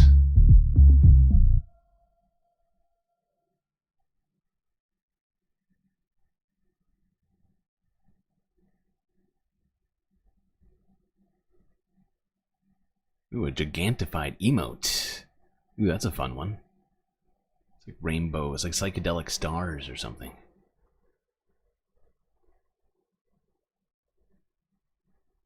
I can't wait for us to have emotes on YouTube as well. Twitch gets them, but YouTube, no. We're being repressed over on this side of things. Help! I'm being repressed! Well, hopefully one day everyone will get galactic emotes. Alright, BBC. Wait, where did the emotional support characters go? Donald Trump wants to reverse Joe Biden's policies on climate change. I will stop Biden's wasteful spending and rapidly terminate the Green New Scam, which is a total scam. Which is why, at the latest UN climate summit, there were questions about what Trump will do. On that, Joe Biden has sought to offer reassurance. It's true. Some may seek to deny or delay the clean energy revolution that's underway in America. What's the final word on fluoride? We like you, we don't like you. Well, I think in the future we're probably not going to have it in the many water systems. I mean, if we had single-payer healthcare that included dental for everyone in the United States, we wouldn't need it, you know. But as currently, probably helping out. Certainly in poorer communities, especially. Nobody can reverse it. Nobody. Donald Trump may have other ideas. He's called climate change one of the greatest con jobs ever. He's also said it's a serious subject and that the environment is very important to me. And we're starting to see Trump's approach on this issue. This is his nominee for Energy Secretary, speaking last year. The only thing resembling a crisis with respect to climate change is the regressive, opportunity-squelching policies justified in the name of climate change. And Trump has Biden's climate policies in his sights. Not least, a law introduced in 2022. Biden called it the biggest step forward on climate ever. It committed nearly $400 billion to clean energy over 10 years. It's estimated to have created 330,000 jobs. Biden also took the US back into the Paris Climate Agreement, which commits countries to seek to limit global warming to 1.5 degrees Celsius. Something which the Trump administration took us out of, which I'm sure we will be immediately getting out of again. I mean, there's so much, we're going backwards. That's what's happening. Yes. And Biden set new emissions targets for the US to meet by 2030. Trump is no fan of all of this. He wants the US out of the Paris Agreement. He wants to increase oil and gas production. He suggested easing regulations on power plant emissions. He wants to reduce funding for clean energy initiatives. And with the presidency and control of both houses of Congress, he has a lot of power. I wonder if people will realize, like the people who are benefiting from some of that stuff. Because like I know a lot of farmers who are, not personally, but we've seen videos of talking about this phenomenon. That a lot of farmers are using the land that they have to, you know, also benefit from the energy revolution. And have been, you know, putting, like if you drive through Indiana, right? Like it's just fields and fields and windmills, right? Or, you know, that's basically, all it's okay. It's not fair to Indiana. There's a couple other things there. But point is that this is something that's benefiting a lot of people. And if the Trump administration takes it away, I wonder if those people will be so thrilled about all that. Paris, on easing regulations, Trump will be able to do that. But reversing Biden's funds for clean energy is not so easy. 2/3 of that money has been committed. A lot of this funding from the Inflation Reduction Act has already been rolled out, but there's still so much funding left to really put into play. And so that's what I think he'll be trying to target. And if that's funding, there's also the energy market. Renewable sources are projected to generate 44% of America's electricity by 2050. This is part of a global trend away from fossil fuels. Spain's and at like that's 70, unlikely to 80%. change, whoever's in the White House. Not as in good the as past, Spain. when the US has pulled back, we've seen other countries pull back. But there's a lot of momentum now in the climate system. The energy transition is underway, and there's other things that are driving it. For example, this year, clean energy is on track to reach $2 trillion of investment globally, twice the amount for coal, gas, and oil. And as investment goes up, the price of renewable energy is going down, making it a more attractive option. No reason to do that. Why would we do that? Only because You gotta drill, baby, drill. Why would we want clean, affordable energy? That's silly. you care about climate change, it actually makes economic sense. And of course, companies and other public and private actors know that. There's also a political dimension here, because most of the jobs created by Biden's law are in areas that traditionally vote Republican. And in August, some Republican lawmakers asked for investment in their areas to be protected, saying a complete repeal of Biden's law would be no. I am utterly shocked that they would want the green, they want communist, socialist energy in their red districts. Green energy in Republican towns. Why would they want that? It's killing freedom.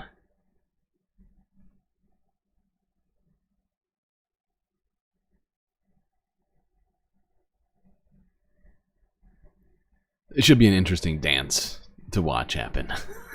For sure. Should be fun. Hopefully it stops them from, I don't know, defunding some of these things.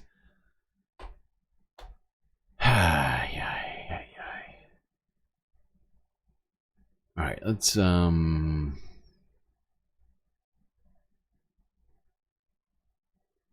go here. Ed Markey on artificial intelligence risks in the House Committee on, what was this? I can't remember what fucking climate. I can't remember what committee this was.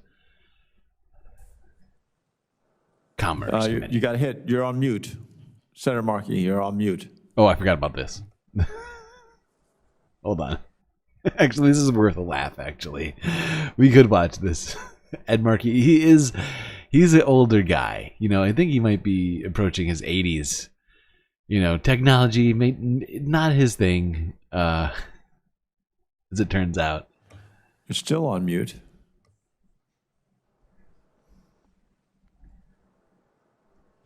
You can't hear anything. You maybe better talk to Senator Klobuchar. Oh, there you are. Maybe we should just talk to Klobuchar, huh, Markey? You were there good for a second. Try again. You were there for a second. Okay, all right. We're gonna skip ahead because it does literally take him like a full minute. There we go. Oh, beautiful. Thank you. Our witnesses today have done a very effective job in demonstrating that artificial intelligence poses serious new risks for fraud and scams across different sectors, from AI voice cloning tools to deepfake images and videos. AI is threatening to undermine our ability to tell truth from falsity, to sow distrust in our understanding of reality itself.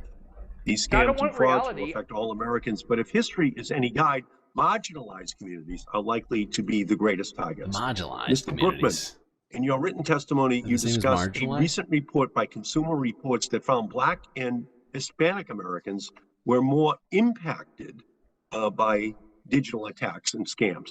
Can you elaborate on your research? Yeah, so this is like a report that we do every year to kind of track how people are adopting cybersecurity techniques. They're using sophisticated passwords. This is the first year we asked about scams. Have you encountered scams? Have you been someone attempted a scam?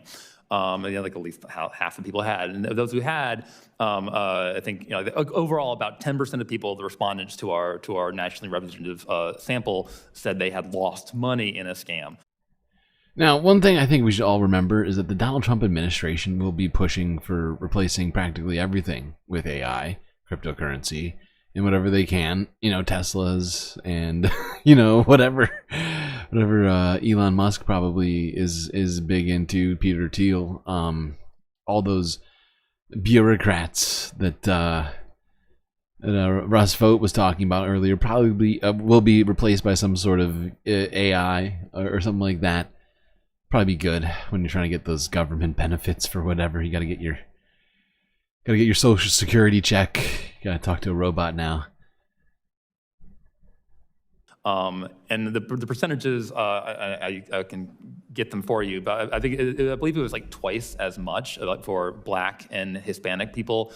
Of those who encountered scams, I think like a third of Black consumers and a third of Hispanic consumers had lost money, and I think it was like about half of that for white Americans. This is consistent with the research the Federal Trade Commission has done. The Federal Trade Commission has done a couple of reports looking at similar issues, also found that. So I know we've talked a lot about this hearing about the need to educate senior citizens and maybe military families as well, and I strongly agree with that. But we also probably need to reach out to marginalized communities too, because that's where the money is. That's where people are losing money, to make sure they're educated and prepared for this new wave of AI-powered scams. Yeah, and with with an Elon Musk in government, and some of the other people we've heard about, I don't think we're gonna have any sort of protections against this kind of stuff in the future. At least between 25 and 29, I would say we're gonna have some real problems with that. Real problems. We're gonna have to educate ourselves, most likely. All right, now this person has become somewhat contentious recently due to her recent vote for that fucking bill against. Actually, I think she voted against the Bernie Sanders resolution to blockade. But some of the things said in here are important. So let's go to AOC, who I'm very disappointed in right now. Let's talk about FEMA real quick.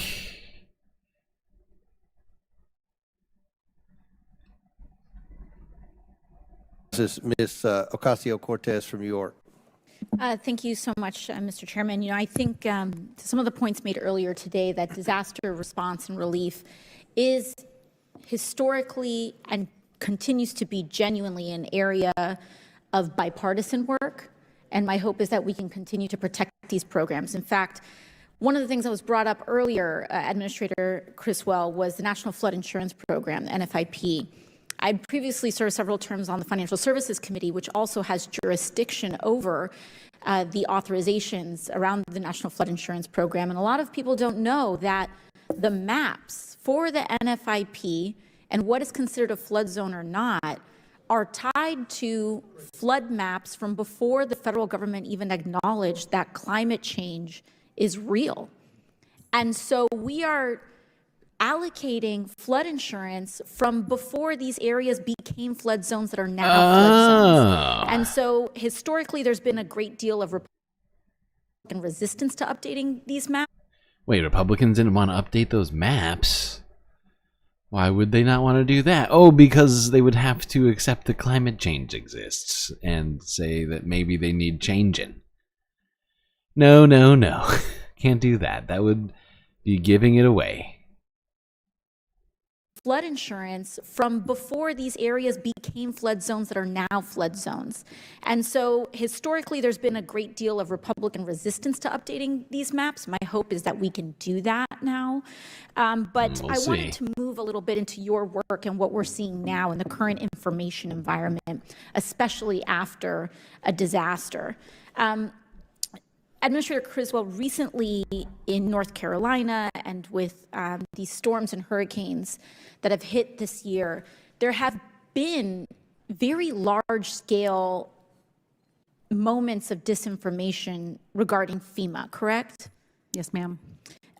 One of those that I've just seen is this idea that, and I'm going to ask you if this is true or not, and I apologize that I even have to ask you some of these things, but I think it's important for the American people to see in a setting like this, where we have to swear to tell the truth, that we see officially on the record that these things are not true.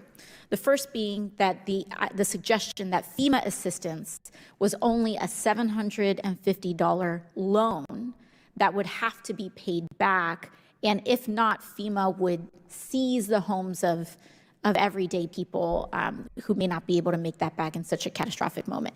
Is that correct? That is completely inaccurate. Completely false, correct? But was it in your assessment, and did you see lots of people believing this on the ground or in the field? I was on the ground for over 3 weeks in North Carolina, and I did hear from people on the ground asking me, is this real or is this not real? Another one that I also saw very widely circulated, that FEMA did not have enough money to provide relief services because that allocation of funds went to either undocumented immigrants, aid to Ukraine, or even aid to the Israeli government. Is that correct, that FEMA's funds were allocated away to those causes? Completely inaccurate. Completely false. On the Yep. And actually, one of the reasons was because Donald Trump, in his administration, was doing some of that, but it was also due to the fact that there's been a great, more importantly, due to the fact that there's been a great number of disasters that FEMA has been having to deal with, and that they warned of this happening because of that. You know, we were watching all year the storms that were hitting the United States coast, all along the Gulf. I mean, Houston was getting wrecked all year. Before even hurricane started, they were getting obliterated.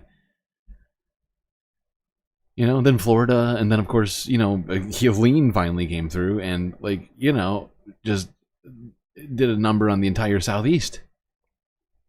And they were warning that this stuff was going to happen. And then Milton and, you know, all this other stuff is like, what do you expect? Like, it's not an unlimited, doesn't have an unlimited amount of money. And many of these budgets, you know, for some of these things that might be important are, you know, dwarfed by things like, I don't know, the military budget. Maybe we should start using that for some of the more important things. I don't know. Thinking out loud. All right, let's go. Actually, let's go to Rashida Tlaib. She had some more stuff to say on all this. Forgot we had this clip too. Talking about FEMA at this hearing. House hearing on, what was it? Chair recognizes Ms. Tlaib for Michigan. Right, the oversight Thank you so much, committee. Chairman. Administrator, thank you so much for being here. I know it's been a long day, but this is really important in regards to something that is happening in my community. I know you probably know I'm from Michigan, and we've been hit hard the last 4 years as a result of storms and flooding. We had 2 declarations in the last 4 years for flooding. Many of my residents, you know, still currently struggle with ongoing emotional toll, as well as the cost of flood damage, which they have yet to be able to recover to this day. In my district, though, residents live in housing that are often do not have separate rooms, or what you call occupant rooms, in the basement, and which triggers this exclusion that FEMA has right now of getting help when there's not somebody like sleeping in the basement. This was very much a surprise to me because That many of sounds my incredibly seasoned stupid. residents who had flooding couldn't get access. If you don't to sleep in your clean basement, water, sorry, can't help which you. led to such terrible damage of their basement that, and I would love to submit for the record, Chairman, article from Bridge Detroit, devastating floods leave Detroiters with toxic mold. Without objection to ordered.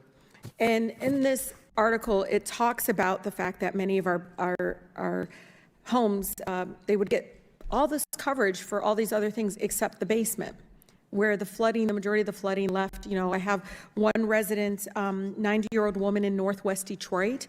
If you walk into her home these days, especially at this time of the year, you'll feel cool air right coming from her kitchen to the living room. She'll tell you that 6 months has passed since the last FEMA declared flood, and your heart sinks because she has no, literally resulting from the damage of the basement, drainage issues, no hot water, rising problems related to the mold, and a broken furnace, right? And we're helping her as quickly as possible to try to see if there's any other community-based organizations. But the question then comes to my team and I is, why is this an exclusion? And would FEMA be open to working with members of Congress in a bipartisan way? Because Michigan, we got basements. You hate to tell me, but trans people do cause hurricanes? First off, who even claimed that? But wow, I mean, I feel like we're going to have to look into the scientific basis of that claim. Ridiculous.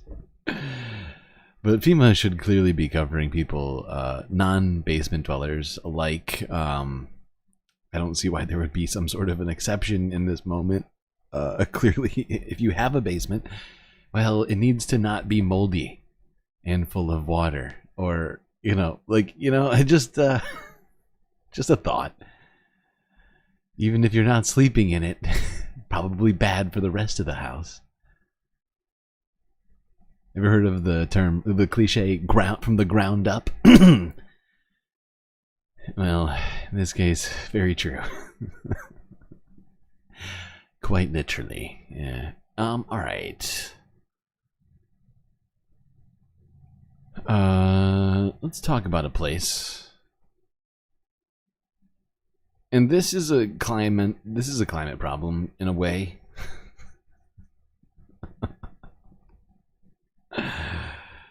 Oh god. It's true though. It really is true. All right, let's go with this. Why is Dallas growing insanely fast? I'm not gonna lie. I think the more people that live in Texas is the worse that it is for society. It's not a place for sensible things to The happen. U.S. Census estimates that in 2023, the Dallas-Fort Worth metropolitan area, or Metroplex, crossed the 8 million people barrier. It becomes the fourth area in the U.S. to cross that boundary after New York, Los Angeles, and Chicago.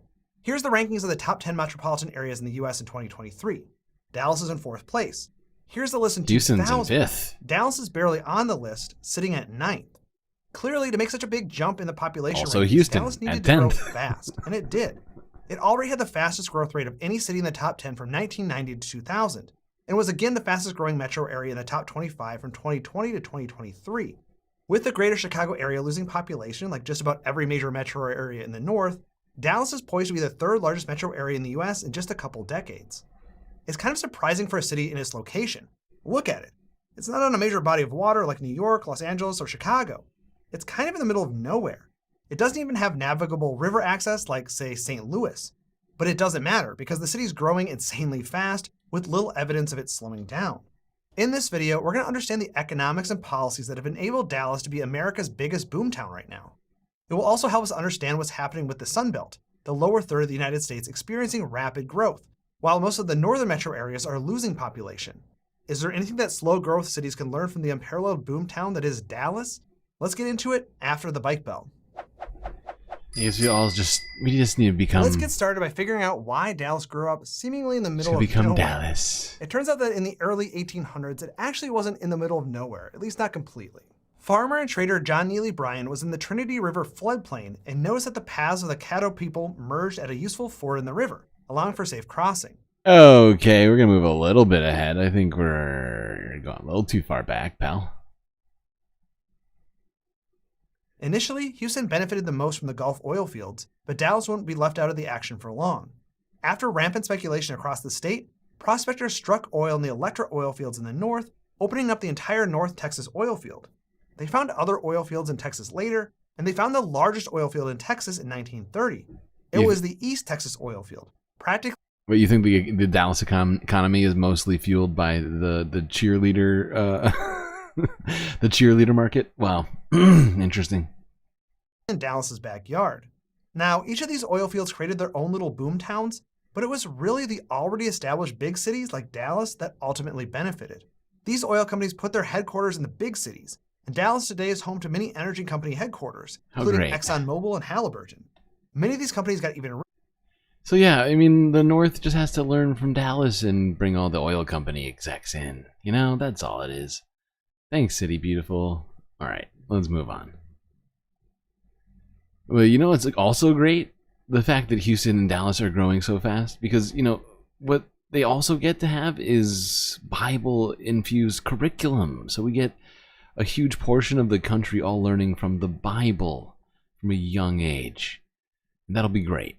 That'll be great. Instead of math and science and learning, we'll have oil and the Bible. And that will be good for society. Okay. Enough sarcasm. Let's go to the West Coast and talk about some weather stuff that's happening over there, that being an atmospheric river. But before we do that, let's talk about what exactly atmospheric rivers are. I'm still confused.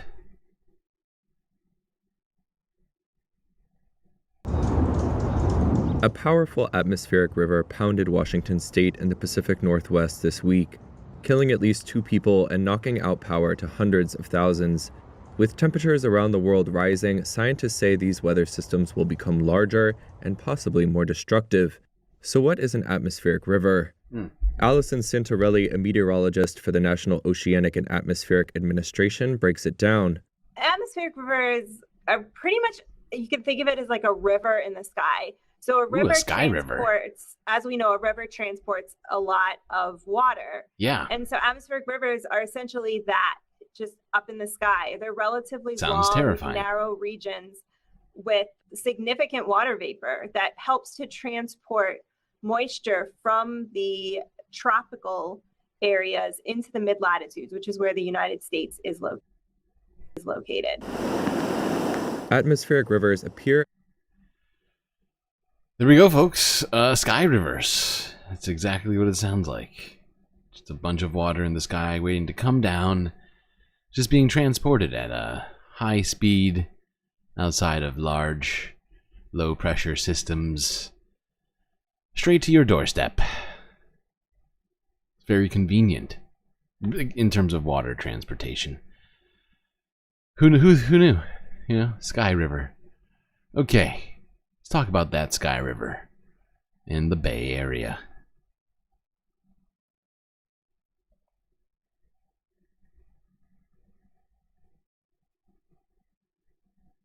Holy smoke! Whoa! Goddamn. The kid thinks it's Heavy hilarious. rain causing flash floods in Berkeley and a flash flood warning in San Francisco as the storm hit cities on both sides of the Bay Bridge. NBC Bay Area's Gia Vang has been keeping an eye on the damage for us. She joins us live from Berkeley. What's the latest out there, Gia? It's very wet from the standpoint of water. This Ashby overpass has been closed since about 4 o'clock this early evening, I should say. And you know, you can see the water water underneath me, and I can tell you that Caltrans crews tell me it was a lot higher than this. They've actually been pumping this water right on this side of us. I will tell you that the water at its peak was about 50 yards beyond my photographer right here. So this is just one of the many trouble spots here in the Bay Area today. It's come down hard and fast. Hard Walloping and cities on both fast. sides of the Bay Bridge, putting some under flash flood warnings. Holy smoke! Whoa! That's at the Berkeley Rose Garden, creating an immaculate and dangerous site for Anna Carlson. The closest I want to get to that. This water also finding a landing spot along exits on the East Bay. This is the MacArthur exit in Emeryville. Oh, dang. Before crews closed it to drivers. Well, I knew better. I knew it was flooded because we came by earlier and it was already closed. A drenched Tuesday Lopez had to That's walk a to good- the store because that's a good of a flat sense of tire. things, sir. I'm going to be walking out here in the rain for a minute. It's a lot nicer from a window. Drivers were turned around at the Ashby overpass in Berkeley because of the sitting water there. Windshield wipers worked overtime crossing the Bay Bridge. At one point, the deluge came with high winds and brought traffic on both decks to a crawl. A good thing because there was ponding all over the 80, water rushing off lanes like a waterfall. Yep. Fun. It's like a sudden water park for the whole Bay Area.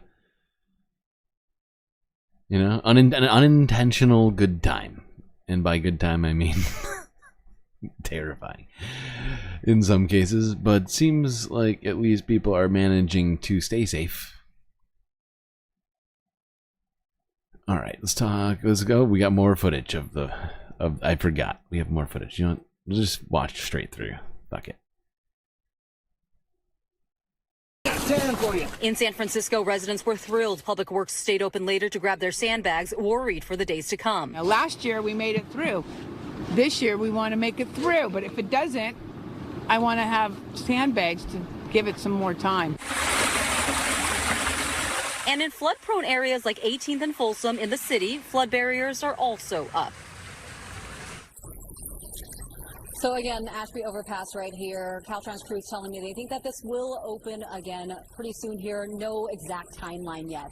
Now, on another note, down the street from us, the Cal Bears will be taking on Stanford tomorrow in their last home game of the season. It is a big game, and the city is saying, hey, if you're going to that game, take public transit and also prepare for the weather. Live in Berkeley, Gia Vang, NBC Bay Area News. Okay, thank you very much. All right, yeah, let's go to this one. This is also more footage of the atmospheric river. People trying to unclog drains preemptively, it would seem. Which is honestly kind of smart.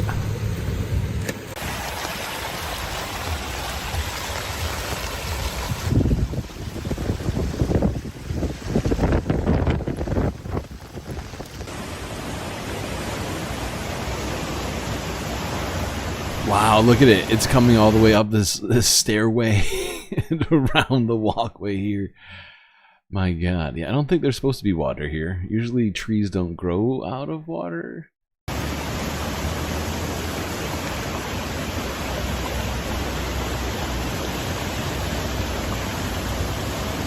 It looks like the Sky River just became a real river. A land river, if you will. I feel like I'm like literally losing my mind when I say that shit. Sky River v Land River. What you talking about? Alright, now let's go to this river in the North Bay, which has been receiving a record amount of rain from this Sky River. It's like a Sky River, Land River transfer of water, if you will. Sonoma County has been dealing with heavy rain, as you know. We're keeping an eye on the Russian River, which has been rising more than expected. So Wilson Walker is live in Guerneville, where the river has now reached flood stage. And Wilson, you were there earlier this week when it really wasn't forecast to rise this high. Thanks for joining us. Yeah, Juliet, it was forecast to rise, not Wilson quite looks this tired. much. And as we're going to see, you know, little variances in what that river does can make a bit of a difference depending on exactly where you are along the Russian River. You know, this river has a reputation for rising quickly, and that is exactly what has happened.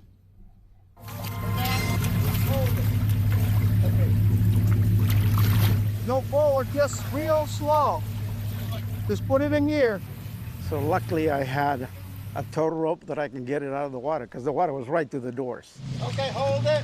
For Rafael Alvarez, the initial forecast for the Russian River was just off his property line, but in a place where 2 feet can mean your classic Mercedes. Huge difference, because 2 feet either way, when it comes over the bank, then most of the water will go into the flat land. And far more incredible than the height of the water is how fast it happened. When we were here on Tuesday, the river was sitting at just over 5.5 feet, and the forecast at the time was for the storm system to push the river to about 25 feet. That forecast has been exceeded. I know, it went from 6 to now it's, I think, close to 30. Went from about 6 feet to, I think it's approaching 30 feet right now. On the last predictive model that I saw was going to be about 34, and 35 feet is when we receive moderate flooding here in the lower Russian River area. This really is sort of right about at the line where it starts to cause problems here. Right, it is right at that line. So depending on what the rain system, what the storm system does, whether it continues, I mean, it has let up a little bit. We're in light rain right now, but it hasn't really stopped raining at all. So all of that water from the higher elevations needs to flow here to the river. It does take some time for it to get here. With the river expected to stay below that critical mark of 35 feet, it means the river itself isn't the top concern. It's all of the creeks that have to drain into it. Yeah, and I'll bet you there's a lot of houses built on those creeks. Area here is the lowest elevation. What city is this from? I don't know exactly. This is the North Bay, so somewhere above San Francisco, essentially. I think that's what this is in reference to. So, like, if you look at the map here, I think it's like somewhere around here. Maybe. It's hard to say. I should know. That's called Submarine Flats. Locals can tell you exactly what happens as the river reaches certain marks, which roads will be closed, which basements will be flooded. And everybody has a little routine, mostly putting the cars up away, opening your garage door, securing your trash bins. Sounds fun. So it's not a particularly abnormal event to see the water this high, but off of 2 days worth of rain on the very first storm system of the year.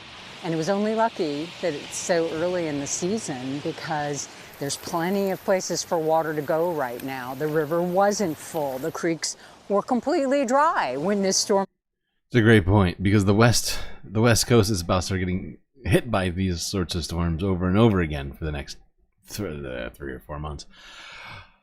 So, I mean, really, if you're on the West Coast, let's hope that all this water subsides before the next one, huh?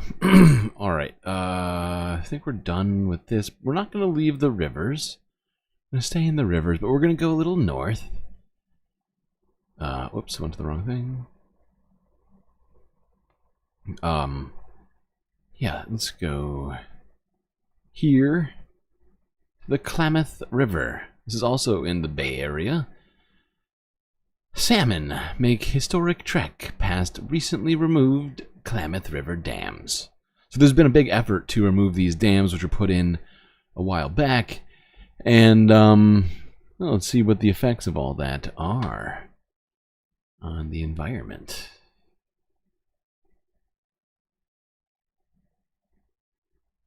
For the first time in 100 years, salmon swimming free in the Klamath River. Several hydroelectric dams had blocked part of the river along the California-Oregon border. We've been tracking the removal of those dams, and the final one came down last month. As NBC Bay Area's Joe Rosado Jr. shows us, it didn't take long for those salmon to find their way home. In the mountainous terrain of Northern California near Wairika, the mighty Klamath River flows free for the first time since 1980. I wonder if I would get, That was the year the first of 4 controversial hydroelectric dams was built on the river, winding from Oregon to California's north coast. The dams, among them the imposing Iron Gate Dam, cut wild salmon off from hundreds of miles of upper river habitat, shrinking their once plentiful runs to a trickle. After a century, it would take a catastrophic event to bring about a rethinking of those dams. This really all started in 2002 in the Klamath Basin. There was a large fish kill in the lower river that really started people talking. A growing tide of opposition from indigenous tribes and fishing interests led to the removal of the 4 dams within the last year. The giant reservoir behind Iron Gate Dam is now a free-flowing Klamath River. Still, many wondered, would the fish return? Right there, you see that? There's another one right here. On Jenny Creek, which feeds into the Klamath, scientists from California Fish and Wildlife built a station to track returning salmon. Within that opening, we place a video camera perpendicular to the river flow that's recording fish passage. Last month, as the last dam came down, the hopes for returning fish shot up. Within days, there were fish being documented through the counting station here on Jenny Creek. Another one right there. No, there they go. They're moving. They're swimming now. By the end of October, 240 Chinook salmon had swum past the station's camera. One down female. And more carcasses of spawning salmon at the end of their lives lined the banks. There was a lot of speculation as to, how fast the fish would respond and how many there would be. Further upriver, the state's team at the new Fall Creek Fish Hatchery was preparing for the future. I'll open this side and then they'll flood out this way. In its raceways, thousands of year-old salmon ready to begin their trek to the ocean. Here they come. We were releasing Chinook salmon. We released about 30 to 35,000, and they're going to make their migratory way out, and we'll see them in 3 to 4 years. Since the removal of the dams, adult spawning salmon have been able to reach the hatchery. I'm glad people finally noticed the song I was playing in the background. So we'll be collecting eggs from the females and using the milk from the males to fertilize those eggs. It's the perfect song, okay? I couldn't help myself. We had to listen to it. As smolts and or yearlings later down the road. Female, no more. On a recent day, another big surprise. 23.5. The take of fish included 7 endangered coho salmon, the first to return to the area in over a century. They were placed in tubes and sent to labs for DNA testing. Mother Nature finds its way, and so they true. made their way all the way back here, so it's really exciting for us to see fish returning all the way up here. So the removal of the 4 dams has opened up volitional passage to over 400 miles of spawning and rearing habitat in the upper basin. For Crystal Robinson, the Klamath water...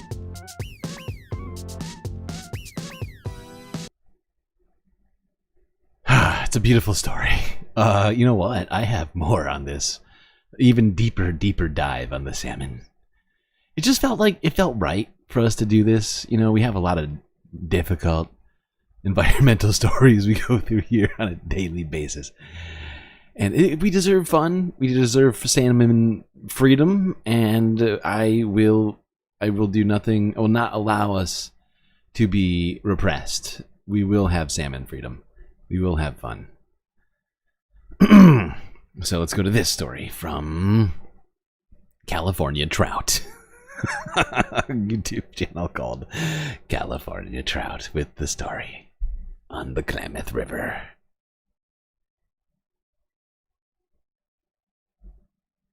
The Klamath River, a lifeline for ecosystems, communities, and cultures, has embarked on a monumental journey. With the largest dam removal project in U.S. history now completed, the river is poised for renewal. It has been moving to see those dams come down scoop by scoop, rock by rock. There are no words to describe how powerful that is, to just see how the river remembers, as my colleague Amy likes to say. The river remembers and it is coming back to life. I've been involved in this for more than 20 years, and to actually see it happening, it's kind of like a weight just coming off my shoulder. What an exciting moment for California's fishes. Here we have the last pieces of Iron Gate Dam being pulled out of the channel, the river coming back into its own and opening a migratory pathway. Perhaps the most exciting thing for myself personally and for the tribe, as well, that's building a sustainable future for our children. But as the barriers come down, a vital question emerges. What's next after dam removal? The answer lies in comprehensive monitoring. Understanding how the river heals is crucial for revitalizing fisheries, restoring habitats, and supporting the communities that rely on them. Cal Trout has been a part of this project since the beginning. Now at the removal of the Klamath dams, which is a huge milestone in this restoration project, but actually just the beginning of recovery for the fishes of the Klamath River. California Trout is at the forefront, leading a coalition of tribal nations, conservation groups, and agencies dedicated to tracking the river's transformation.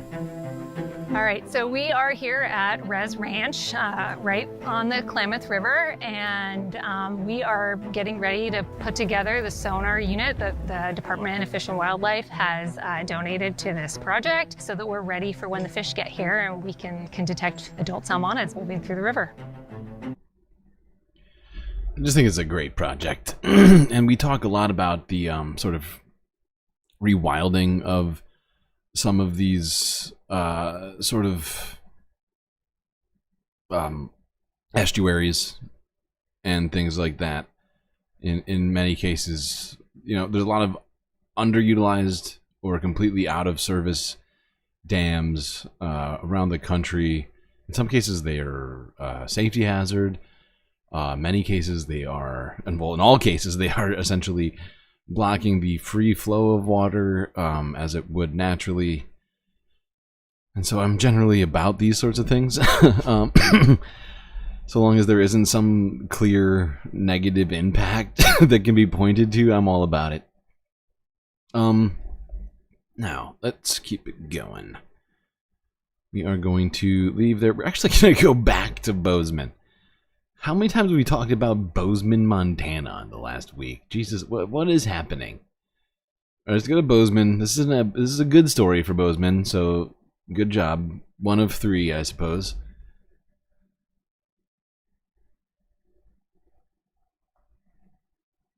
Seven billion tons of plastic waste are generated worldwide each year, according to the United Nations. But only 10% of it gets recycled. NBC Montana's Brianna Carroll takes us inside one Bozeman business modeled on a unique way to reduce that plastic waste. But more full for the laundry? Yeah, totally full. Okay. I'm here at the Refillery Supply Co., the first of its kind refillable goods store here in Bozeman, Montana. The idea is that customers bring in their own reusable containers, just like this one, and fill them with a variety of products, such as these toothpaste tabs right here, in an effort to reduce single-use plastic. We try to make it as approachable as possible. We don't want it to be scary or complicated. Containers are weighed before and after they're filled, so customers are only paying for the product inside, giving them the flexibility to purchase as much or as little as they would like. Is that Lady Gaga? Oh, no. She kind of looks like Lady Gaga. Giving them the flexibility to purchase as much or as little as they would like. Beyond being a fun way to shop, it's good for the environment. Owner Sarah Sloan says the Refillery is on track to save more than 2,000 containers from landfills this year alone. That's a big deal, as global plastic production has doubled since 2000 per data from the UN. And yeah, and these sorts of things I'm all about, too, right? If there's ways for us to reduce plastic use, then we should be doing it. And the fact is, companies should be actively switching from plastic for a multitude of reasons. Not just the environmental impact, but also human health, as we've discovered recently, due to the pervasiveness of microplastics in our bodies, the biome, the very like it's all over the place, right? It's basically in everything that we consume right now. It's insane, and if we don't stop producing plastic at the rate we're doing, it's going to just get worse. And by the way, it's not good for your health. If you are thinking maybe it's fine, no, it's not good, as it turns out. At least not from the stuff that I've seen. All right, now let's talk about this. I thought this was a great winter story, as it is, of course. You know, it's that time. Winter is coming. And in Denver, the snow is already on the mountains. But guess what? There's a different storm brewing. On the hills, on the slopes. And that's an effort for ski patrols to unionize. Well, we're following up on unionization efforts in Colorado's high country. Ski patrollers in Arapahoe Basin, now the latest group to move toward a union. Denver 7's Daniel Kreuter went to Summit County to learn more about what they're asking for. Good girl. Any experienced ski patroller knows you have to have the right gear. Skis, gloves, a helmet, and many hats. I'm a professional ski patroller at A Basin. I'm a dog handler, and I'm also our accident investigation foreman. Jack Western joined Arapahoe Basin Ski Patrol back in 2017. This is it. This is exactly what I want to be doing. I want to be working on skis. I want to be taking care of people. The labor of love for the seasonal position in a pricey community was always going to be a challenge. Summit County is a hard place to live in the first place. Regardless of what job you have, you almost have to have several just to be able to make ends meet. In the last few years, the industry has seen a shift. More ski patrollers are joining unions. A Basin ski patrollers are hoping to follow suit. We've had a lot of wage increases from other patrollers in the area unionizing and bringing the cost of living up for the rest of us, but that alone has been a really big indicator. I'm Breckenridge Ski Patrol. Yeah, and the fact is, these ski patrollers, people like that don't get paid that much. Oftentimes, the ski, resorts tend to use things like lift tickets and other things like that, access to the mountain, if you will, as like ways of, convincing workers of not being paid as much. And for those that don't come from money, people who are, relying on those wages, many of them kind of just live. I mean, like ski bum is a thing, right? Like that's literally kind of, you're living with 4 other ski patrollers in a cabin on a mountain for 6 months out of the year, and maybe not the easiest life. I prefer to have unionized ski patrollers on the mountain if I ever happen to be back down on Earth, skiing the slopes, if you will. Although I wouldn't be skiing, be snowboarding. I've been patrolling for 13 years, so this is kind of a grassroots movement amongst ski patrollers. Ryan Denny. Look at that. Somebody in chat worked as a lift operator for 6 years. Is the organizer for the local chapter of the United Ski Patrols of America. It's the union working with Arapahoe Basin ski patrollers after a majority signed a petition to start this process. 75% or so of our staff signed the petition in the first place. What that Blam, 75%. Seems like everyone's about it. Okay. Immediately. Well, let's hope that they aren't stopped by the corporation somehow from doing that. It seems like they want it.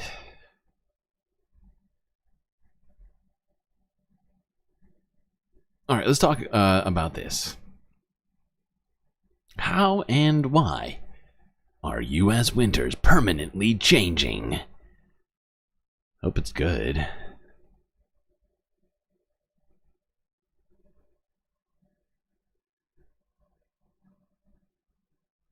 The latest weather outlook from the National Oceanic and Atmospheric Administration, better known as NOAA, is now in. And this winter, the agency predicts above average temperatures from the southwest all the way. I just remembered, we're probably not even going to have NOAA by this time next year.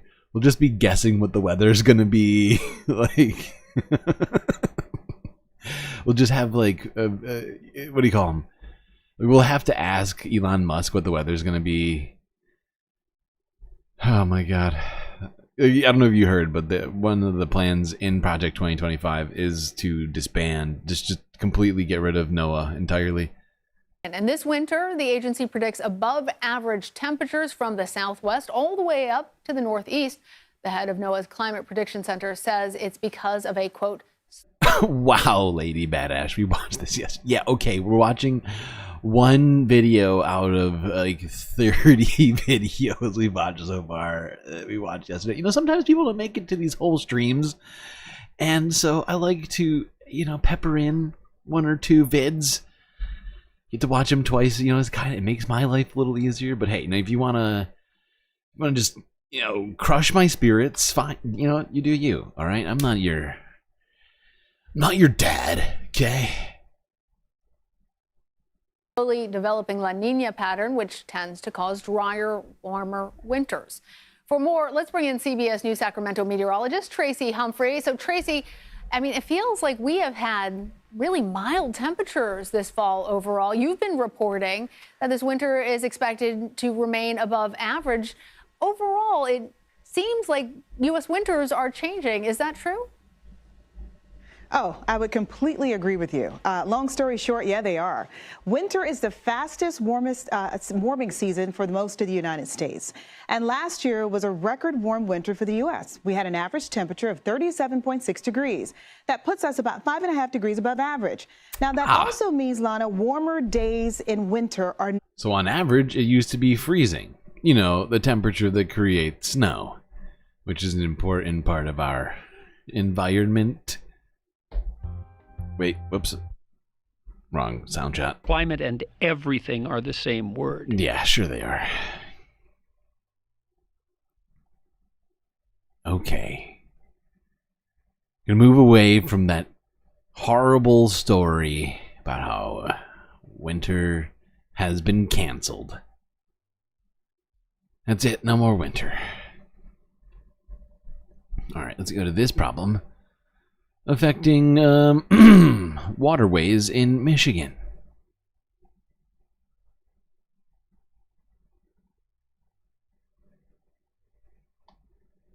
Good old forever chemicals. What's great about them is that they're forever. Earlier this fall, the Defense Department missed a deadline to stop using a firefighting foam that has caused widespread contamination across the country. While the military continues its transition away from the toxic foam, it's also beginning a massive cleanup that will take decades and billions of dollars. In the small town of Escata, Michigan, a group of citizens has been fighting to hold the Air Force accountable for contaminating their waterways. In the first of our two-part series, special correspondent Megan Thompson brings us their story. Tony Spaniola and his family have been coming to their vacation home on Van Etten Lake for decades, a relaxing getaway in the wilds of northern Michigan. But in 2016, Spaniola received a troubling letter from the state. I got a letter in the mail from the Michigan Department of Health and Human Services saying, don't drink your water. About a year later, Spaniola began noticing something strange on the lake. It was in December, and my wife woke up and she said, I think it snowed last night. There was foam piled up all along the shoreline. You could see it for miles. Oh my God. Spaniola had learned his tap sticker? water, the lake, and this bright white foam were all contaminated Yeah, I would not with drink toxic that. man-made. Probably bad. Holy shit. What is that fucking sticker? That is hilarious. Is that a hippo?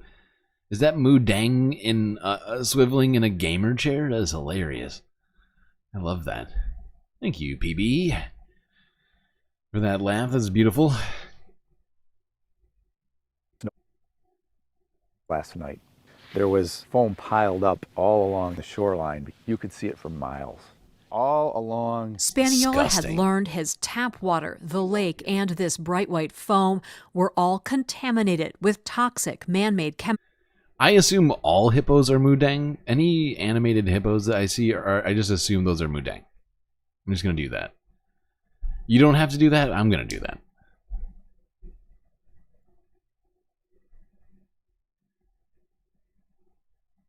And this bright white foam were all contaminated with toxic man-made chemicals. I wonder if this is good for you fish. Into a different place. It's a shocking. Well, thankfully, we're not going to have the EPA to get in the way of this kind of stuff anymore. Now we can just have lakes made entirely of PFAS. That'll be much better. Thing. So the base is right across the lake. Yeah, you can see the buildings. Yep. It turned out the chemicals were coming from the old Wurtsmith Air Force Base. This was a fire training area. Mark Henry is a retired environmental engineer for the state of Michigan who worked at the base after it closed in 1993. There used to be a big concrete bowl out here with a simulated aircraft on it, and then they would bring the fire trucks in and let the people practice. They were practicing putting out jet fuel fires, dousing the burning planes with a special foam. Fish love foam? Oh, good, because they're gonna they're probably gonna get some more of that, so you know, that'll be good. I'm glad. I was concerned about the fish, but as long as fish love foam, then I guess we're fine. that's been used by the military since the 1970s. It's made from a chemical called PFAS. PFAS is an acronym that stands for per and polyfluoroalkyl substances. Courtney Kerrigan is an environmental epidemiologist at Michigan. That's what I heard. Is that what she said? Pretty fucking awful substances? State University. She studies human exposure to chemicals. PFAS are characterized by a chain of carbons with fluorine bonds and a functional group.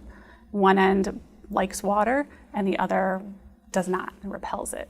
Those useful properties mean they're contained in all kinds of common products like nonstick pans, stain-resistant carpet, and food packaging. There are around 15,000 types of PFAS, and increasingly research shows they can cause a range of health problems, from liver damage to heart disease and cancer. PFAS are often called forever chemicals because they're so persistent in the environment. They don't break down naturally. They move very easily into water and groundwater, and so they end up in our fish and our drinking water. Today, about half the nation's drinking water supply has PFAS in it, and nearly every American has some level of PFAS in their blood. The military is...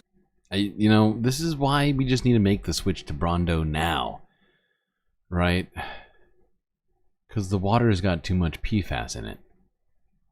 Do you think you can make Brawndo without water? Is it all electrolytes? I don't actually know the ingredients in Brawndo. I just know that it does have electrolytes, which is what plants crave too. So it'd be getting, you know, two birds, one stone type of deal. All right, let's go to Europe. Enough horrible discussion of PFAS.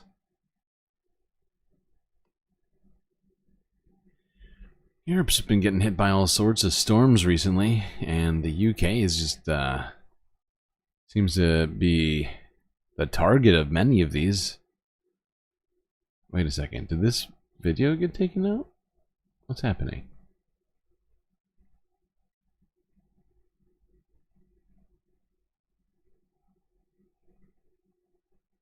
Wait.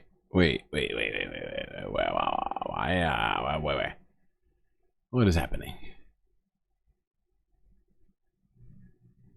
Did the Guardian News take this video down? What the fuck is wrong with the video?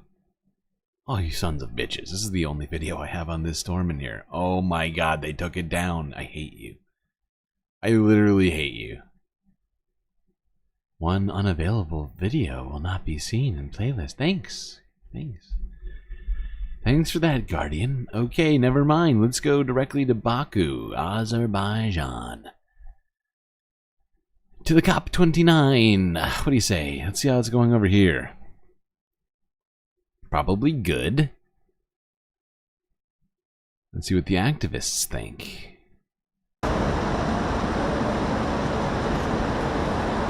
I feel that our people are suffering the brunt right now while we are doing this protest.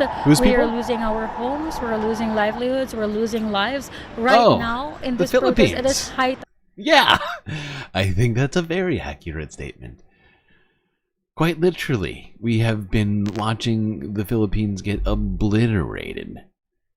It's been horrifying. I mean, do you all remember the 7 storms we've seen hit the Philippines in the last month? I think there's been at least at least a dozen or more during their typhoon season. They've been utterly just inundated, flooded. I mean, all the adjectives. Homes, we're losing livelihoods, we're losing lives. Right now in this protest, it is high time for Global North to pay up. We cannot live like this. I just refuse to believe that this is our way of life anymore. Yeah, and I mean, do you remember what Lloyd Austin said? Because he was just in the Philippines for all this, and he said, thoughts and prayers, and condolences. Don't forget condolences. I refuse to believe that we will just be busy surviving every other typhoon. We don't have time to breathe because we are just trying to make sure that our families are safe, that our homes are safe, and our communities are safe. It feels deeply personal to me. Yeah, I can understand that. I can understand that. That seems only right. What we usually find is that people are scared about nuclear energy. Do you know what's so great about this? This, I'll tell you in a second. And I think it's basically because of the lack of information. There are a lot of myths. So we use this type of analogies. Like, don't... I mean, like the banana right there. All I could think of when I saw that banana, all I could think of was that freaking banana that just got bought for, what was it, $7 million? $6.5 million or something? We talked about it yesterday. And it's wild. I wonder how many actual bananas could have been bought by that money. And that dude actually he just ate the banana. That's all he did with it. He could have used that money to feed so many people. Could have used that money to help some of the Filipino people avoid being, literally walking through water every day. I don't know, and there's so many examples of stuff like that where completely out of touch assholes in the West just, use their money for what? To help who? Ever. And I mean, I'm not saying that people have to use all of their money to help people. I'm just saying, don't go out of your way to be unhelpful, which is what I feel like we're about to see just every day. And I'm just getting ready for it right now. I feel like I'm trying to prepare myself psychically for what we're about to be dealing with. Because if you thought it was hard to get Joe Biden, if Joe Biden was hard for you to wrap your mind around convincing to do stuff, well, get ready. Get ready. But let's see more of what climate activists had to say here at the COP29, which is not going well, by the way.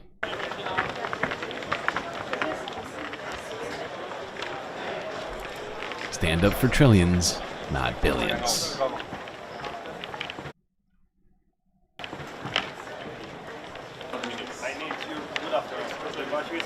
All your budgets visible before, please.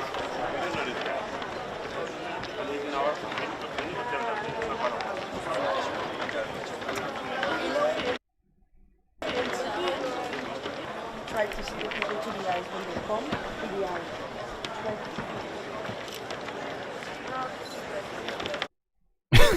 This map, this mask is perfect. Oh god, yes, Joe Biden. That's the correct pronunciation. I'm staying in the race.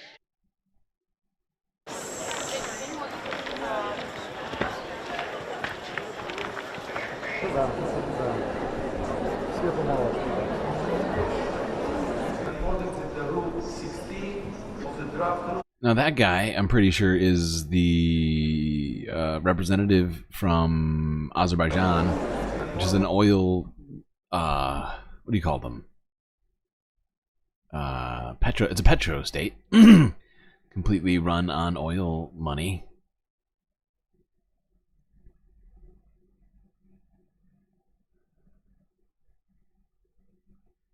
I'm sorry, I have more from COP29. I keep forgetting. I don't know why I keep doing this.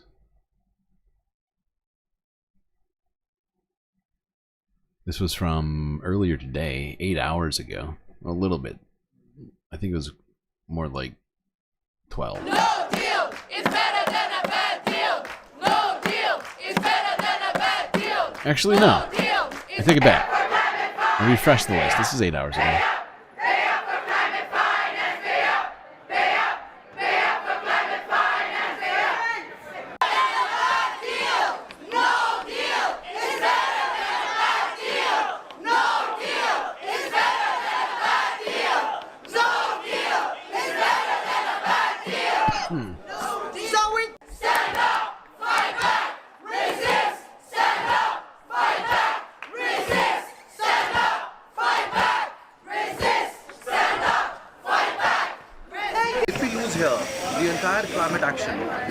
To adaptation, to addressing loss and damage, all are going to be affected because the document currently says no conversation for the next 10 years on finance then.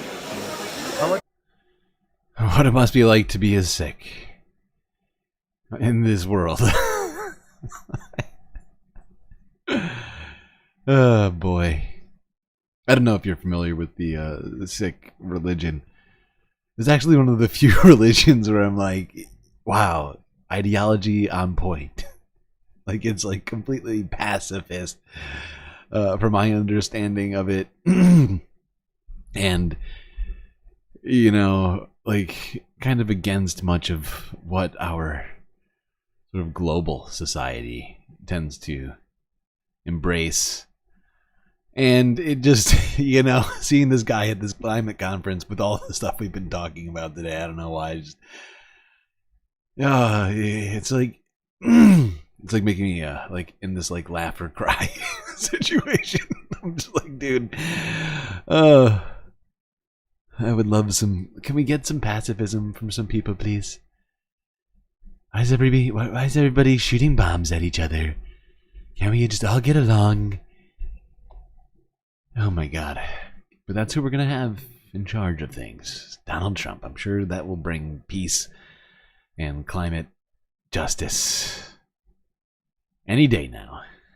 Any day. Just got to wait 2 months and then we're going to have it. I'm sure. Oh. Whoopsies. Looks like that bad deal wound up happening. Wait, is this the right story? I could be wrong, but the deal went through. No deal is better than a bad deal. No deal is better than a bad deal. No deal's better than a bad deal, chanted some protesters overnight. Our so-called leaders are negotiating away the future of our children's right at this very moment. COP negotiations routinely go down to the wire, through it and out the other side. This year's deadline, over 24 hours ago. This afternoon, the Association of Small Island States walked out in disgust. We came here to this COP for a fair deal. We feel that we haven't been heard, and there's a deal to be made, and we have not been consulted. The $300 billion on the table, nothing like what island states and developing nations say they need each year to protect them from climate change. Nations like Germany support them, accusing the authoritarian petrostate Azerbaijan, the hosts, of defending the fossil fuel business, not the planet. We will not allow the most vulnerable, especially the small island states, to be ripped off by the new fuel-rich fossil fuel emitters who have the backing, unfortunately, at this moment of the presidency. Smaller, vulnerable states feel shut out and sold out. There is a new figure of $300 billion that has been proposed by the developed nations. The developing world have said that that is unacceptable, and what we are requesting is $500 billion up to 2030. Our initial ask was $1.3 trillion. And that sounds a lot, but it's easily available via developed countries. Well, yeah. Look, when we had the pandemic... The U.S. GDP, which is, of course, you know, the yearly output of the United States alone dwarfs that figure. So, yeah. I think to the tune of, what was it last year? Was it 7 trillion? We raised 20 trillion in a year. It doesn't all have to be brand new money. We spend an awful lot now. There's well over $1 trillion a year being spent on environmentally harmful subsidies, which could largely be repurposed away from subsidizing fossil fuels. I'm and sorry, subsidizing I meant 27 environmentally trillion. destructive. $27 trillion in 2023. I'm sorry. I was sort of, I don't know what was wrong with my brain in that moment. Hard to keep all these figures right in my head. So yeah, but what's 1.3 into 27? What was that, 4% of GDP? Agriculture and fishing, and used the same money to do good things. But back in the talks in Azerbaijan, America's lead man insists the offer on the table is a good one. Need is great. The offer on the table from donor countries is high. So hopefully we can pull something together. They have late today pulled together to get an agreement on how global carbon trading will work. That took 10 years.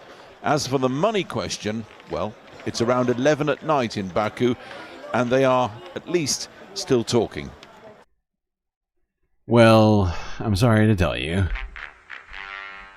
but right before this stream started, the news came through, unfortunately, that the deal came to pass. $300 billion, less than 25% of what was initially asked for, that 1.3 trillion, less than 60, well, I guess it's exactly 60% of what the second offer from developing nations was. And, you know, just, this is a spit in the face. More thoughts and prayers. I mean, I'm not saying it's nothing, but, you know, it's the same sort of vibe that we got from Lloyd Austin earlier this week in Philippines. Yeah, we care a little bit. Not a lot. I mean, come on, we have a lot of stuff going on.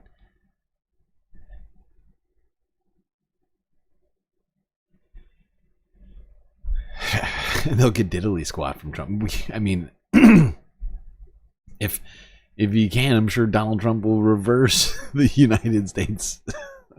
Is this even an actual obligation of the COP29, or is this I think these are all still suggestions, right?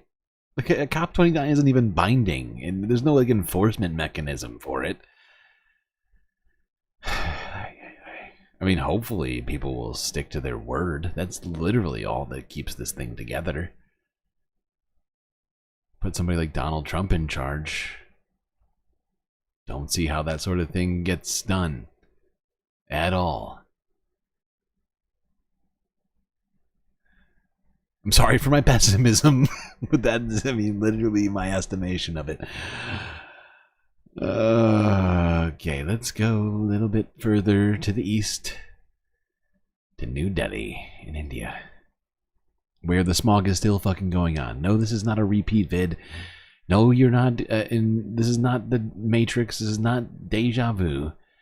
This is just more smog, visible from space, utterly oppressing not just people in India, but also in Pakistan.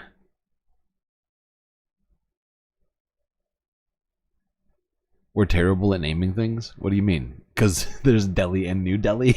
Because they couldn't think of something new? I mean, look, we're busy with a lot of stuff, okay? What do you ducks do exactly? What's the last thing ducks named?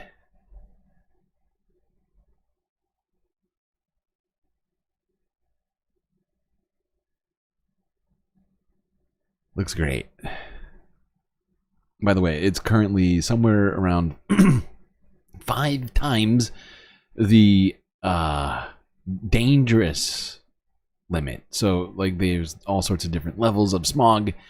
And then there's the dangerous level, which is essentially where they stop monitoring or stop, like, changing the name of it. And so it's 5 times the floor, right? The, like, where you cross into danger. They're 5 times that limit right now, which is probably bad. Let's go here, France 24. This was from just 12 hours ago. Here in the Indian capital, the soaring air pollution continues, blanketing the cityscape and reaching air quality index levels deemed hazardous by the World Health Organization. With schools closed, offices running at half capacity, and scores of people... I'm sorry, Duck. Have I disrespected your heritage? I take it all back. Ducks have named plenty of things, I'm sure. Cityscape and reaching air quality index levels deemed hazardous by the World Health Organization. With schools closed, offices running at half capacity, and scores of people confined inside, residents wonder how long Delhi will choke. I go for a walk every day, but it's impossible to step outside without a mask. My elderly parents cannot even step out of the house, and the children's schools are shut. What will they study? I don't understand how things will work if the situation persists. New Delhi is no stranger to smog.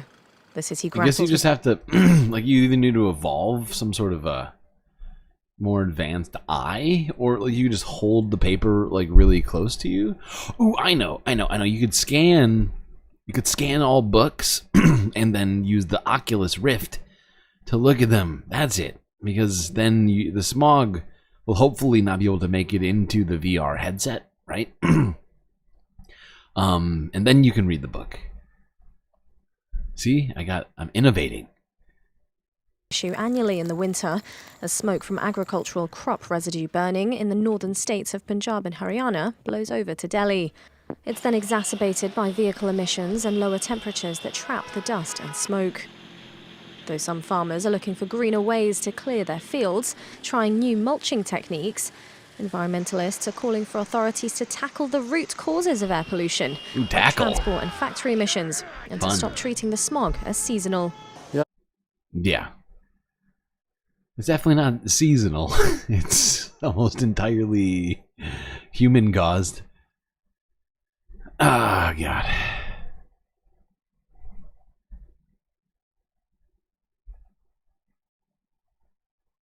It's like 99% human-caused. 1% seasonal. All right. I mean, because the seasonality that they're even talking about has to do with farmers burning land, right? But that's not all that. Like, there's so much industrial activity, like manufacturing happening in Pakistan and India that, you know, so much like other burning and things that are happening that is not seasonal crop burning. That's why I'm saying it's like I might be exaggerating a little bit on exactly what it is, but either way, it's completely human caused, completely avoidable, as it turns out.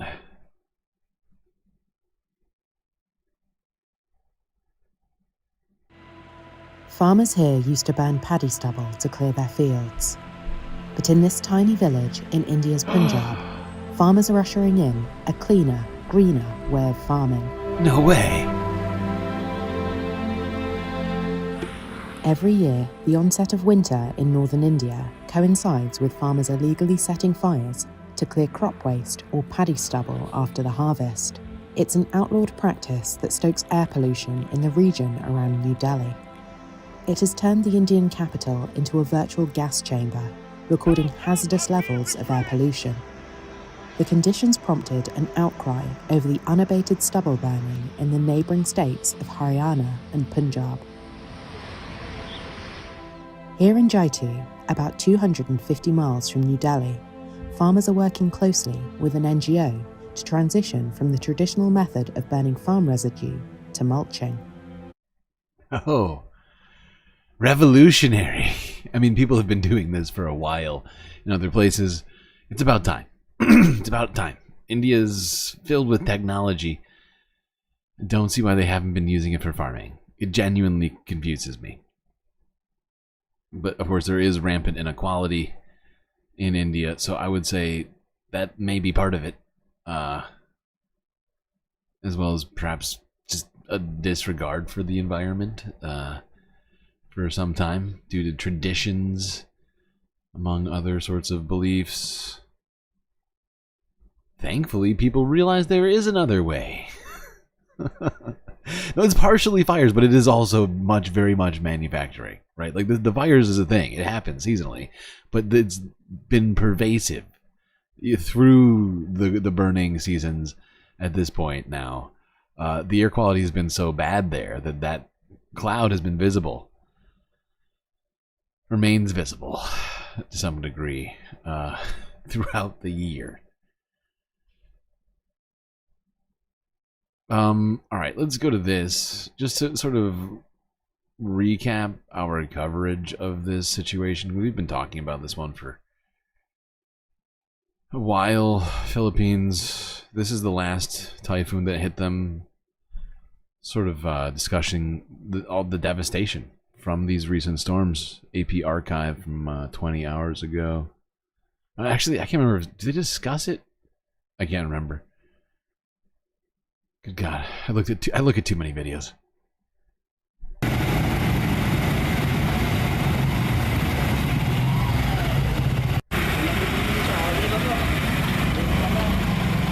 Wala nung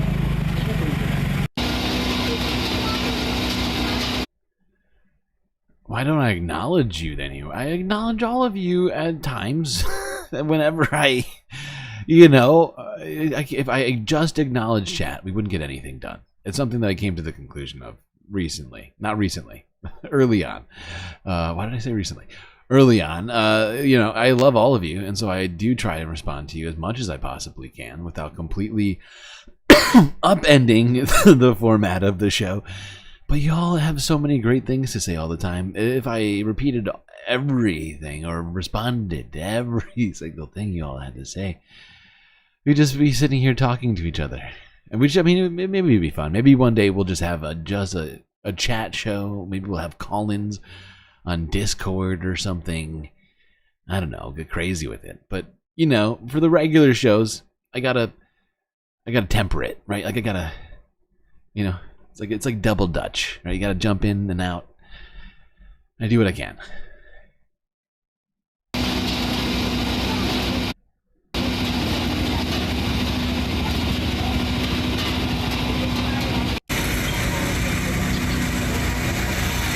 Okay, they're not gonna discuss it.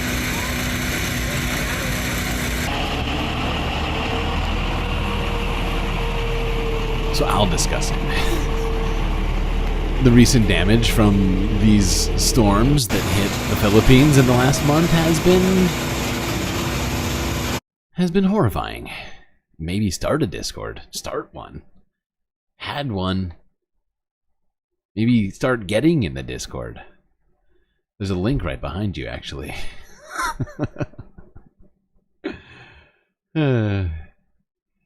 Okay. Point is, all of this devastation in the Philippines is making the place kind of unlivable. And I think this not G20, fucking hell, this COP29 summit is a slap in the face to the Philippines, who the United States has multiple military bases on, right? It's not like they're just an ally of ours. Like, we are literally all up in here. So, we owe them, especially among the number of nations we owe, like Guam. And there's just a couple of the ideas. Puerto Rico. Puerto Rico and Guam are slightly different situations, obviously, but you get what I'm saying. Just a small portion of the list.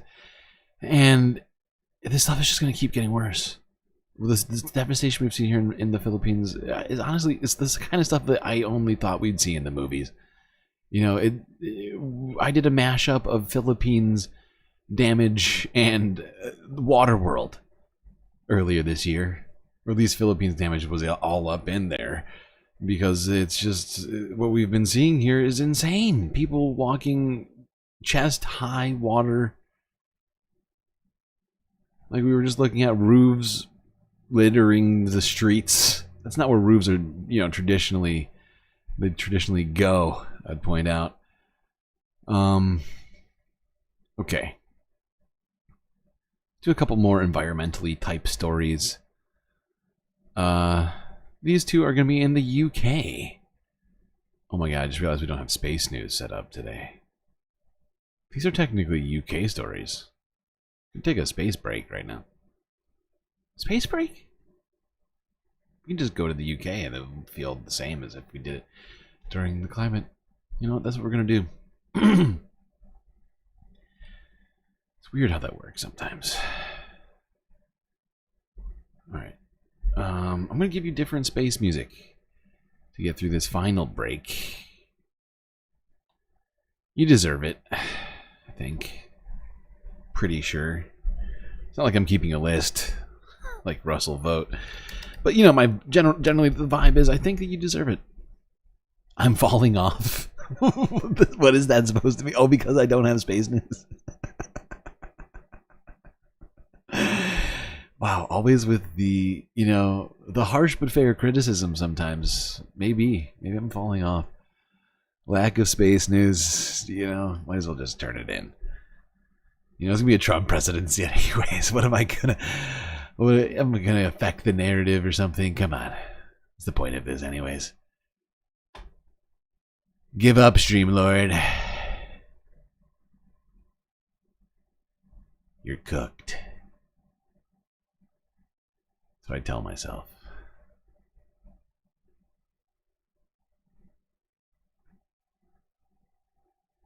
But no, I must not. I must not. You know, you can't, you know?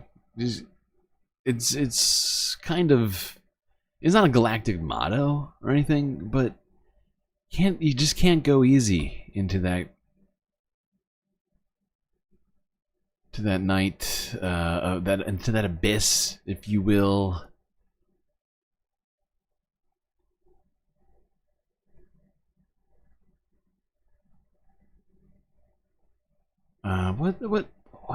What should we listen to right now? That is a good question. Thank you.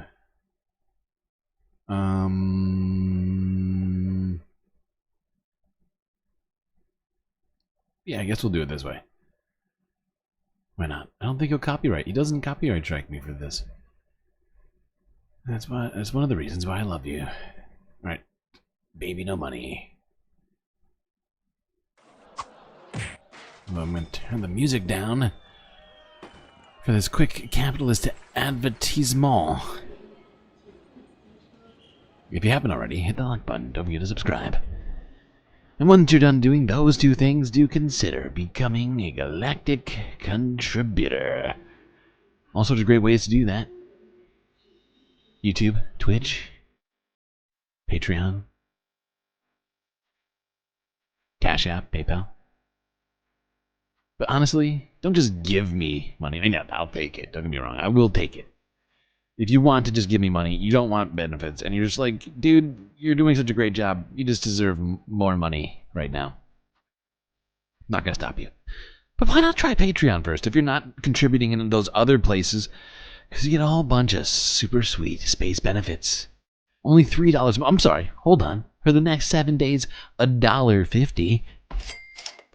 What? That's right. Half off on Patreon for 1 week left in this Black Galactic Friday deal. You get all those super sweet benefits for even less than usual. So do consider. Link is, let's see, in chat, in my bio on YouTube and Twitch. Alright, chat, enjoy the space break. I'll be right back.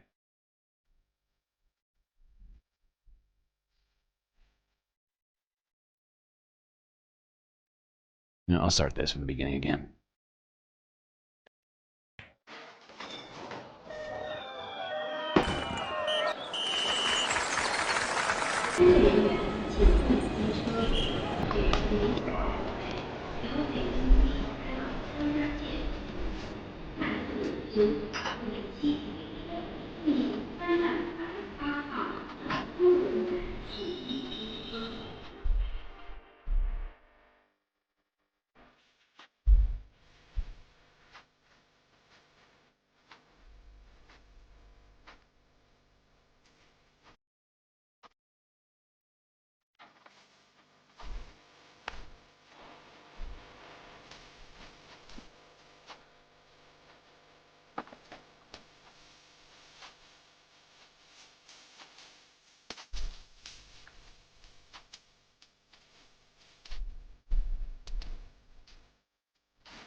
Okay, I'm back.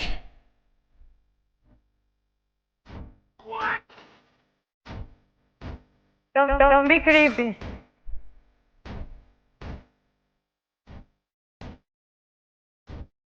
Not gonna do it. Wouldn't be prudent at this juncture.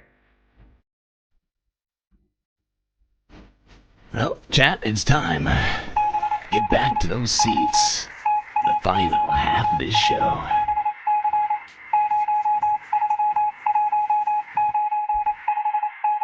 Sequences.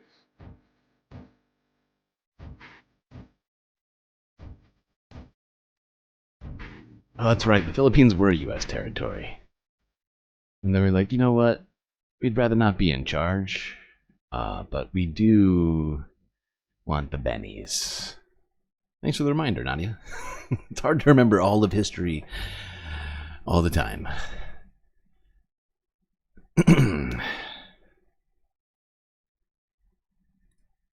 Right. We took it from... That's the thing. I'm always forgetting... that part of it. Okay.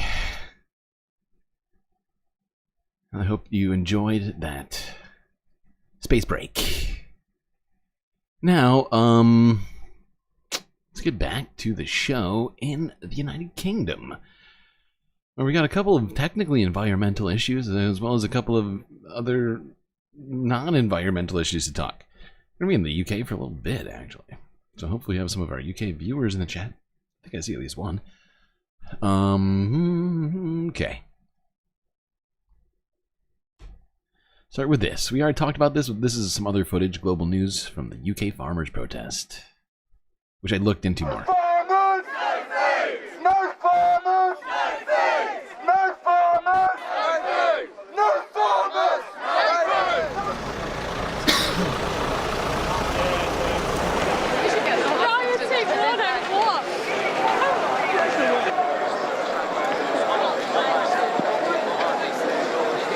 It's so counterintuitive. They're going to get less money out of it than they would from any other tax. It's going to destroy farming. Farmers make very little money, they work extremely hard, and they may be sitting on an asset, but when that asset goes, so does country farming, so does family farming. Farms have been handed down from generation to generation, and that's just going to stop. All that knowledge, all that understanding of breeding and farming, the whole rural life, will be undermined by this ridiculous tax. I think it's really important that we all get together as farmers and let this government know that we're not here to be walked all over. You know, we are farmers, we want to farm the land and we want to work for the unborn generation. You know, we've looked after the countryside for many years and we want to continue to do so. Ready for a fight. We are coming here peacefully, but if there's no Now, one thing I would point out, I'm not sure what the marital status of all of these people who are talking are. I would assume many of them are married. And if you are married and you own a farm, you will be exempt from this tax below £3 million, which is something like, what, $4.5 million US dollars? Not quite, less. Like, was it like 1.3 right now? It's like, trying to do the math. 4 million US dollars around. Ultimate math nerd. But yeah, essentially anybody above that in assets will be taxed on those assets above 3 million. If they are married. If you are single and you own all that stuff, then it would be over £1.5 million, I think. So that's just for more context. Because we were watching this earlier on Novara. Ash Sarkar was asking people questions, but we didn't actually have clarity on that. So I'm glad I do now. Hopefully you are glad too. of how much this means to us. Emotionally, I can see that things will go further. There's no understanding of it. And let the NFU lobby with all of the MPs to show that actually there's quite a few Labour MPs in rural constituencies. They haven't understood it. And I think in the end they're walking into something that is a shame. We don't want it as a fight. They just want to realise they made a mistake. Thank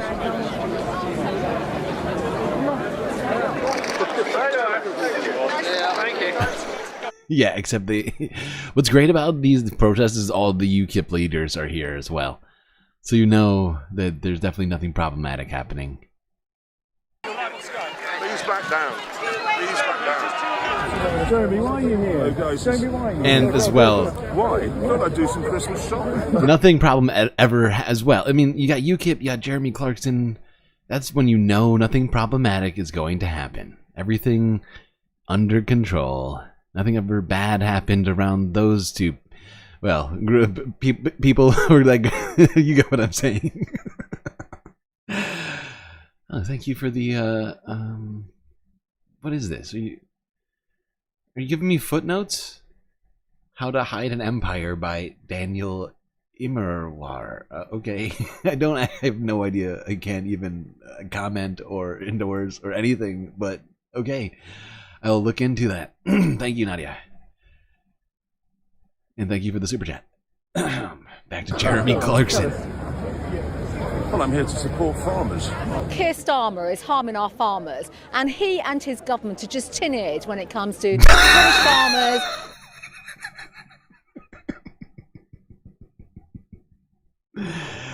Oh, she's done so much farming, this woman. Priti Patel. She's just got done farming, actually. Can't you tell? In this tweed jacket, lined in fur, and the mink hat, of course.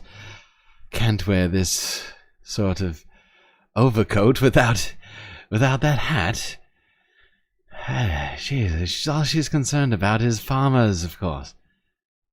Our agriculture, our food supply, our food security. And shame on them. Shame on them. I've got 30 farmers coming from my part of Essex all here the today. farmers are coming and to I her. want their voices heard because this government just isn't listening. And you know what? All the most repressed, impoverished farmers are coming to her and saying they're having a terrible time. What's so offensive is that this government just doesn't care. They live Can in we their turn bubble. her into They've got chips? no idea I don't about the think so. countryside. Doesn't sound legal, I don't think.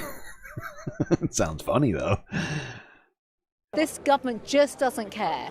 They live in their bubble. They've got no idea about the countryside of the United Kingdom. It's about time that we give them a wake-up call. This Labour government, which is a city-dwelling Oh my God. socialist government that...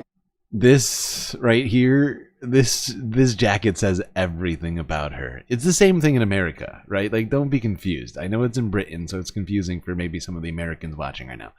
If you see a flag and it's a little something weird's going on, don't think it's just some other thing. It's like, oh, it's just Britain. No, this is the conservative shadow secretary of state for food and rural affairs. This woman, you know,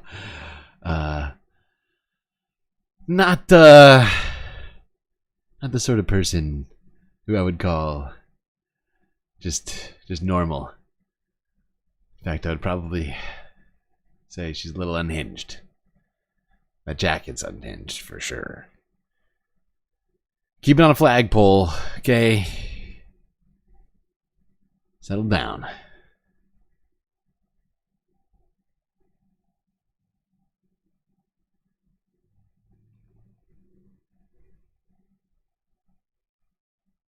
Okay, so let's stay with British politics, but also technically on environmental issues. Farming's an environmental issue.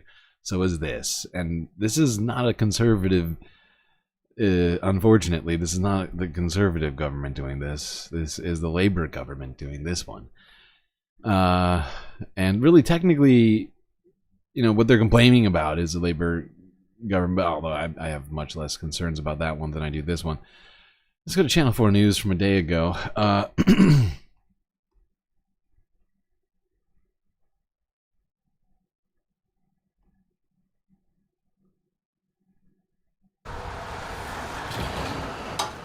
Conditions were near freezing in Kington in Herefordshire this morning, and in one of its designated warm hubs. Hold on.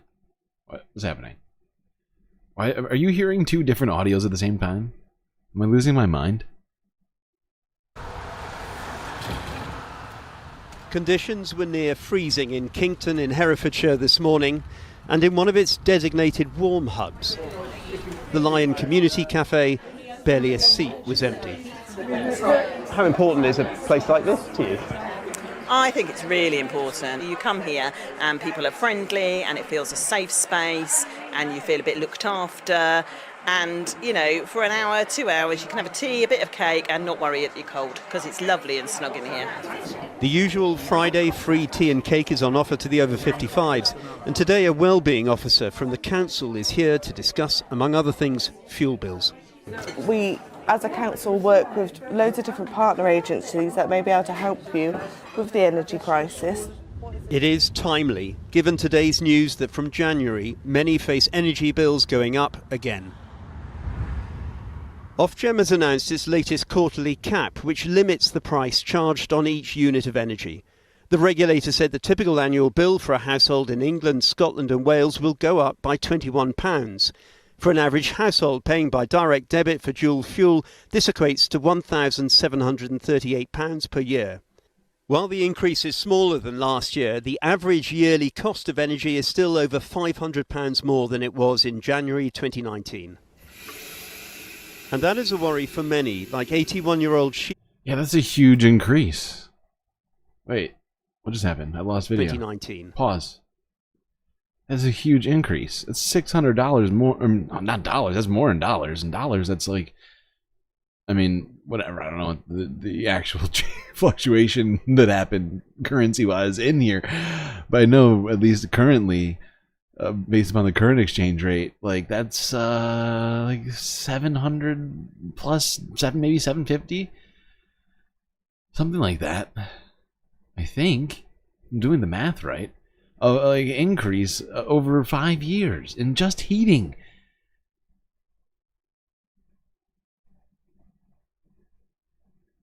Can you imagine?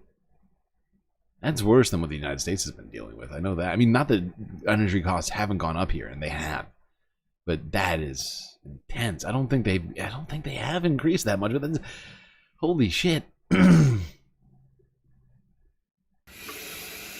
And that is a worry. Oh, I just realized it's not monthly for a second. I just realized it's yearly. In my mind, I was like, dude, who can afford $750 a month? I just realized this got to be over a yearly period, right? Pounds more than it was in January 2019. Either way, it's a ton. And that is a worry for many, like 81-year-old Sheila Carell from Horncastle in Lincolnshire, whom we met through the charity Age UK. Unlike many pensioners now, she still qualifies for the winter fuel payment, but only uses a single radiator and in the kitchen bursts of a fan heater. Jeez. The central heating, she says, has been off for 2 years. Because it's too expensive. Simple as that. It went up so high. Horrible. That you just can't afford it. You just hope that... Oh, God. Why does this woman have to live in the cold? Doesn't the UK have money? You've got to get rid of this cold spell. Let's have a little bit of a leeway. The cat hates her. Comes. But you don't think too far ahead. I don't know. I couldn't Because tell. it's frightening, too frightening to you. Don't cats hate You all end up people, getting technically? poorly. The charity National Energy Action warned this latest rise Are will they just impact technically millions of plotting vulnerable households. to take over? The government blamed international energy markets. Everything we've done in order to push for clean power by 2030 is in order to break that dependence with fossil fuel markets. That means that we're on this roller coaster. We are acting to upgrade homes. So, yesterday we announced the first step in our Warm Homes Plan. That's £3.2 million that we will be investing in order to upgrade up to 300,000 homes next year so that we can bring bills down for people. Back in Kington, news of today's energy price cap rise elicited plenty of comment. You wake up in the morning, switch the television on, and there's another price rise for whatever.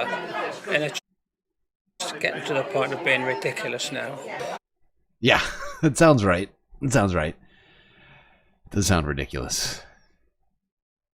This old British man seems to be on the track of something there. All right, let's go to it is the weekend, so we're trying to keep this fun. So let's talk about something that maybe, perhaps, deserves special historical status, or should I say status.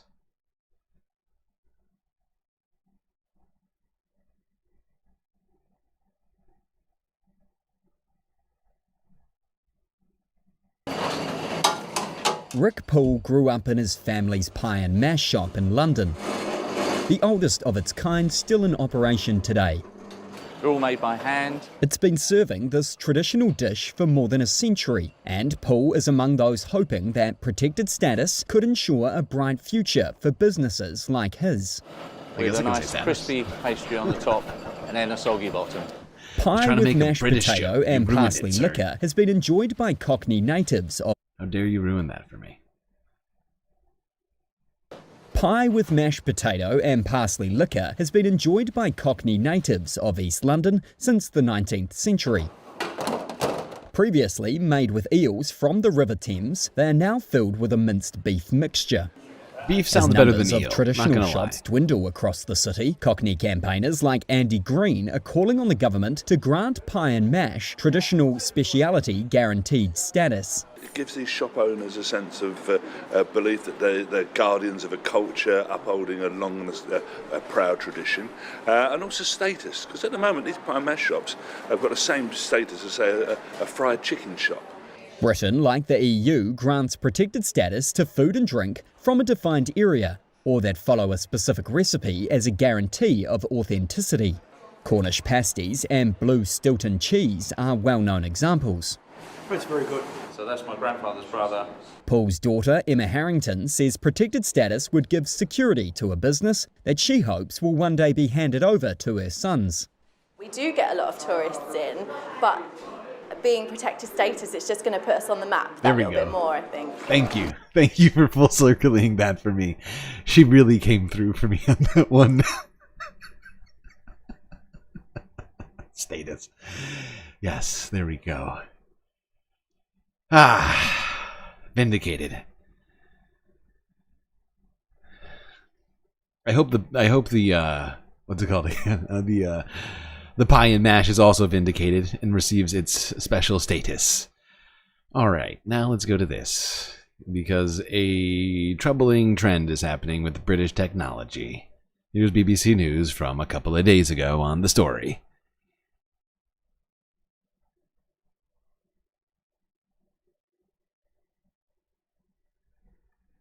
Small, powerful, easy to use and assembled in Wales, the Raspberry Pi mini computer, launched in 2012 to give children a taste of coding. But now, according to the Ukrainian military, being found inside Russian drones. Weapons used to deadly effect on the battlefield, targeting troops and our BBC colleagues. That was the drone attack against our car. The company that makes these says it's shocked by the trade and is doing everything it can to shut it down. But that's really difficult because it's run by middlemen in places like this. 4,000 miles away from the UK, Bishkek, the capital of Kyrgyzstan, a former Soviet state and now one of the many back doors into Russia. Raspberry Pis, so useful. So useful. You can teach your kids how to code and to do fun technology things with circuits. And you can also use them to make drones and to blow things up. We've scoured customs documents and found tens of thousands of pounds of Raspberry Pis went to Moscow through a company based here. But not only that, they've been regularly shipping all kinds of Western kit to sanctioned Russian companies linked to the military. We set out to track down the person behind it. And here she is, 25-year-old Valeria Bygashkina. Having a good time. What is this, sandals? Posts from glamorous places. For now, she's in Belarus, unreachable for us, so we call her. We have customs documents showing equipment going through your company to Russia for the military.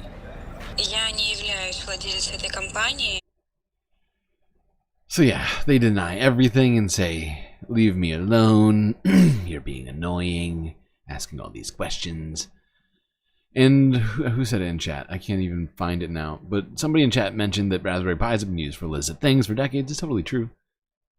Or for not decades, but for like a decade. I mean, how long have they been out for? I'm trying to think. Has it been decades? I don't think it's been decades. Like 15 years. Basically, ever since they came out, people were like, oh, this is fun and makes things kind of easy. Let's see what this can do. You're totally right. But there are sanctions on these things. They're not supposed to be making their way to Russia. That's the point, right? Because, I mean, there's laws against doing illegal things with Raspberry Pis, to begin with any chips, right? But there's also extra laws against just letting Russia have them, essentially. But unfortunately, Kyrgyzstan, or at least Kyrgyz nationals, are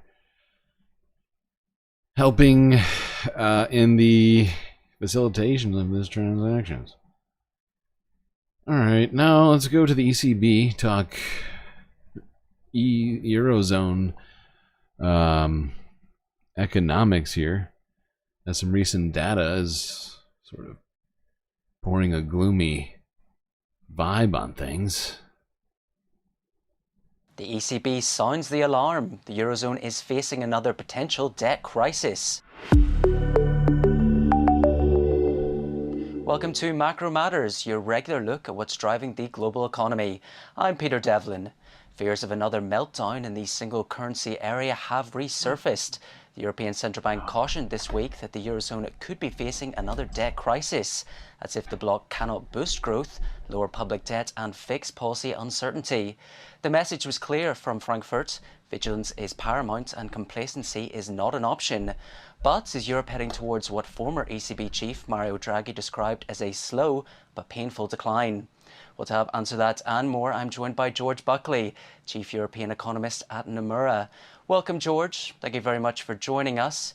So let's start with today's PMIs. The Eurozone's manufacturing sector is sinking deeper into recession, and now the services sector is starting to struggle after 2 months of marginal rises. So are hopes of a growth recovery now delayed? Yeah, these numbers aren't good. It's not just one country either. We've got French numbers weaker, we've got German numbers weaker, the entirety of the euro area, the UK, they're all pretty poor, these numbers. They are suggestive of very weak, possibly even falling economic output. So that's a risk. It may be that there's been a Trump effect here, and certainly that was mentioned in the case of Germany, that that could have seen some uncertainty and concern about what Trump might mean for tariffs and trade going forward, filtering into these figures. And when you look at some of the forward-looking indicators in these surveys, they are even weaker than the headlines. So Okay. I think that's a perfect place to stop it. That basically encapsulates the rest of what he's going to tell us. He just gets deeper into the numbers and how shitty they are and how many people are concerned about what Trump tariffs and sort of American isolationism might mean for the rest of the world. I'm sure that'll be fine for the American economy if everybody pulls back on their output. Right? That'll be fine for us, right? That won't decrease U.S. economic output, right? They're not intrinsically linked or anything to any of that. Now, let's go to another Eurozone country, France, where workers there are striking as Emmanuel Macron is urging Xi Jinping of China to drop China's cognac tariffs. Oh, poor China. I mean, poor France. The fact is, France here is in between two different sort of larger powers, and one that is a part of the Eurozone and China. And the fact is the Eurozone, well, has done a bunch of recent tariffs, leading to China retaliating with their own tariffs. And, well, it's causing some people's problems. In the tariff tit-for-tat between the EU and China, it's France's cognac producers who are feeling the squeeze. Beijing's decision to slap tariffs of up to 40% on imports of EU brandy last month was in response to the EU's own duties on Chinese electric vehicles. At the G20 summit, French President Emmanuel Macron urged his Chinese counterpart to scrap the measures. I'd like Prime Minister Barnier to travel to China in the first quarter of next year to see his counterpart, Prime Minister Qiang, so that there can be a discussion at the end of this technical process, which, I hope, will enable us to clear up any misunderstandings and allow us to find out why there are tariffs in the first place. The tariffs are another headache for the French government. China accounts for a quarter of cognac exports, earning the sector. Wait, I don't think that they repeat. I don't think that. I'm actually quite sure that wasn't quite a word-for-word translation. Around 1 billion euros annually. France's producers claim they're hostages in the ongoing trade dispute, begging French leaders to step in. The consequences of the import duties could have knock-on effects right the way down to local producers and wine growers, at a time when French farmers are already unanimous in opposing a trade deal with Mercosur. France's alcohol industry is also bracing itself for the return of Donald Trump to the White House. The US president-elect promised a universal 10% tariff on all imports. It's going to be great for everybody. Just tariff wars. Tariff wars. China, United States, tariffs on everything. Europe, EU doing tariffs. It's going to be fine. Everything's going to be fine. Oh boy. We have not talked about this story at all. Mostly because of the details of it being... I mean,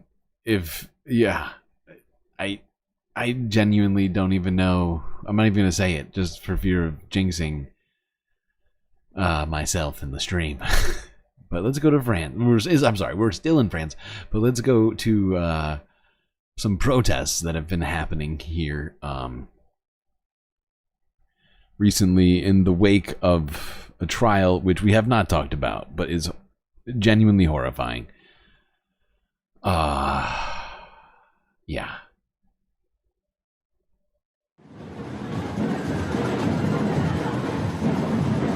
Thousands of France denounce violence against women amid the trial of... shit. I forget her name.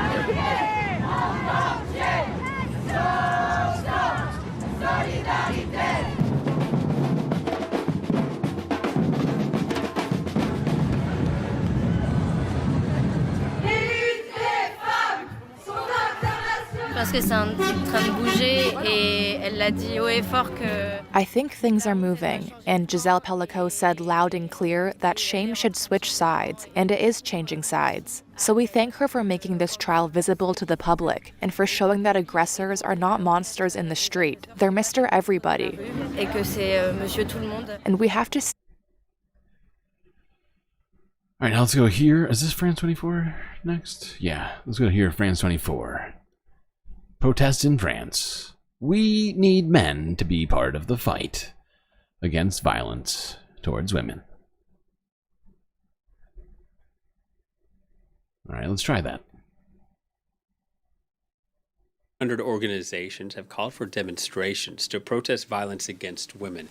According to the Interior Ministry, one woman is killed every 2 to 3 days in France. Femicide, the intentional killing with a gender-related motivation, violence that can be fueled by stereotypes, discrimination, power dynamics, and more. Now, despite decades of activism, femicide is a very real concern in France and abroad.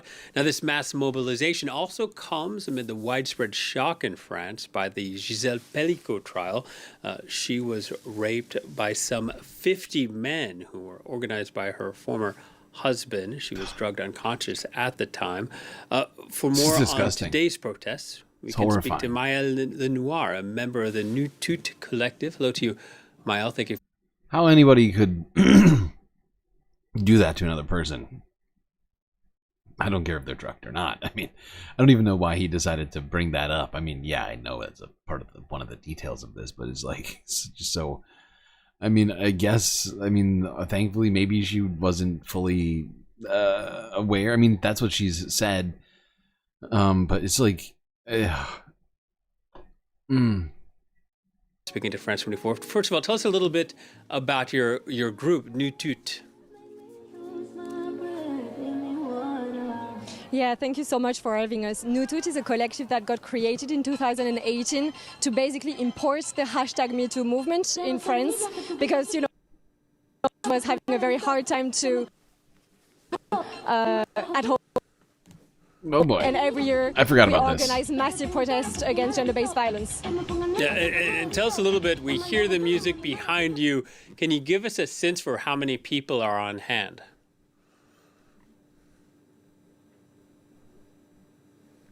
Yeah, I forgot about this. Hold on. I'm going to get this to where they fix her mic. There we go. Like a minute later. I think that it's good from here on out. Help! Help! I'm being repressed! We're still expecting a lot of people. I'm hopeful that we'll reach at least 100,000 protesters all around the country.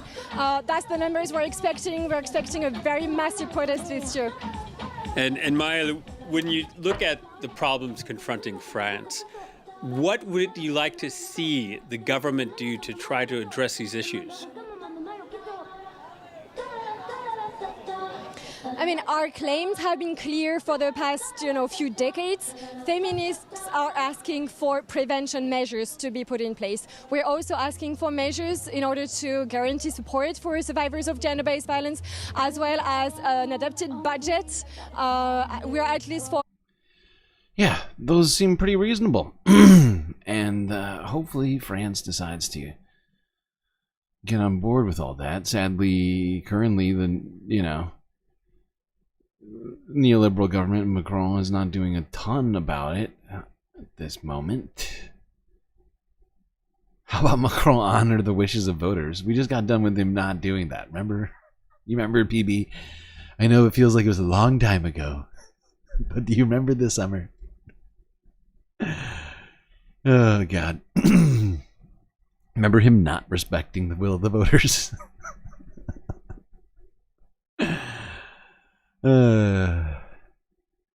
It's not his thing, you know? I wish it was. I wish it was. It'd be lit. But no.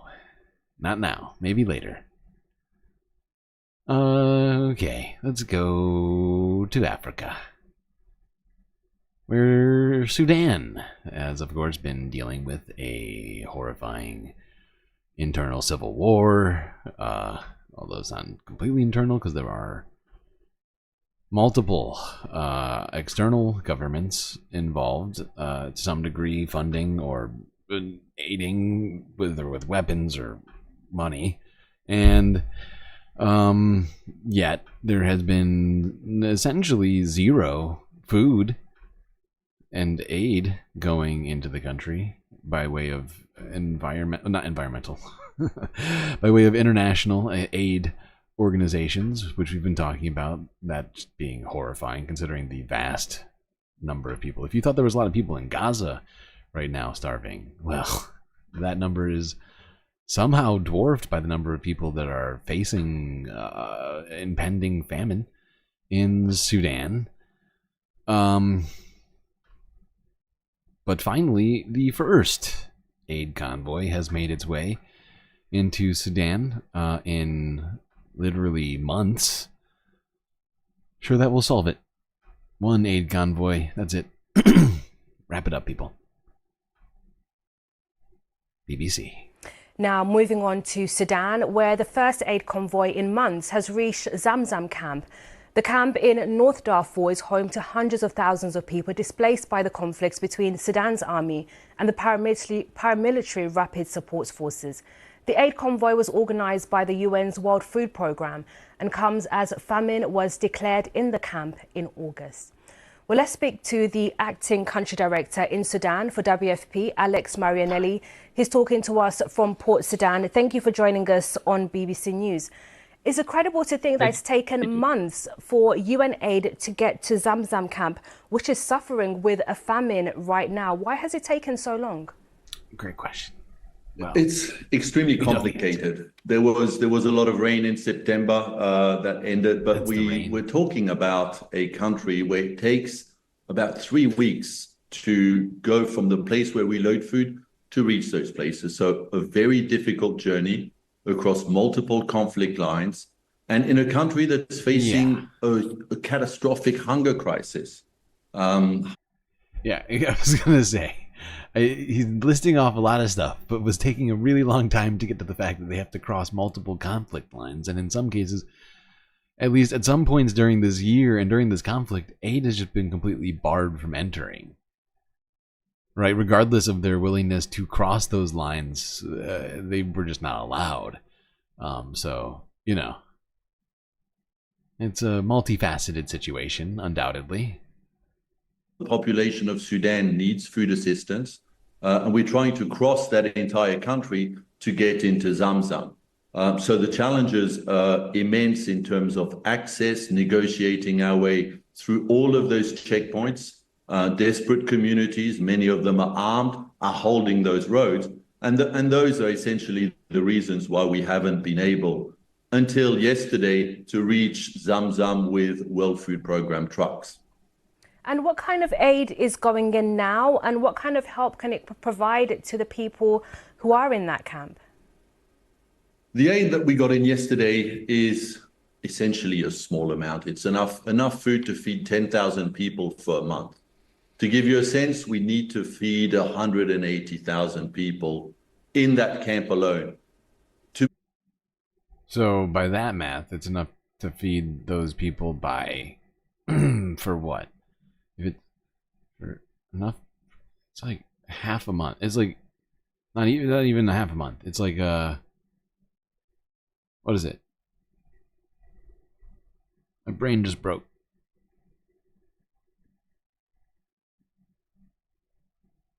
What's 5? Like 6 days or something like that? I can't do the math right now. It's breaking me. It's not a long time. The relevance of this is we've unlocked a door. We've managed to get in for the first time. We've managed to negotiate our way into Zamzam. We have the food. It's in Chad from Adre. This is where this convoy came from. So now we will be sending scaled food aid. So to me, the relevance is we've unlocked the door into Zamzam after trying indeed for months. And optimism that we'll be able to follow this up very, very quickly. Yeah. Now we get into the fact that, ceasefire talks essentially haven't happened. There were attempts at it earlier this year, briefly, but one of the sides didn't even show up and claimed that the other side was committing too many war crimes, even though they've both committed war crimes and they both need to stop with them. Right, and it needs to come to an end. The ethnic cleansing, all of the famine, because much of it doesn't need to be happening right now. There is, of course, a drought that's also been happening in Sudan, at least had been happening until those rains that they've been talking about, which was causing crops not to grow. But much of it is avoidable if this conflict wasn't going on, right? I mean, first off, aid would be able to get into the country. Wouldn't be a problem. Now, unfortunately, Russia has been funding some of this. If I understand, the DRC has been funding some of this. It's a clusterfuck. And actually, I think Rwanda got involved in some of this shit, but I don't think it... Whatever. The point is it genuinely needs to end.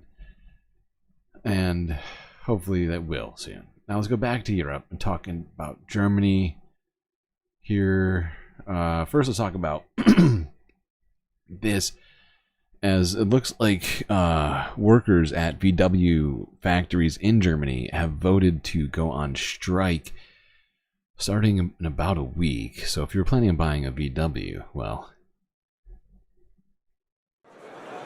Labor representatives voted for limited strikes at Volkswagen's German operations, starting in early December. The vote on Friday comes after talks over wages and plant closures failed to achieve a breakthrough.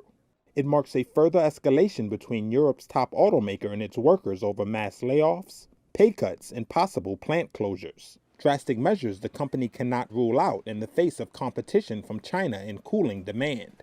According to IG Metall, Germany's largest union, the bargaining committee voted unanimously for the strikes, the first since 2018 when over 50,000 workers took to the streets over pay. Volkswagen has demanded a 10% wage cut for German workers, while also threatening to close plants in Germany for the first time in its 87-year history.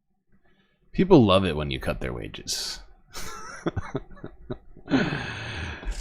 Jesus Christ. VW's not making enough money? I mean, what the hell's going on here? We're not going to leave Germany, though. Let's go here, because Germany, I think this was footage from a couple days ago, but this was, is this the foreign minister? Whatever, one of German government representatives came out to speak at a press conference where they said they would not be altering their decision on providing Taurus missiles to Ukraine.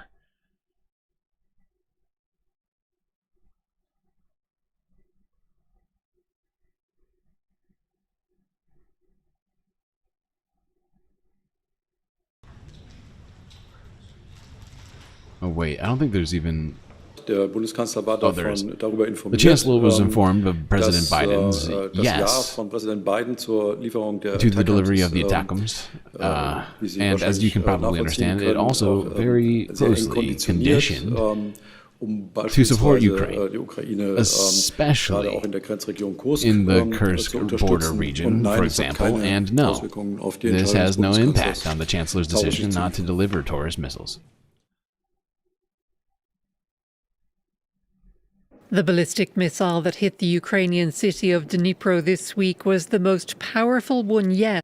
Sorry, I need to grab a drink. I'm hoarse over here.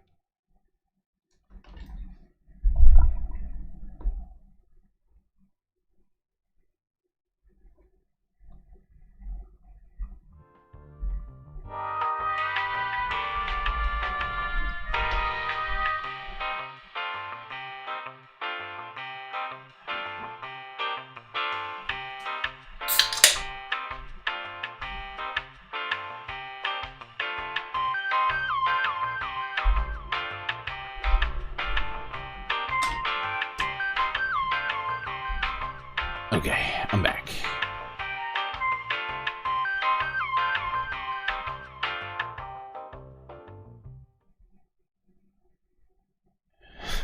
There's been a lot of discussion of the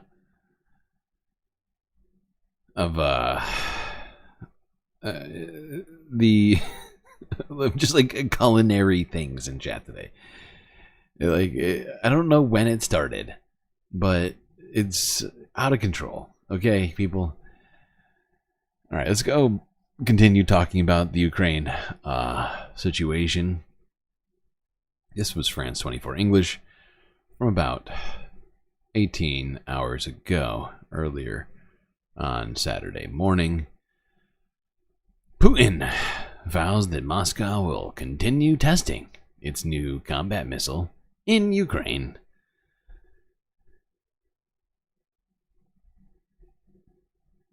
The ballistic missile that hit the Ukrainian city of Dnipro this week was the most powerful one yet unleashed by Russia. A type of weapon normally designed to carry nuclear warheads. This time it did not have a nuclear payload, but the message to Ukraine and its allies was clear.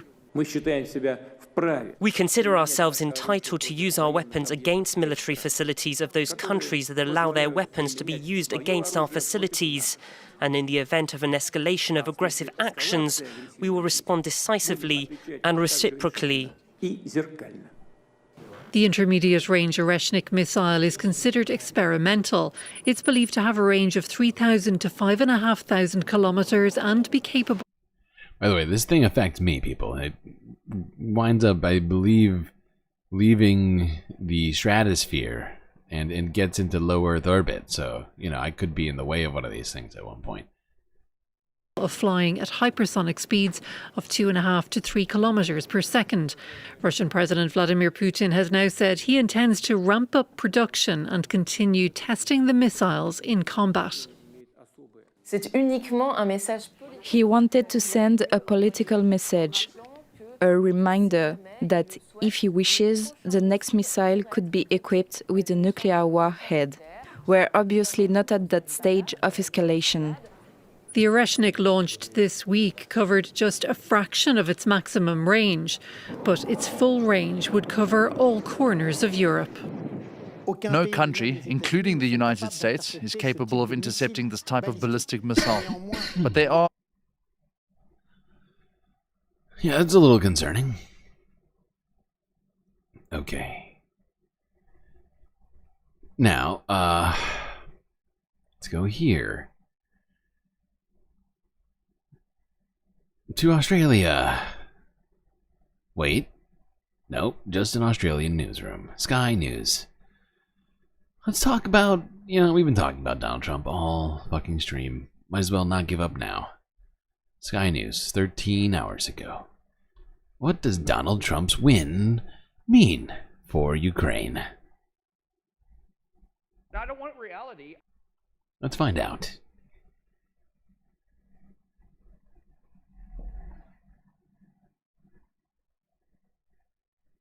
In his victory speech, Donald Trump said he's the man who will stop wars and make the world a safer place. Immediately, so what does this mean for Ukraine? As president-elect, if I win this election, the first thing I'm going to do is call up Zelensky and call up President Putin, and I'm going to say, you gotta make a deal. This is crazy. And I know how to make a deal. Ukraine has been at war with Russia for well over 2 years now. Neither side has appeared willing to open substantive negotiations. Well, Trump has said he'll finish the war in Ukraine in a day, but he hasn't said how. All he has said is that he'll make a deal. He's gone as far as saying that if he'd been president, the war in Ukraine would not have happened. If Trump was president, it wouldn't have happened. Putin would have never done it. I said, don't do it, Vladimir. Don't do it, Vladimir. I said, Vladimir, we're not going to do that, Vladimir. The way he says it, it's hilarious. Will be able to bring the war to a swift end. There's nothing that can heal this problem overnight. I guess that's foreign policy. So glad we have 4 years of this. Oh my god. And maybe that'll work. You just say, you know what? That's it, boys. Go back. You go back to your country. You go back to your country. That's it. The Ukrainians fear any deal that's offered will involve giving up land that's already occupied by Russia in exchange for the end of the war. Vice President-elect J.D. Vance reflects the view of many Republicans that it can't be an endless war with unlimited spending. Now, I wonder what it would cost to maintain a buffer zone, because that's one thing that has been floated around. I think Donald Trump himself said it, or one of his at least very close advisors said something about the desire for a buffer zone in Ukraine, I guess. I mean, maybe would it also include Russian territory? I find that hard to believe that would happen in a Trump presidency, even though Ukraine is technically on Russian soil right now. We are not, as a Republican Party, behind unlimited, unaccounted for aid to Ukraine without any goals in mind, without any sense of where the money is going and what's going to be accomplished if we continue to support Ukrainians. Then there's the issue as to whether Putin will even agree to a deal. Trump's opponents have accused him of trying to ingratiate himself with Russia's president. Yeah, I mean, we've talked about it before. I was kind of alluding to it just now quickly there. But yeah, I mean, the buffer zone would require the enforcing of a zone across an entire piece of territory. Who would do that is also a question I've asked time and time again. Would it be Russia or Ukraine? Because that'd be weird to have a buffer zone maintained by one of the sides of a conflict. So you would have to think it would be someone else. Would it be NATO? Like, can you imagine? Can you imagine that? I mean, that's the literal thing that Vladimir Putin said was the context for all of this. Oh, wait, no, was it Nazis? I can't remember. It was something like that. At the expense of what's right. Then there's also this awkward interaction between Zelensky and Trump when the Ukrainian president went to visit him in the United States before he was elected. Yeah, well, that's the thing. That's the thing, Jerry. The U.S. would be the U.S.? Would it be the United States? Is that any better? Is that what? I mean, because here's the thing. Vladimir Putin, of all people, knows that presidents are fleeting. They're a fleeting existence, right? One year you got this guy, next year you got that guy. And there's no way, even with Trump in power at the moment, unless he declares the dictatorship in full, would Donald Trump ever, would Vladimir Putin ever consider that to be a deal that would be acceptable? A U.S. strip of land in between Ukraine and Russia might as well be NATO. NATO might even be better. I don't know. The UN? And I also have a very UN peacekeepers? Interesting. States before he was elected. We have a very good relationship, and I also have a very good relationship, as you know, with President Putin. And I think if we win, I think we're going to get it resolved very quickly. I really think we're going to get it resolved. I hope we have more good relations. Here's a question. If the UN peacekeepers come in, does that mean that Russia has to start sticking to humanitarian international law, and B, do they have to pay for any of the war crimes they've already committed? Oh, I see. Yeah, but you know, it takes two to tango, you know, and long before January 20th. Sorry, I got distracted. We got to listen to this blunderous, wildest press conference here. United States before he was elected. We have a very good relationship, and I also have a very good relationship, as you know, with President Putin. And I think if we win, I think we're going to get it resolved very quickly. I really think we're going to get it resolved. I hope we have more good relations. We're going to have. Oh, I see. Yeah, but you know, it takes two to tango. You know, and two to tango. Three of us actually. We're going to be dancing. I would take the presidency. I think that we can work out something that's good for both sides. Yeah. Okay. Let's go to this. I think this is the last of our stories on this situation, ever developing situation. Also Sky News. Just for fun.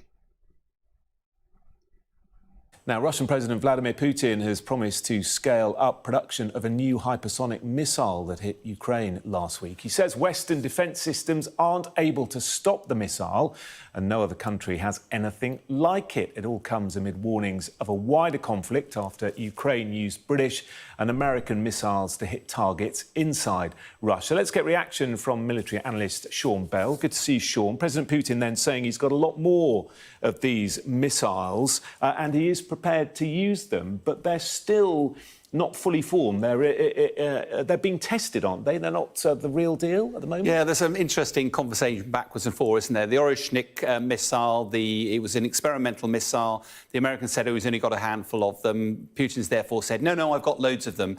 It is a pre-production model that they've got. The question is how many they built. You don't run a production run until you've ironed out the wrinkles. It does appear they may have between 6 and 10 of these missiles.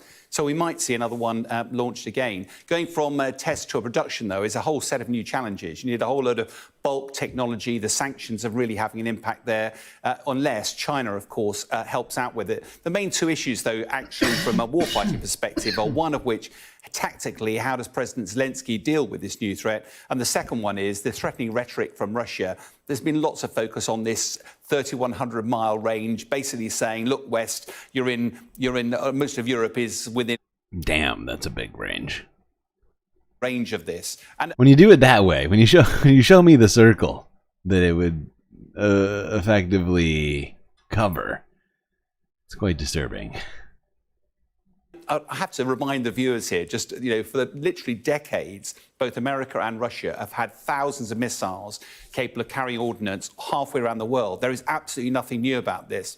The reason it's happening now is Putin's trying to up the ante, threaten the West, because he's trying to prepare himself for a negotiating position early next year. And the more the West is scared, the more the West just wants the war dealt with. It might well be he gets all sorts of palliatives that are involved, and such as sanctions being lifted, etc. So he's definitely. Yeah, he's certainly hoping for that. Oh, if you get those sanctions lifted, oh boy. You know, all those Russian billionaires excited. I mean, he's got a bunch of stuff that's been sitting all over the place. They seized one of his yachts. They seized his wife's house. They've done a bunch of seizing, actually. Whoops. The sanctions don't seem to be doing anything anyway. I mean, PP's making a fair point on that. The effectiveness of these sanctions, it seems to be, I mean, just today, in the last couple days, we've talked about two different stories involving both UK and US goods winding up in Russia and North Korean weapons. I mean, what are these sanctions doing exactly? All right, let's a few more stories in Asia before we go to the Middle East.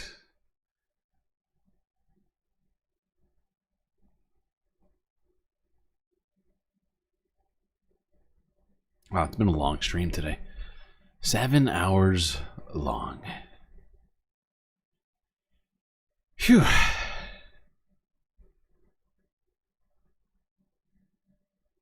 If only I could extend the day further out here in low Earth orbit so I could get some extra sleep in between these long streams. Sadly, I cannot. Let's go to Laos. If you haven't heard about this story, pretty crazy. But I think at least 7 people, I think all women, died from exposure. Not exposure to, well, just having drank tainted alcohol, not even actually alcohol, fake alcohol. It's essentially rocket fuel. I guess this could have been our space story, technically, although that would have been a little crass, I think. But that means that's genuinely what this shit is. Let's go here.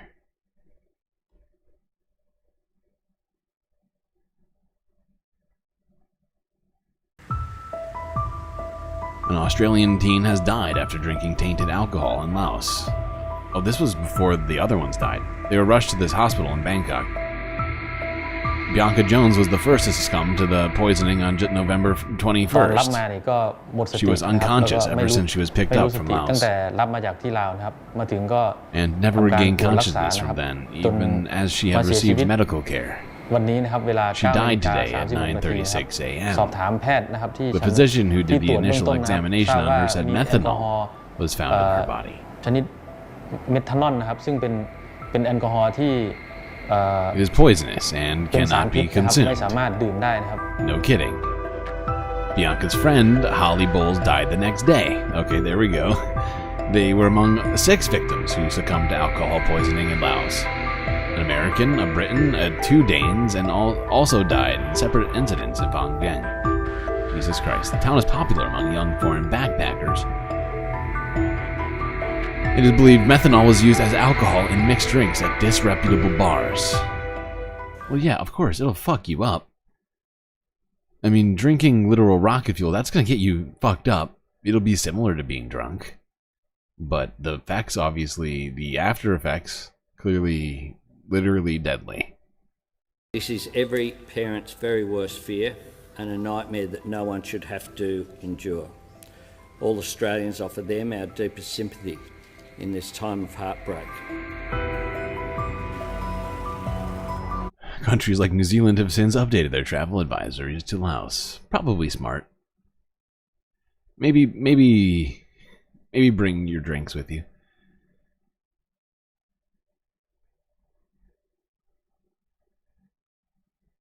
All right, let's go to this. To Hong Kong, which is now hosting. I told you we're trying to have a little bit of fun Saturday. Now, of course, there's been many difficult stories here. But here's one. Kind of fun. Hong Kong's hosting a new tournament.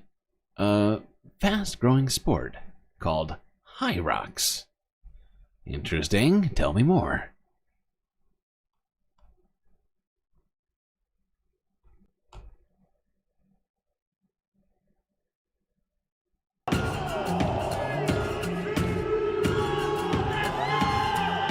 Run, ski, run, push, run, pull, run, burpees, run, row, run, carry, run, lunge, run, and 100 wall balls to finish. This is High Rocks, I love the way they the decided fastest growing sport in the world. And for the 4th time, Hong Kong is hosting a High Rocks event. Michael Malley is a High Rocks pro. He competed in the first 3 High Rocks races Hong Kong hosted, as well as events in Seoul, Taipei, Beijing, Singapore, and the World Championship in Nice, France. Overall, Malley has done 20 races in the individual, doubles, and relay divisions. This year's Hong Kong event will be his 21st High Rocks race, and he will be chasing a world title again next year in Chicago. So you would meet a lot of people that actually day-to-day have a job but still want to compete in some form of sporting event. So you really get that vibe when you're in a High Rocks event of having a lot of people watching you, cheering for you while competing in something that requires a lot of functional fitness, which means you have some goals for your training on day-to-day basis. Malley and his mixed relay partner in Hong Kong's first High Rocks event inspired teacher Kim Wells to take up the sport. I went to the expo center and see like everybody there celebrating and the energy is so high.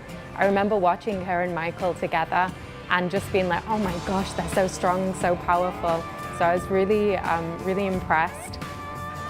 Wills is doing her first Hyrox race this weekend, and she's enlisted a personal trainer to help her prepare. It tests a lot of your strength, but it also tests your endurance. So then as a trainer, I need to be able to train them to get over that mental fight and be able to like endure the whole 8-kilometer run and 8 different stations and be able to finish the whole race. About 6,500 people have registered for this year's Hyrox in Hong Kong. Seems fun. Seems fun. Sort of a, you know, competitive but inclusive environment. I love that.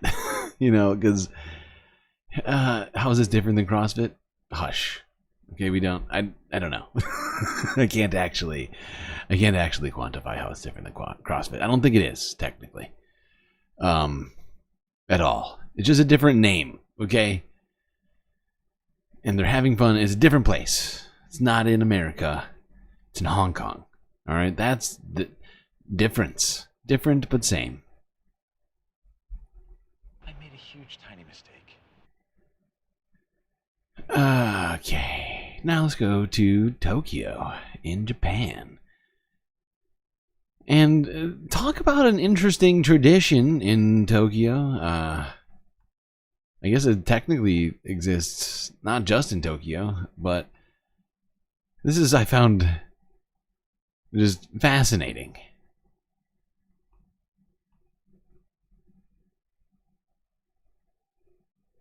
Just watching the burpees made your knees ache. Well, then in a way you got a workout just now watching the stream. So you're welcome. Keys, wallet, phone. Did you forget something? Well, if you're in Tokyo, there's a good chance it's wound up in one of these bags. This is the giant Lost and Found Centre in the heart of the city, staffed by 80 police, running since the 50s. Even lost pets are handed in, but they're kept elsewhere. Because it's a living animal, you can't just put them in storage. So police officers look after them with great sensitivity. If objects aren't claimed from local train stations or police within 2 weeks, they're brought to the warehouse where they'll patiently await their owners for 3 months before they're sold or discarded. If someone comes to the police box saying they've lost something, the person who lost it will write out a report and it will be registered. If the description... What the fuck? Where the fuck are the trash cans in Japan? I don't think they have them because I don't think anything turns into trash in Japan. I think once you get done using something, it just sort of like a transformer. It just turns into some new thing. You know? This is fascinating. The world of Japanese lost and founds. Enforced by police officers. Important stuff like balloons. If someone comes to the police box saying they've lost something, the person who lost it will write out a report and it will be registered. If the description matches, the item will be returned.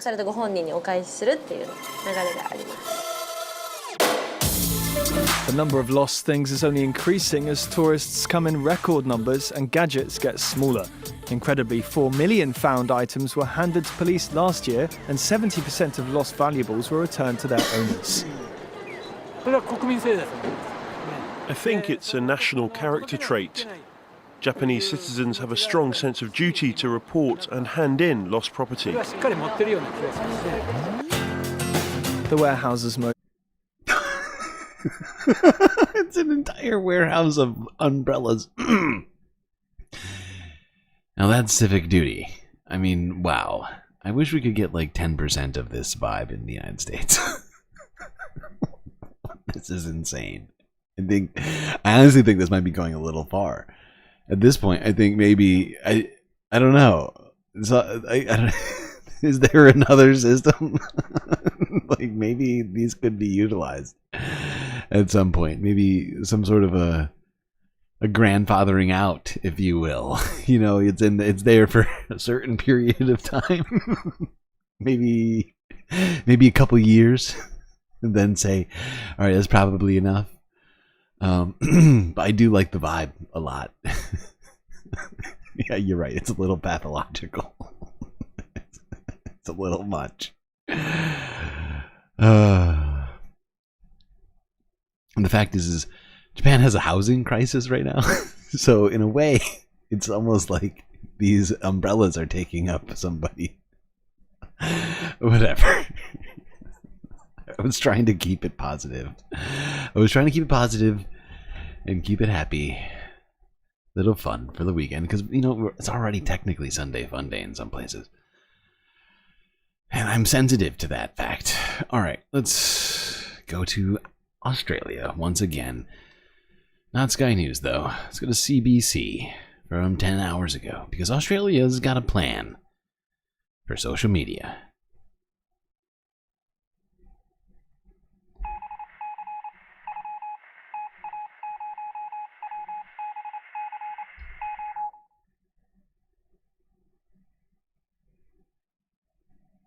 Australia is looking to outlaw anyone under the age of 16 from using Facebook, X, Instagram, Snapchat, and TikTok. What? Social media has a social responsibility. We know they can and should do better. I noticed YouTube got left off that list. Responsibility. We know they can and should do better to address harms on their platforms. That's why we're making big changes to hold platforms to account for user safety. The proposed social media ban was tabled earlier this week in Australia's parliament. The government says it aims to protect children from harmful content online. It comes in the wake of several high-profile cases in Australia involving children as young as 12 who took their own lives after their parents said they were being bullied online. We have strong regular. YouTube has educational material on it. I would think so. And yeah, I was only merely pointing it out because that means we are left off the list. Not that honestly, no kids watch this show, so it's not like it affects us actually. But I was just sort of gloating about how YouTube is better than everybody else, I guess. Frameworks like the Privacy Act and the Digital Identity Act that exist and are coming into force. I think the key is how do we apply those in a way that protects young people online, protects everybody across social media interactions. The bill is expected to go to a vote as early as next week. If the legislation is passed into law, social media companies will have 1 year to figure out how to prevent Australian kids from having accounts. And now the next 7 minutes is filled with copium about, well, it's not quite, I wouldn't call it copium, more hopium. But basically, CBC anchor, the one who's talking right now, and a tech expert talk about how they might be able to keep kids off of the apps. But of course, that's going to be easier said than done. And they do kind of get into that because let's be real. I mean, I think many of us, maybe not all of us, or even, I don't know what, we have a varied audience, but I don't know who's watching right now. But I know that some people, certainly many people in my audience, were probably kids at one point while the internet existed. And, I don't think any of us have forgotten how easy it is to just say you were born at a certain year. Just remember what year you got to write down for all of those sign-ups on the internet, right? And so that can be, potential sort of pitfall to this whole plan. But, we'll see how that goes. Now let's go to the Middle East. All right. Let's start off with this. If you haven't heard somehow, I would find it shocking that anybody in this audience hasn't heard this yet.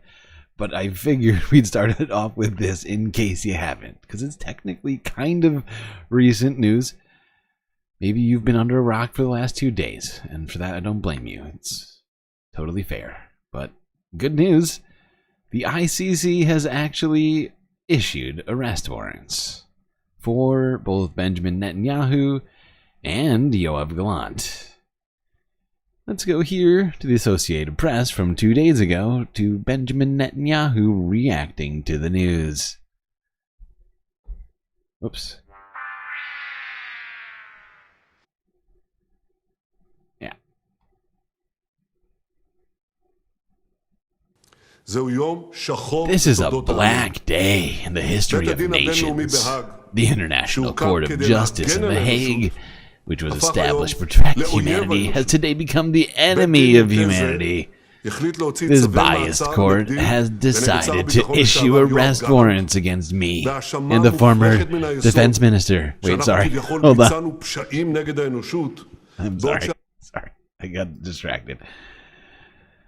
Oh, God. A former defense minister, Yoav Gallant.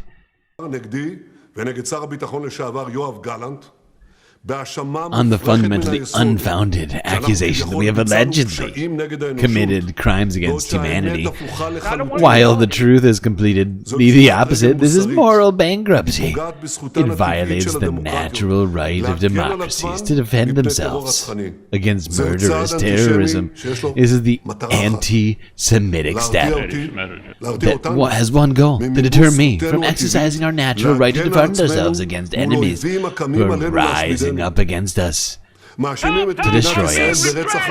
The state of Israel is accused of genocide while we are working to defend ourselves against an army who is trying to commit genocide against us. We are accused of deliberately harming civilians while we are doing everything to prevent harming civilians. And this is against an enemy who is hiding behind those very civilians. We are accused of starving a population while we are bringing in hundreds of thousands of tons of food to feed them. And this is while Hamas is looting the food and starving the residents of Gaza. Okay. So yeah, there's war criminal Benjamin Netanyahu coping about this recent arrest warrant. Here's Karine Jean-Pierre, lawyer to Benjamin Netanyahu. I'm sorry, White House press secretary, to do the same.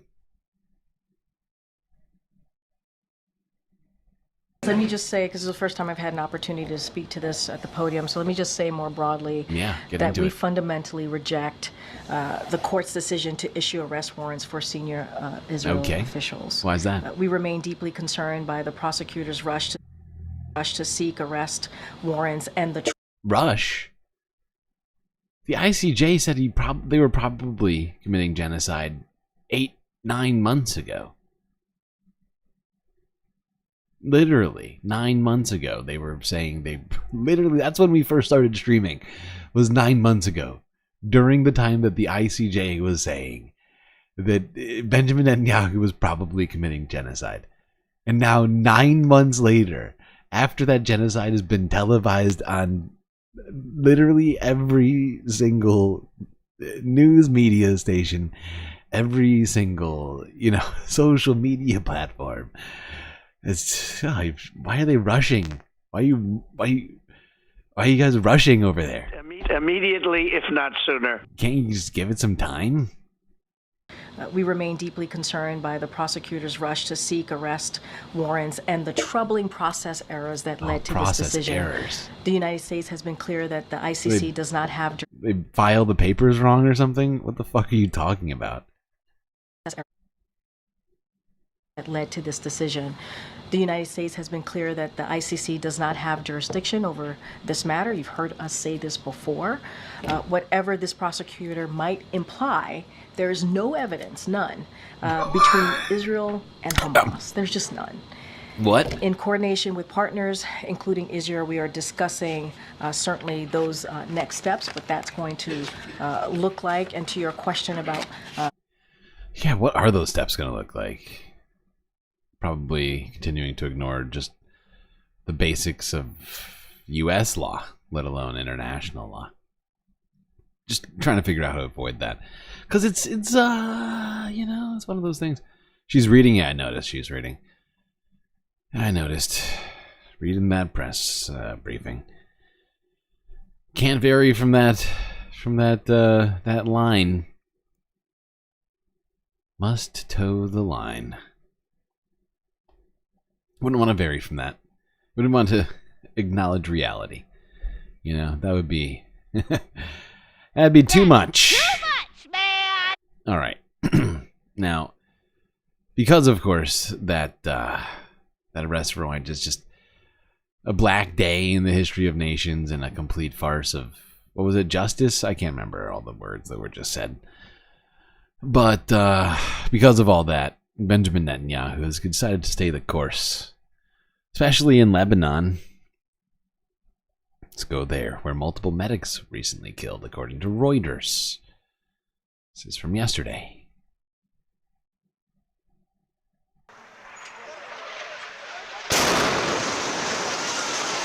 After evacuation orders in southern Beirut were issued on social media, Israeli strikes turned this multi-story building into dust. At least 5 medics have been killed as rockets continued to batter southern Lebanon and the outskirts of the capital on Friday. Israeli ground troops have also clashed with Hezbollah fighters in the south as Israel's intense military campaign against the Iran-backed armed group fails to relent. It has tempered hopes that a US envoy could reach an imminent ceasefire. A US mediator said earlier this week that a truce was within our grasp after visiting Beirut.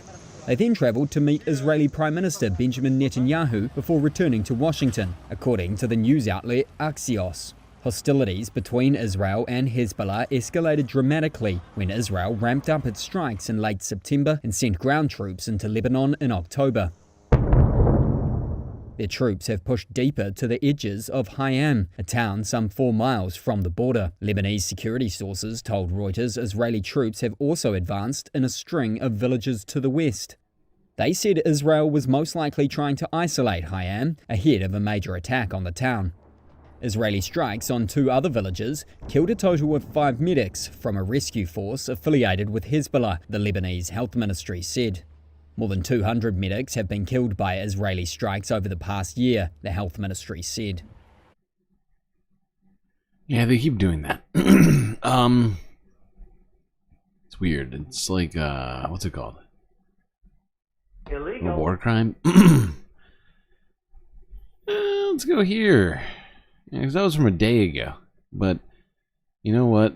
They didn't give up on undoing all these strikes. By the way, it's honestly a beautiful region, the parts that aren't getting bombed.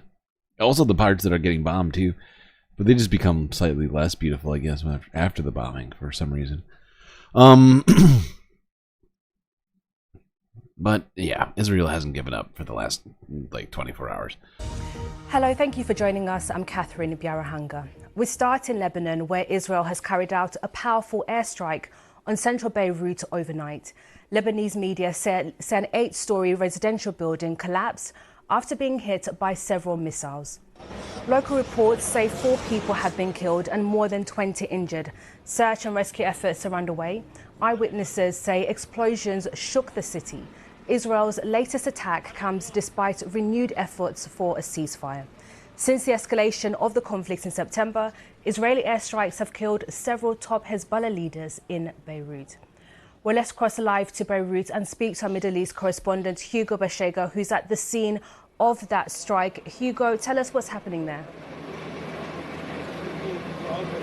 Yeah, Catherine, so this is the site of this massive Israeli attack that happened overnight, and hours later there's still a massive operation here to remove the rubble. A search effort is also underway. Just moments ago we saw a second body being removed from under the rubble, and this is a densely populated part of Beirut, the Basta district here in central Beirut, and as you can see there is a lot of damage in nearby buildings, which gives us a sense of the scale of the attack that happened here. This attack happened at around 4 o'clock in the morning, and it was felt and heard all. Now, one thing about this that I find, and I know it shouldn't be, but because of the reality we're living in, just bear with me on this one. In a way, I am relieved by these stories. Why, you might be asking. you might be thinking to yourself, geez, Streamlord, that sounds really stupid. Why would you be relieved by apartment building getting bombed? Because the fucking BBC is on the goddamn ground. And the actual world has to watch it live even more so than they ever had. You know what I'm saying? Because in Gaza, there was already no reporters in Gaza, aside from Al Jazeera. No one was watching Al Jazeera to begin with. And once this all happened, you know what I mean? Like, there's only a certain group of people that are watching Al Jazeera, right? But you put it on BBC, all of a sudden you can't ignore it, right? You got reporters on the fucking ground next to the building that just got bombed. It's going to get reported on immediately in the midst of the rubble. And, hopefully people will stop fucking ignoring all of this. I don't know. Maybe I'm just naive. It's not the first time that this part of Beirut has come under attack, and there is a huge crater over there where this attack happened. Several explosions were heard as a result of this attack that happened here in central Beirut.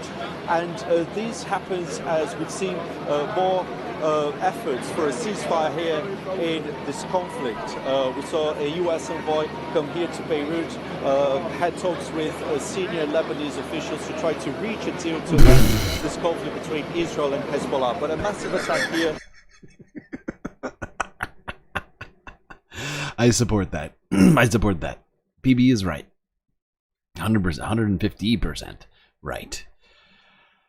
Piers Morgan should use that journalism degree and go to Lebanon and report on this very important moment in history, rather than doing these idiotic fake debates that he does on his program, in which he's actively participating in them while claiming to be the moderator at the same time. Be a journalist, my man. Get in there. So you can see your comrades are here.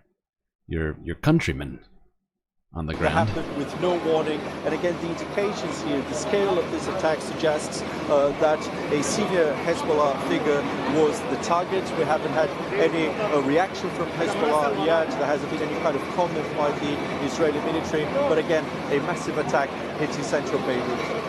And Hugo, how does this attack fit into the picture of what we've seen in terms of the conflict over the past few weeks there in Lebanon? Yeah, we've seen that there has been an escalation in this Israeli campaign against Hezbollah. Not only here in Beirut, we've seen that the southern suburbs of the city, a place where Hezbollah is based, it has been repeated. That's what I'm going to do, actually. That'll be my new first Blue Sky post. You'll be starting a petition to get Piers Morgan to leave his very important YouTube channel to do an even more important thing. To go to Lebanon and report on this horrifying situation. The time calls for it, and sometimes when the time calls for it, you just have to grab life by the horns, and you gotta get down there. You got a Blue Sky? Well, you can follow me on Blue Sky. I also now have a Blue Sky. You can find that Blue Sky account in my goddamn bio on YouTube now. GalacticStreamLord. .bluesky.gl or whatever it is. We're not done. Neither is Israel.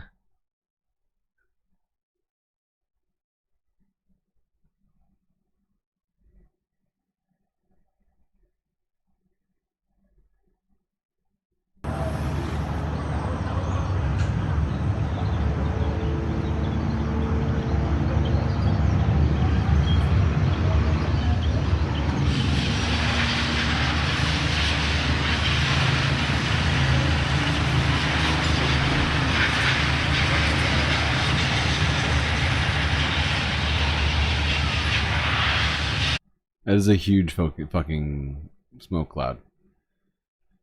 And we haven't talked about it a lot, but there has been accusations that Israel's been using depleted uranium warheads, which are quasi-nuclear weapons. Now, there has not yet been any actual substantiation of that, which is why we haven't been talking about it, but clouds like that make me think some things.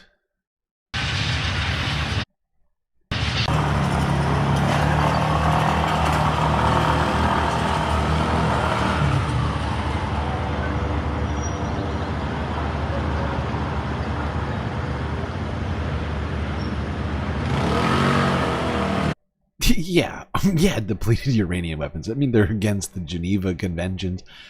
In no way should you be using those. And I'm not saying that that's what that is. There's no way for me to verify any of what I just said. But I remember I heard one report earlier, and I have seen no verification of it. But you see devastation like that and stuff like that just sort of comes back to the front of my mind is all. Let's go here now to a hole in the ground in Lebanon. Probably the very hole caused by that strike, I believe.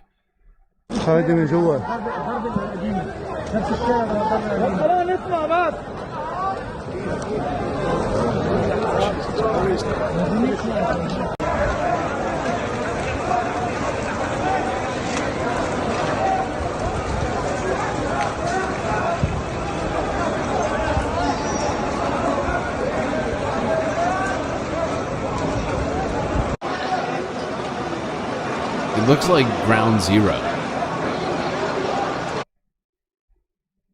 Am I wrong? Is it not giving off serious Ground Zero vibes right now?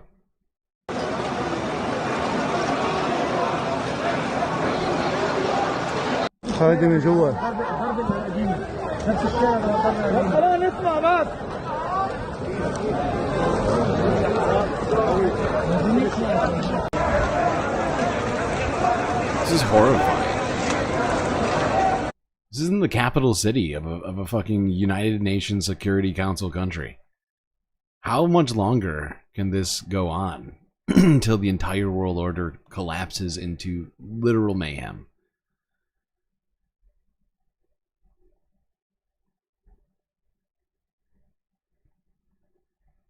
It was not going to help Donald Trump.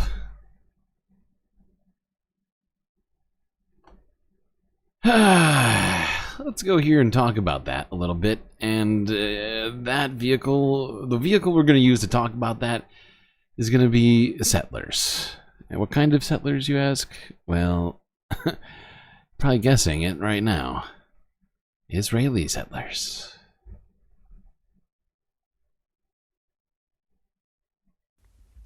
The Israeli settlement of Shiloh is perched in the highlands of the occupied West Bank.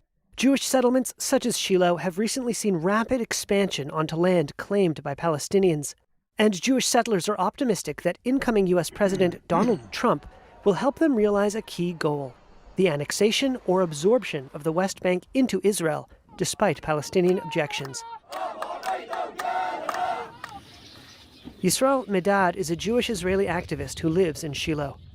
I think that we're still in a process of getting both the American administration, the United Nations, and other people to realize that our rights extend to Judea and Samaria, and eventually oh my God. we'll be able to have sovereignty here. That's the West Bank. Never Since forget conquering that. the West Bank from Hashtag never forget that Judea and Samaria is the West Bank.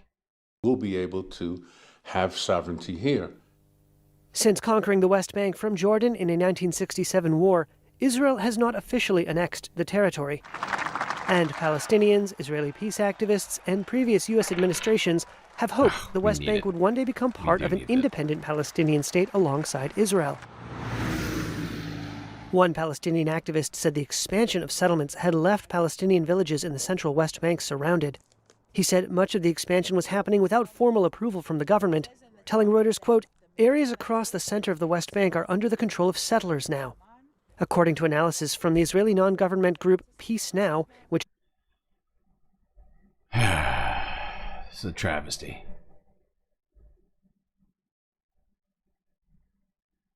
But yeah, Donald Trump represents the hopes and dreams of Israeli settlers. They hope that he's going to come in and annex the West Bank for them and declare that that's totally fine.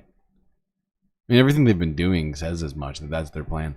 I mean, feels like Joe Biden was planning on doing that had he had got a second term. Of settlers now. According to analysis from the Israeli non-government group Peace Now, which tracks settlement expansion, at least 43 new settler outposts have been established over the past year. That's compared with an average of under 7 a year since 1990. I ignored your compliment. What did you say? GSL is very pretty. Oh, why thank you. That's heartwarming. I appreciate that. Most countries consider the West Bank occupied territory and deem the settlements illegal under international law. That position was upheld by the UN's top court in July. Illegal. At the same time, violence by Jewish settlers against Palestinians in the West Bank has escalated, drawing international condemnation and U.S. and European sanctions. It is difficult to see how the next Trump administration could balance Israel absorbing the West Bank with preserving Palestinian dreams of statehood. One of the diplomatic achievements of Trump's first term in office is what are called the Abraham Accords, a deal that normalized relations between Israel and 4 Arab nations. And Trump may likely want to expand the accords to include Saudi Arabia. But Riyadh rejects Israeli claims to sovereignty in the West Bank. Former U.S. Mideast envoy Dennis Ross told Reuters, quote, "There is no way the Saudis will think seriously about joining if Israel formally absorbs the West Bank."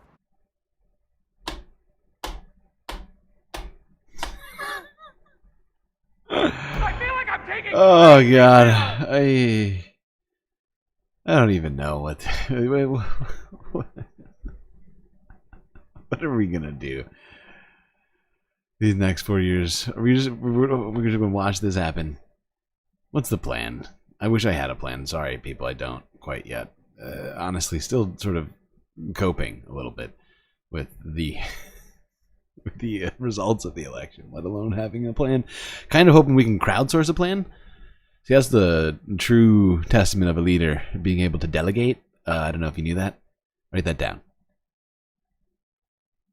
I recognize Judea and Samaria as part of Israel. Oh God, Mike But many Huckabee. figures in the incoming Trump administration, particularly those on the American Christian right, are explicitly sympathetic to Israel's settler movement. They include Christian evangelical Mike Huckabee, who Trump named as his next ambassador to Israel. Many American evangelicals affirm what they say are ancient Jewish claims to the land, which they call by the biblical names Judea and Samaria. Near the settlement of Shiloh is an archaeological site that some identify with biblical figures such as Hannah and the prophet. Good God. How great. Yeah, I better get the Old Testament involved. Even though there's clearly some passages that sort of fly in the face of everything you're doing. Breathe, Streamlord. Your plan is to avoid the U.S. Good plan, good plan. Now make sure to also avoid any countries that might be on the potential bombing list. Just a word of advice. Or maybe one of those ones that's going to sink under the ocean.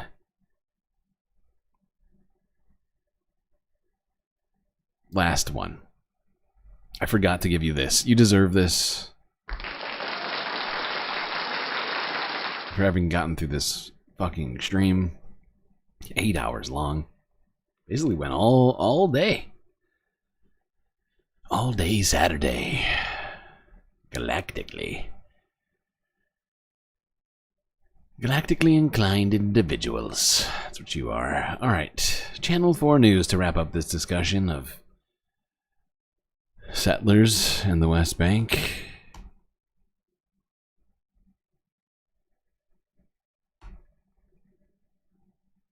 I'm sorry. We started early today. I put a notification in Discord. You know, I put a notification in Discord. We were starting early on this Saturday, just so we could include some of the people who go to bed earlier and or are in different time zones. You know, that sort of vibe. Because we do the such late streams. I mean, we are still. I mean, it's nearly 2 a.m. Eastern Standard Time. Come on.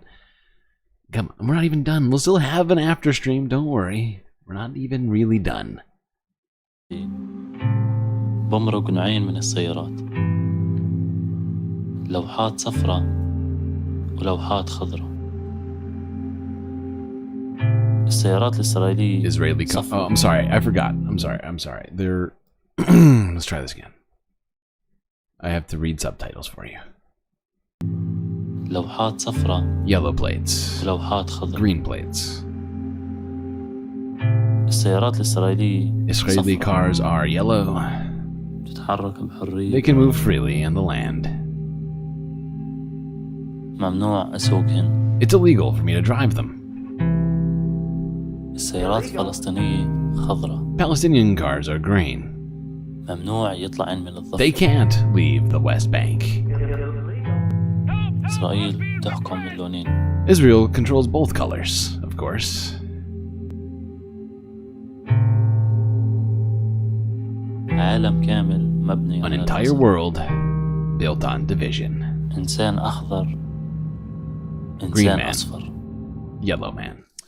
Well, a little earlier, I spoke to Basil and Yuval and asked them what they thought Donald Trump's re-election would mean for the West Bank. Immediately, the West Bank specifically were more afraid from Trump being elected and the people that he's like giving them the rules, such as the ambassador to Israel in Trump administration, who says there's no West Bank, there's no occupation, these are Jewish neighborhoods, not settlements.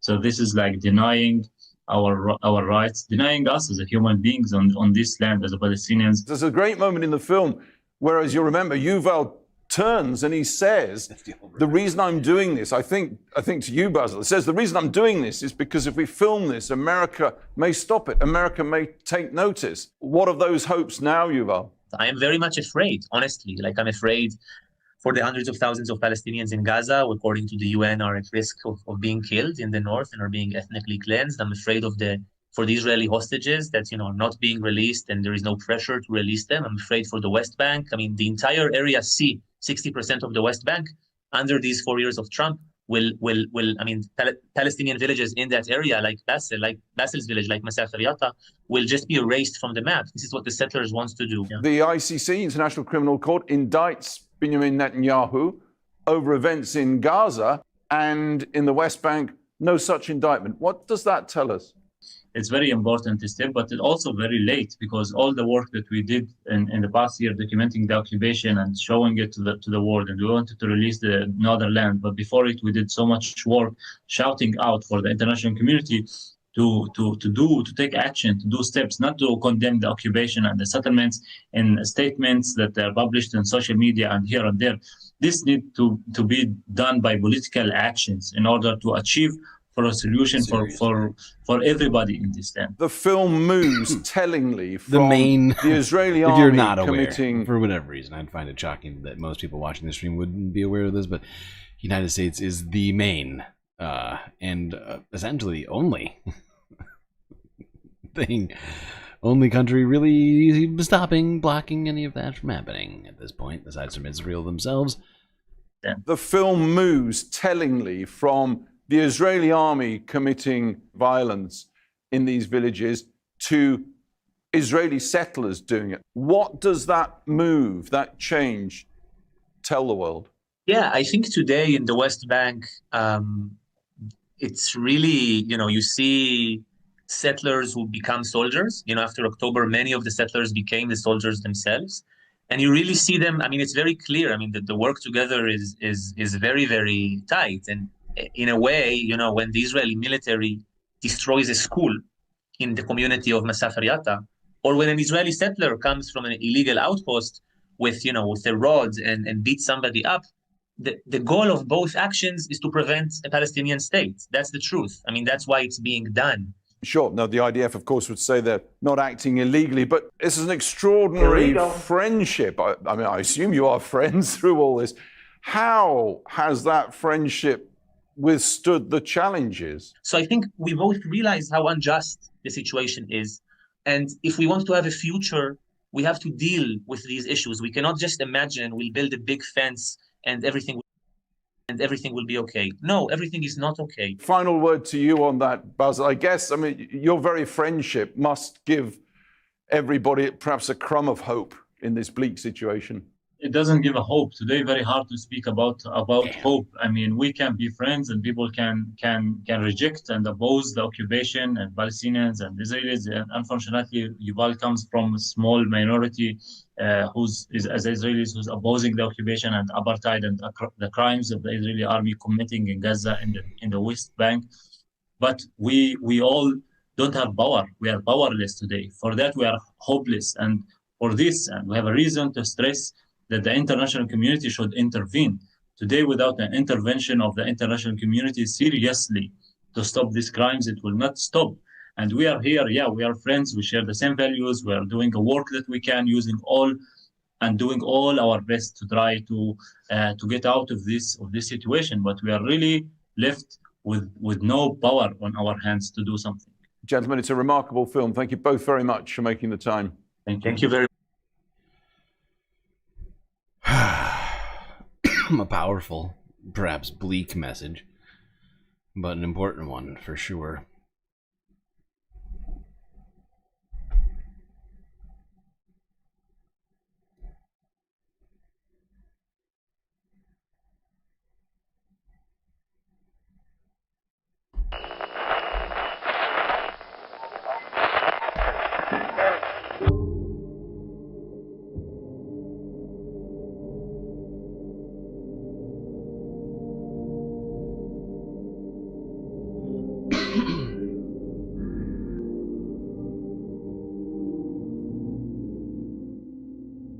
Well, we got through another one.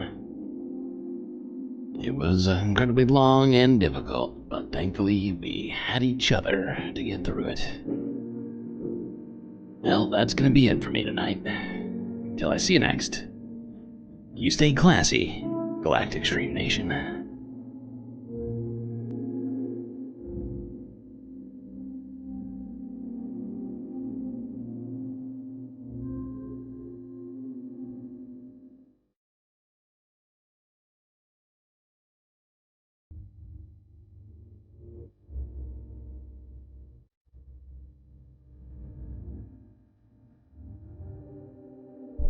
Can't forget this.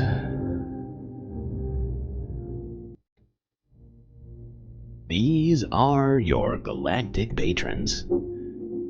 Gabby, Goth Dogs, Aaron W, Schmegley, PB, Midi, Afroponics, Narwhal by Nature, Interplanet Janet, Technopoc, Robot Cat, Disco Wolf, Calibrating, The Anti-Corporatist, Obsessive Audio, Monoab, Nadia, Choki, Mrs. Jen, Omega Star, Sasha G, Pitchforks Dragon, Vincent Morales, and Donald James X. That's right, all these people here have helped to produce the show, which your eyes and ears just got done enjoying. And so can you, for just a few... Wait, hold on, what's that? Just $1.50 a month? My god, that's a galactic steal. Are you not entertained?